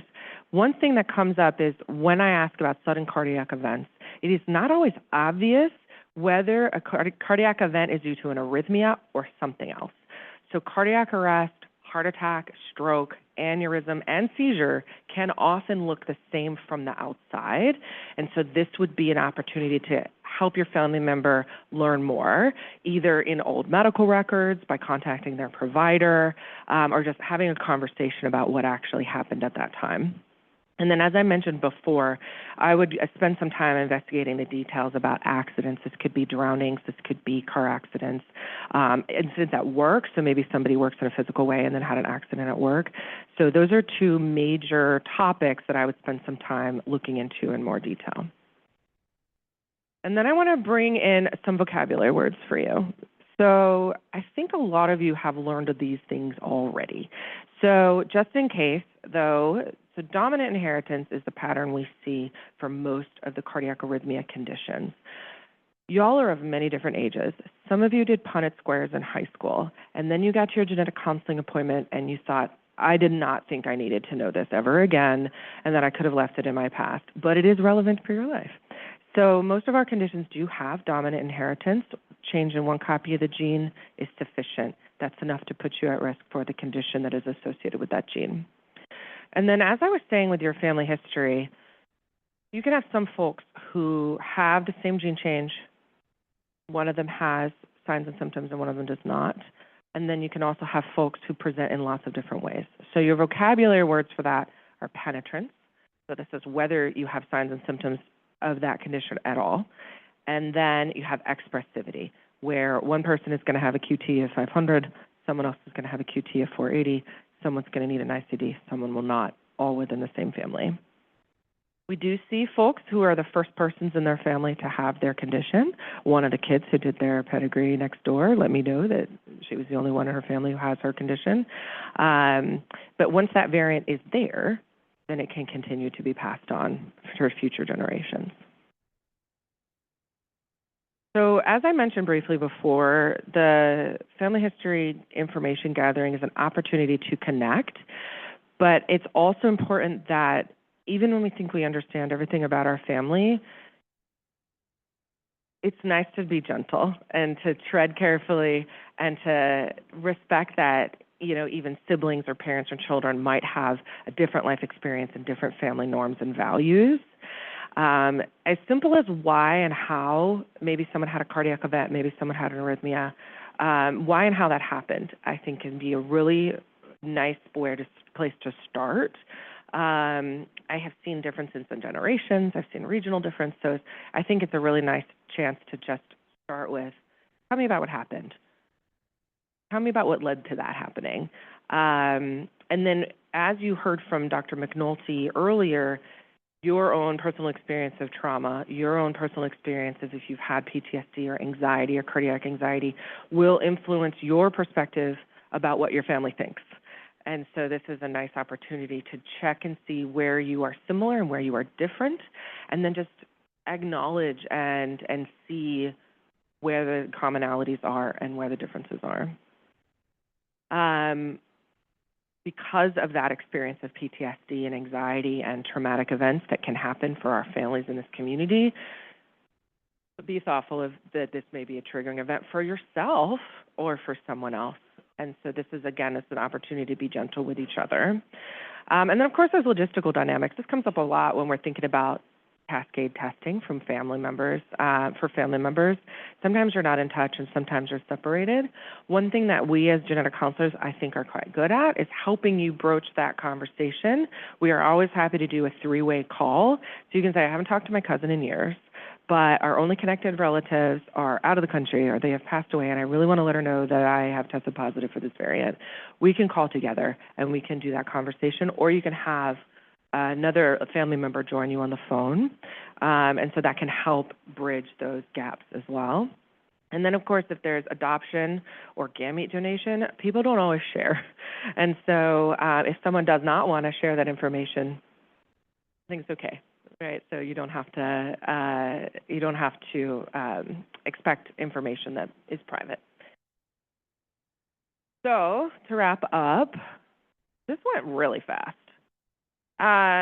This took a lot less time than I thought it was, so we can go back to anything that you want. And so I just, again, want to think about family history information gathering as an opportunity for connection.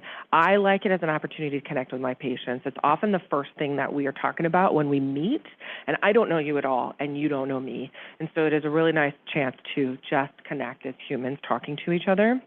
Thanksgiving is Family Health History Day, so you're going to be full of food and you're going to be sitting around on the couch. You might as well start talking about each other. And so do take that chance to connect. That's the end. So what questions can I answer for y'all?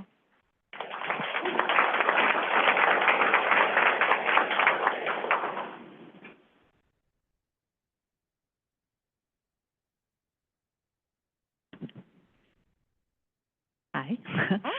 So my daughter is apparently based on genetic testing a de novo variant.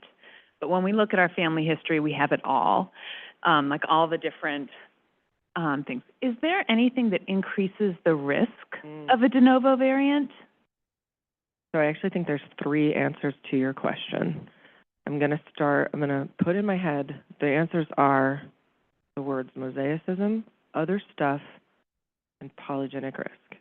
Okay, so mosaicism is when you might have a parent who has a gene change only in some of their body cells. I don't think this is what you're describing, but it's the first one I want to answer. So mosaicism is when it seems like that your genetic testing result is negative, but perhaps maybe your egg cells or sperm cells have a gene change or more, including your egg cells and sperm cells. So you could have two children in the same family who have that gene change, but the parents are testing negative. So that is one rare but possible explanation for an apparently negative genetic test for a parent, but multiple incidents of the same genetic cause in children. The second thing I said was other stuff. So because cardiac genetic conditions are common and cardiac conditions are common, it is possible that there's more than one thing going on in a family. And we definitely have multiple families in our practice who have multiple genetic conditions, perhaps two kinds of long QT, or long QT and Brugada, or long QT and a cardiomyopathy or a heart muscle problem. So that also can happen. But other stuff also includes all the other things that happen. So cholesterol problems and blood pressure and stroke and all the things that just kind of accumulate as part of being a human person who has a heart. And that can be hard to piece out. So what is general heart disease and what is inherited heart disease? And the other difficulty is that lifestyle and genetics go together. So if you have an inherited risk to have high cholesterol and you also have a family that really likes to eat red meat, I will not be able to necessarily know what is the weight of what. And then the last part is that we are all bundles of different body systems that are coded for by a huge set of instructions in our DNA. And while a lot of what we talk about here at SADS meetings is our single genetic causes of arrhythmia conditions, like long QT and CPVT, most of health in human bodies is multigenic, meaning many genes contribute to a final set of health risks. And so what we don't know is how much of that, of any health problem is going to be genetic and how much is going to be other things, and how much of it is this gene plus that gene over there. And we are getting there from a research and kind of informatics, like bioinformatics perspective. We are definitely not ready to give that kind of risk information to a family, especially in this setting. Your actual question was, is there anything that makes it more likely for there to be a de novo variant? And I cannot think of anything that would make someone more likely to have a random change in their egg cell or their sperm cell. I think a lot of times parents wonder if there's something that happens during the pregnancy, something someone did or didn't do, especially the pregnant parent, and that is not how that works. The egg cell and the sperm cell were launched before the pregnancy starts. Plus, your DNA at the embryo level is not accessible from substances from the outside. So, short answer is no, but I saved that until after I gave you the long answer.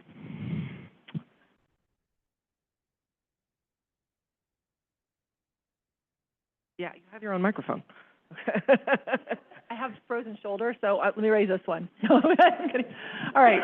So, question about, you know, it's interesting with genetics because I've heard both that you can be like your parents in terms of symptom onset, what age they are, kinds of symptoms, and I've also heard not really. Mm-hmm.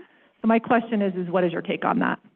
Yes, and, right. So I think our goal is to try to get a sense of the scope of the situation, but treat each individual person as a unique individual, right? And so we really, I think here, but also where all of our colleagues work around the country and around the world, we try to look for trends, but give personalized care.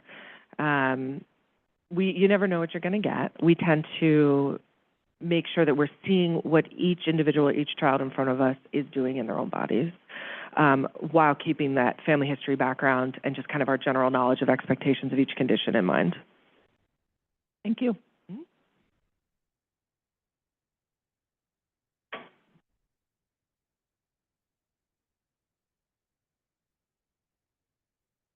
So a number of the genes that are associated with cardiomyopathies, and I'm thinking of PKP2 genes in variants in particular, have fairly low penetrance within families and so forth.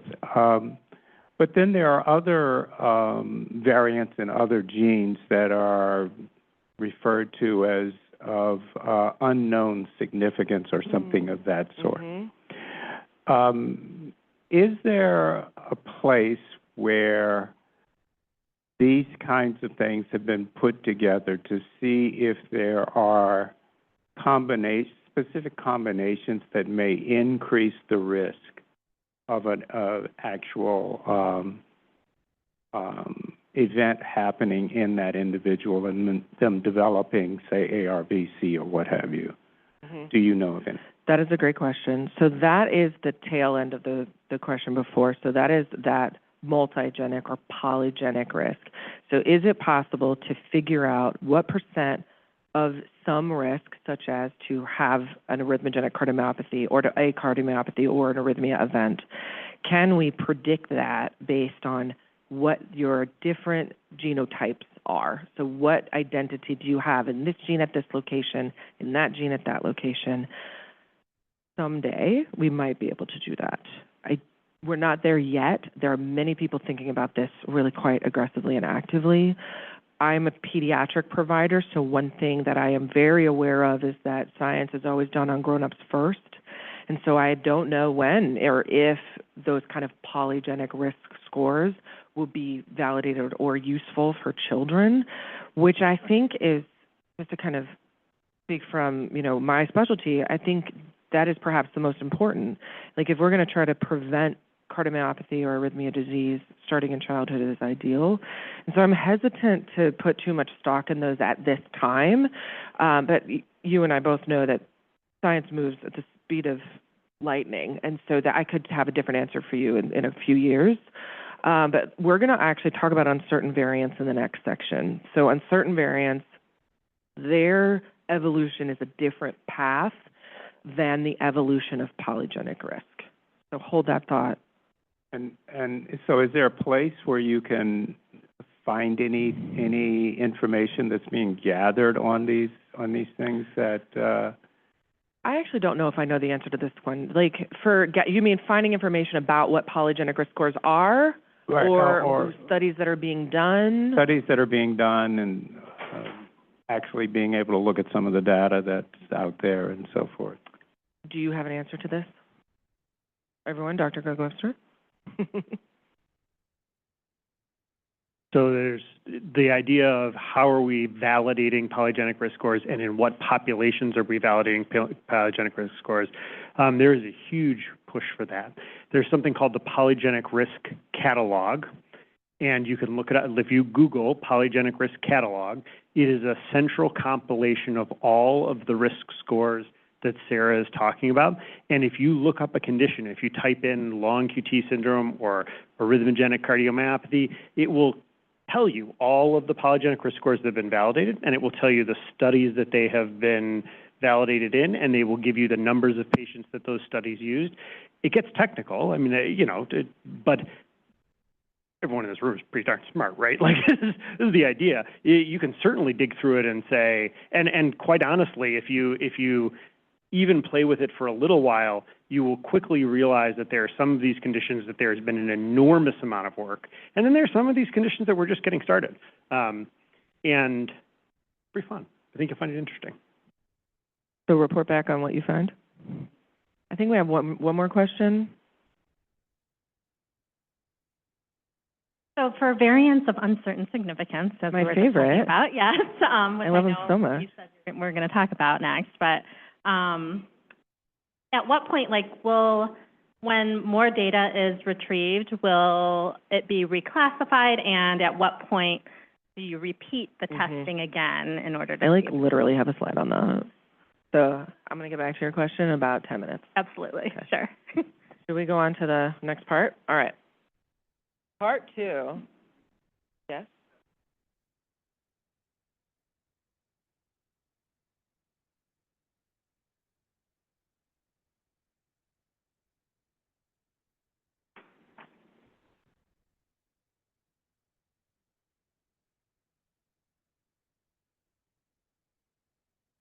As I said, this was originally a talk by Heather McLeod, so luckily she has slides.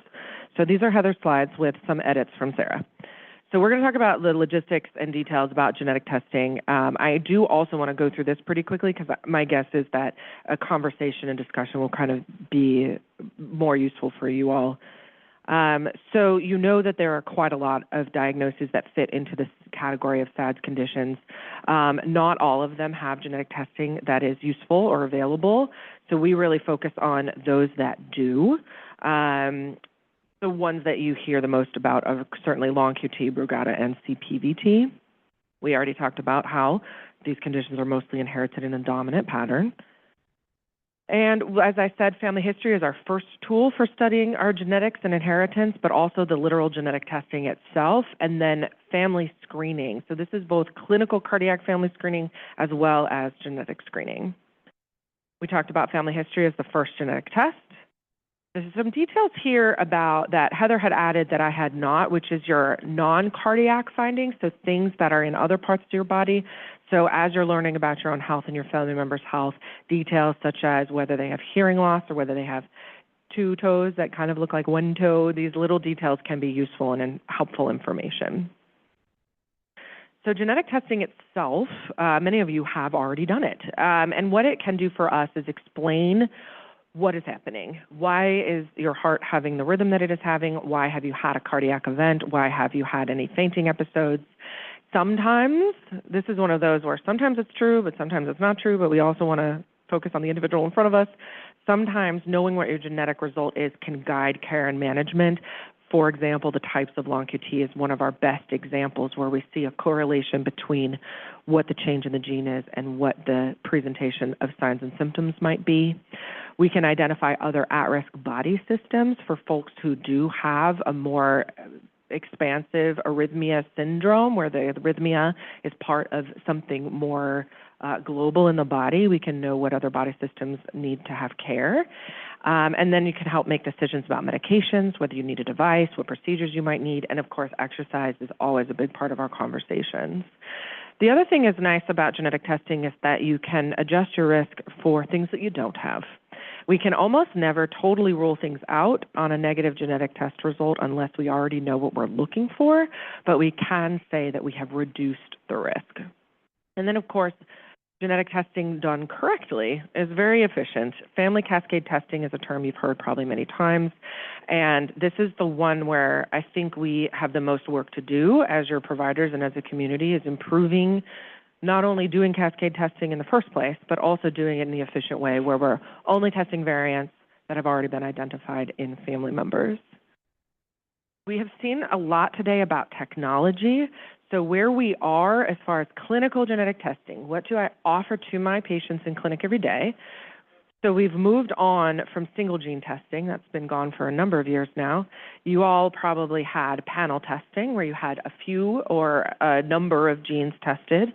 And we are moving into the era of tests called exomes and genomes, where we are looking at a lot of DNA at one time. And it is a different approach. Instead of being a gene-based approach, it is a person-based approach. It's what is your condition, what are your signs and symptoms and features.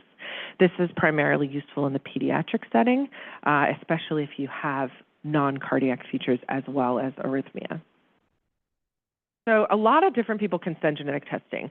I think genetic counselors are the best, but other people can do this too.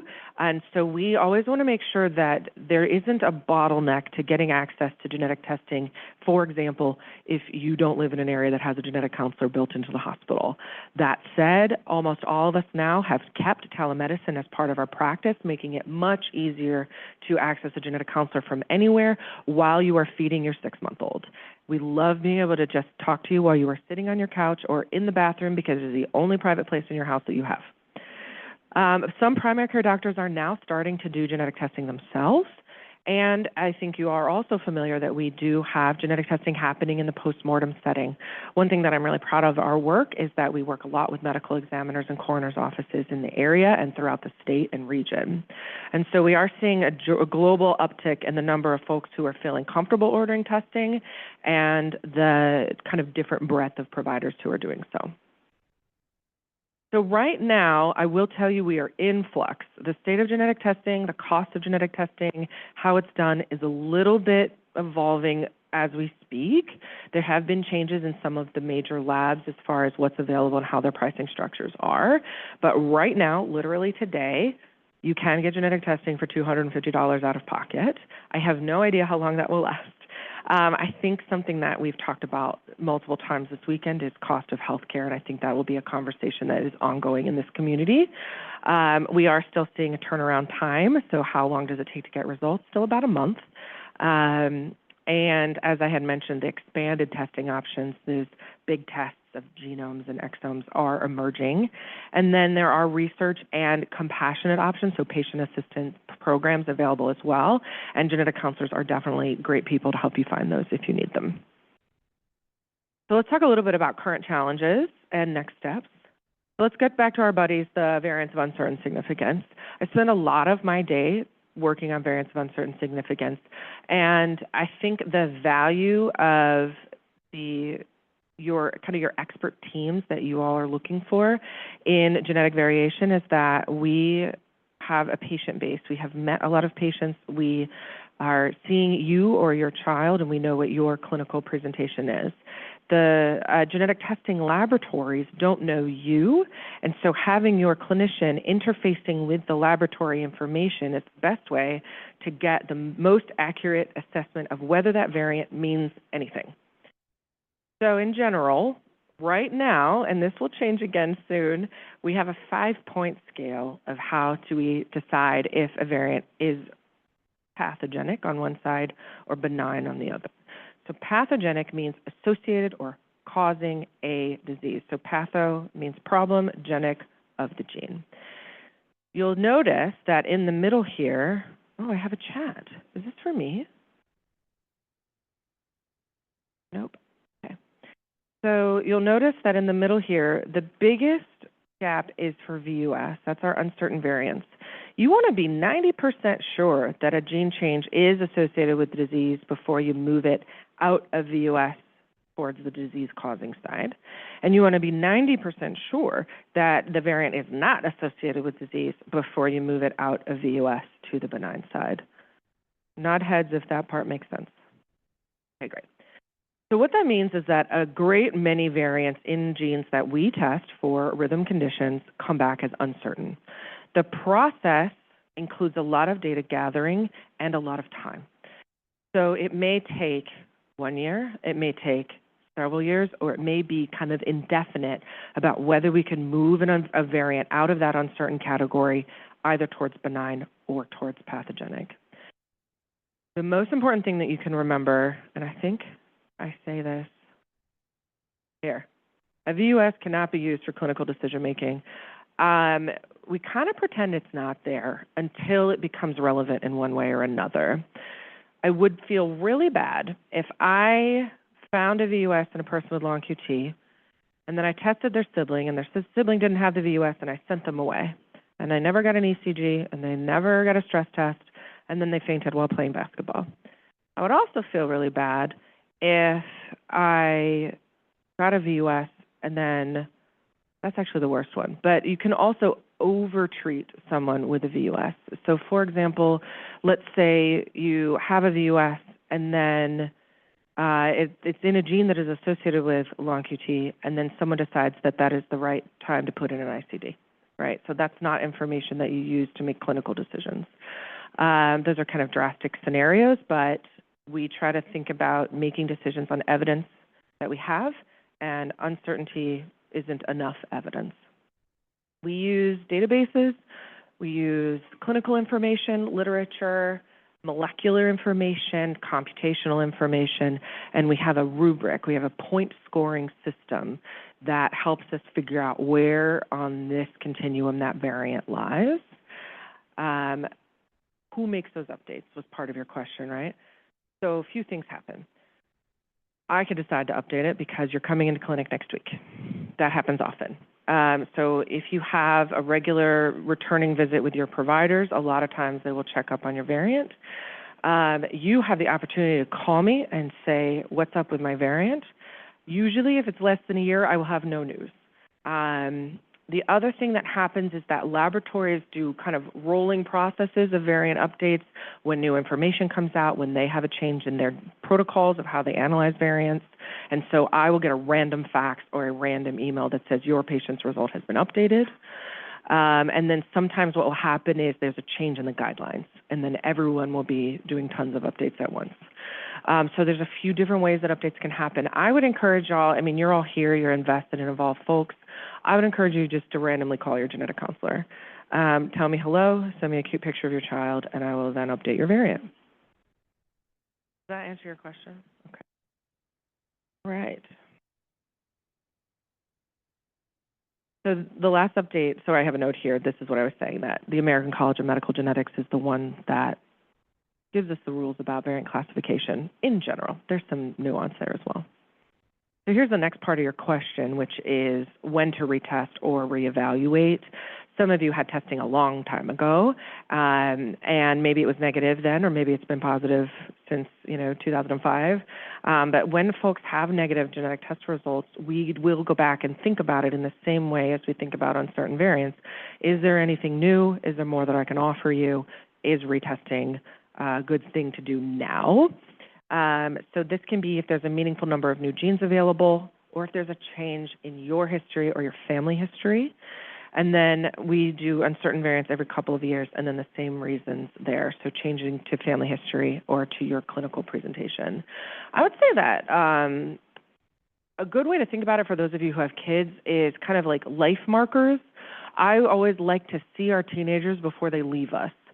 So before they go to adult care or before they leave the state or the city to go to school, I like to check in and make sure we've given them the most up-to-date genetic service before they depart, because once they're out of pediatric care, as you parents know, you have no control over them. So I just want to spend a little bit more time talking about oh, you guys, I have a typo. Oh, tragedy. So what comprehensive cascade screening looks like in a family. So let's say here's our first person who had genetic testing that was positive. We go to first-degree family members next, and let's say all these folks also tested positive, which certainly could happen. We're flipping a coin every time. And then we see here that it's dad. So this is dad. Boys are squares. So we go through dad's side. We're done with mom's side because she didn't have the variant. Dad has the variant. So we continue on to do dad's side of the family. I'm going to let that stick just for a second. This is the most important message I want to send you home with. Cascade screening is the best. Okay. So how do you find a genetic counselor? This is a relatively new website. This is the Cardiogenomic Testing Alliance. All of the cool kids are on there. Here's Heather McLeod. And you can find us this way, and you can find one that is close to you. You can see a genetic counselor remotely from anywhere. Our licensure is state-based right now, so I would try to find one that's in your state, but if not, we will figure it out. We will find you one that has multi-state license, which is a number of folks. And then down here at the bottom, there's also the findageneticcounselor.nsgc.org. You can just put in your zip code and see who's by you. And then clinical cardiac screening. So let's say you've done genetic testing and your family member's in another state and you don't know where to go. You just have to make a phone call. Your genetic counselor will help you find a provider. SADS can help you find a provider. Your pediatrician or your primary care doctor can help you as well. So I just want to emphasize that genetic diagnosis and cascade screening can reveal disease in individuals earlier, preventing kind of what our biggest concerns are, which is sudden cardiac events, and that you all are excellent agents to gather your family history information and encourage diagnosis so that people can be cared for.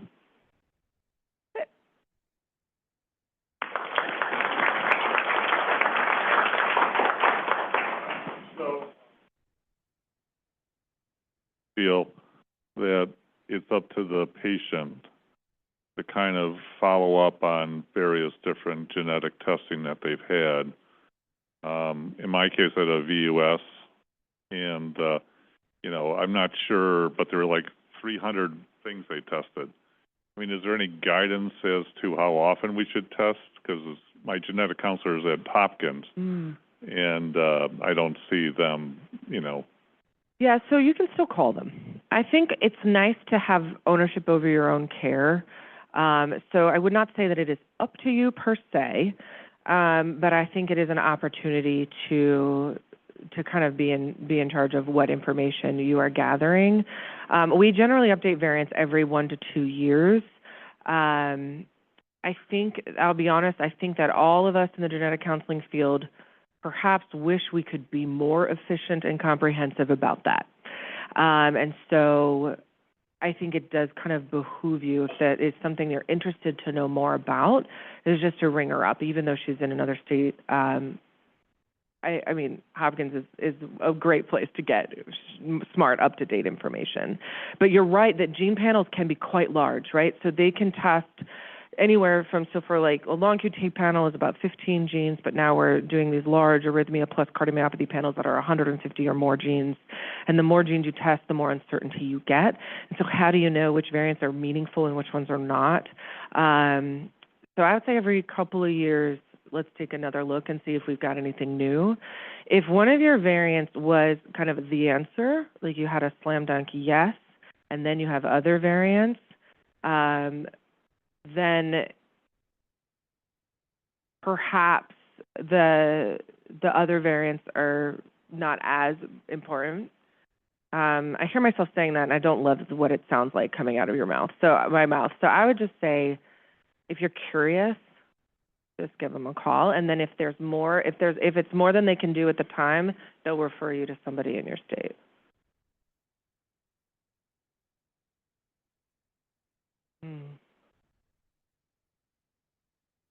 And, you know, what recommendations do you do to an adult child as to follow up on genetic testing? So you want to tell your children to get genetic testing? Well, it's one of the things I recommended, but it became down, they decided because of insurance purposes, they didn't want to go through it, you know, because I didn't test positive for anything. So I kind of let it go, but I think there's a lot to say about health insurance and life insurance that we don't have time for today. In general, we emphasize the importance of clinical screening. And so if there is a hesitation in any family member to do genetic screening, then we would want them to see a cardiologist for their clinical exam, because that is what is actionable and would change their care in the most immediate way.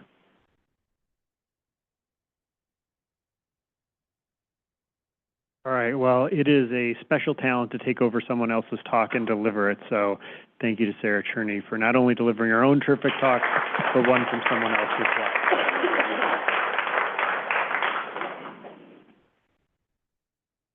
Answer this question real quick. So there's a question about when is the next VUS update? Maybe next year. Stay tuned.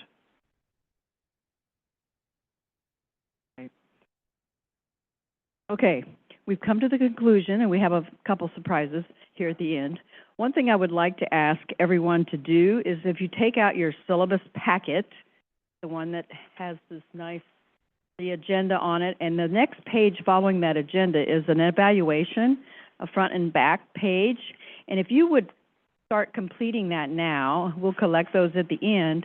And while you're doing that, I'm going to play a couple videos for you. One is from Jennifer Burko, who we were going to share her story yesterday. She was unable to make it due to a family emergency, and so she recorded a video at home from Houston. And Jen Burko is our it's patient engagement coordinator. That's her title, part-time from Houston. And so I'm going to play her story, and then we're going to follow that up with a finale from the kids, their video that we're going to play for you. We'll have them come in for that too. So Andy's standing by. Thank you, Andy. Let me see if I can bring this video up.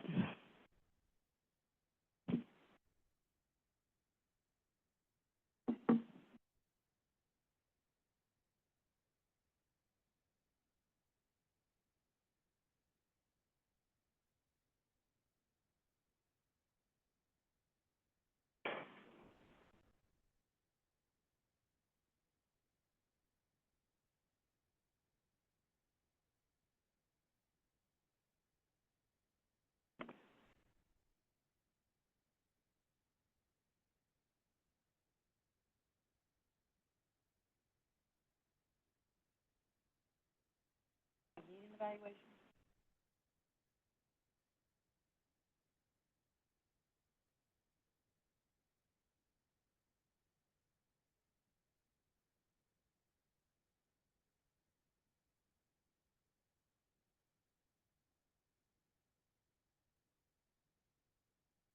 Hi, I'm Jennifer Burko, and I am the Community Engagement Coordinator for the SADS Foundation. Thank you so much for having us today. It's a privilege to be with our SADS family. And this is? Hi, I'm Sammy. I'm 18, and I have CPVT. We both have CPVT, in fact, but it took a long time to figure it out, right? And so it all started back with Frankie, Sammy's little brother, and you were there for his very first seizure, right? Yes. Tell us about it. We were at this indoor amusement park, and it was one of those harnessed up trampolines, and kind of out of nowhere, he had a seizure in the middle of jumping on the trampoline. And we called the paramedics, and they came in, and then he went to the hospital.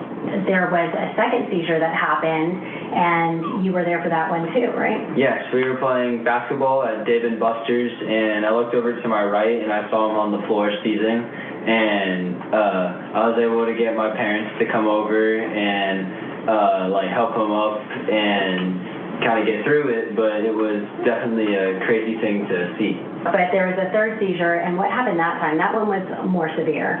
Yeah, that one, we were at a pool, and he went up to go on the high dive, and right before he was about to jump off, he had a seizure, and there was a bar on the high dive that the bottom wasn't, there was a space on the bottom, and he rolled off and fell 10 feet onto concrete onto his head. In the hospital, they diagnosed him with epilepsy, and he was being treated kind of all along the way by a neurologist. And then there was the fourth and final seizure, and I'm kind of feeling lucky that Sammy wasn't there for that one, because Frankie never woke up from that one. He was at home and suffered from a seizure, and once again, for the third time, my husband was the first responder, and he was not able to be revived. We lost his heartbeat, and unfortunately, he passed away. And we were told after he was sent to the medical examiner's office that it was sudden unexpected death in epilepsy. We would later find out that that was a misdiagnosis. And how did we find that out, Sammy? So I was going to a rock climbing gym with some friends, and as I got to the top and rang the bell, my body went limp. And they lowered me down, started CPR, and eventually rushed me to the emergency room. And while they were trying to revive me, they ended up losing the heartbeat, and they pronounced me dead. Everyone left the room, but eventually my parents noticed what they thought was some kind of reflex movement, trying to get an agonal breath. And they called the doctors in, and the doctors thought it was just a reflex, and they said that happens sometimes after, and they left the room once again. And then my parents tell me that my neck turned bright purple, and they called the doctors in, and the attending like rushed in. He was like he kind of exclaimed he had never seen anything like it before, and they were able to thankfully revive me and transfer me up to the ICU. Yeah, and so obviously a really intense moment, because after Frankie had passed and we were told it was due to sudden unexpected death in epilepsy, we knew at that point that Sammy, as far as we understood, was perfectly healthy. And so this came out of nowhere, and he was in fact down and receiving CPR for over 2 hours, which is pretty much unheard of. And then what we know is unheard of is how he was pronounced dead, and that was the second time my husband and I would have to hear the words from doctors, "We're so sorry, but your son is gone, and we're going to clear the room so you can say goodbye." When you woke up, what did we discover? That I had CPVT, and that my brother also died from CPVT, and that you also have CPVT. Right, so I've lived my whole life and had no idea. I didn't even realize I had symptoms until I learned what those symptoms were. And part of how I learned about that was being told about SADS. We were told by his electrophysiology team that SADS was something we needed to check out, that we would find some solace there, some information, and that is exactly what we found. I remember the moment I got on the website and I found so much information, I started screenshotting every piece of information and sending it to our entire family as we were all just learning what CPVT is, how it's treated, how it's discovered. And we talk a lot about SADS, about CPR knowledge and call push shock, and because people have that knowledge is why Sammy is sitting here today and not brain dead and very much alive and thriving, thanks to that Good Samaritan who turned out to be a local radiologist that we're now very friendly with. So Sammy went through a ton of recovery and rehab, and we pretty much lived in hospitals for a very long time, many, many months. And what are you doing today, Sammy?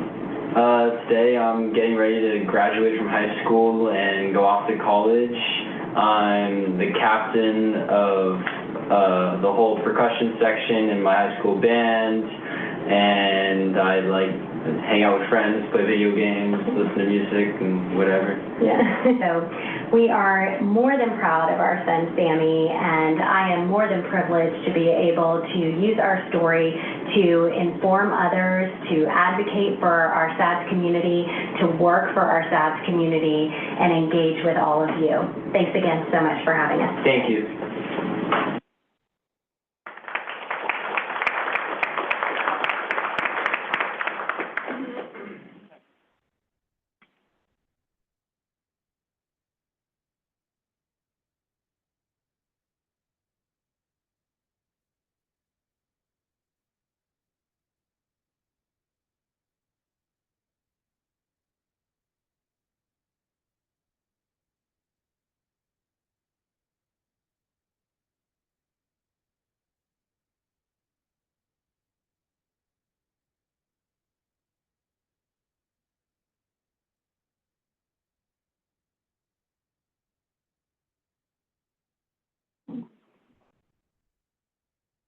Okay, our kids are going to come over here and join us for our final video that they have produced for you.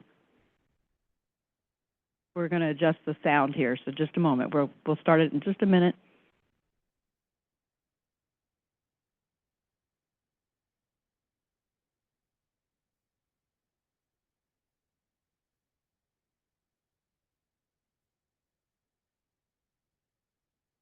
They're coming right now.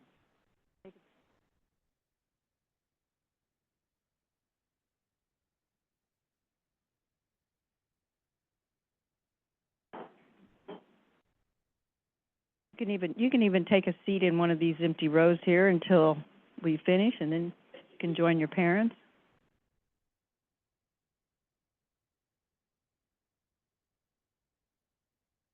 Okay.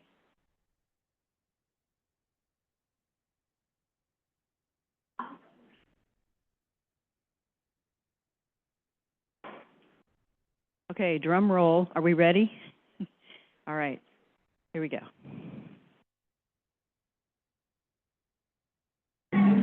Go. My name is Kate and I have long UT. I am AJ and my real name is Alfred Diggs and I have long UT. And I take it medicine and I take it day and night. My heart condition is CPVT, and if I end up falling on the ground, I am passed out, and you need to call 911 and give CPR immediately.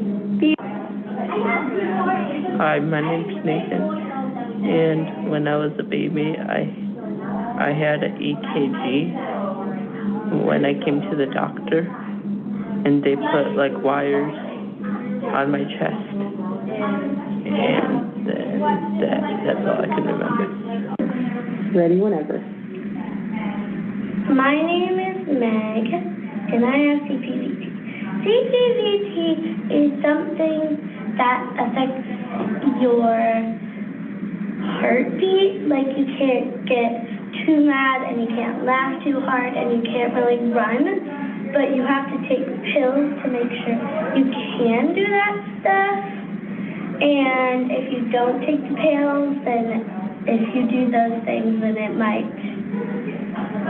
end up bad. So, yeah. I'm Hannah. I don't have a heart condition, but I'm here to support my sister and my dad. They both have CPVT, and my second year. My name is Nicholas, and I have CPVT. CPVT is when someone faints and has to go to the doctor. And basically the heart just stops and they can't breathe and it's just out cold and yeah.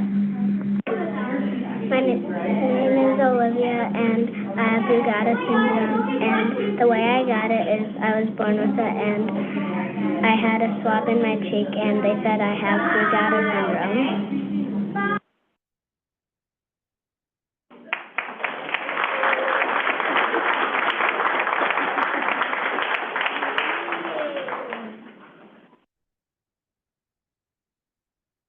Do all the kids want to stand up and take a bow? Please.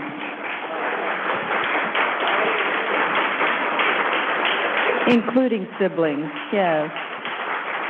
All right. Thank you, everyone. I want to just say thank you to Dr. Greg Webster for hosting us here at Lurie Children's Hospital. It's been a tremendous success. We are very thankful for all of your partnership. I guess any other parting words from anyone? No? Okay. Thank you all for being here, for coming and attending, and we'll be doing some follow-up. You can turn in your little evaluation, tear it out of your packet, and turn it in at the back door. We'll have some volunteers and staff to collect those. So thank you for being here. Alice, any comments? Okay. All right. Thank you all. It's been a pleasure to be here with you.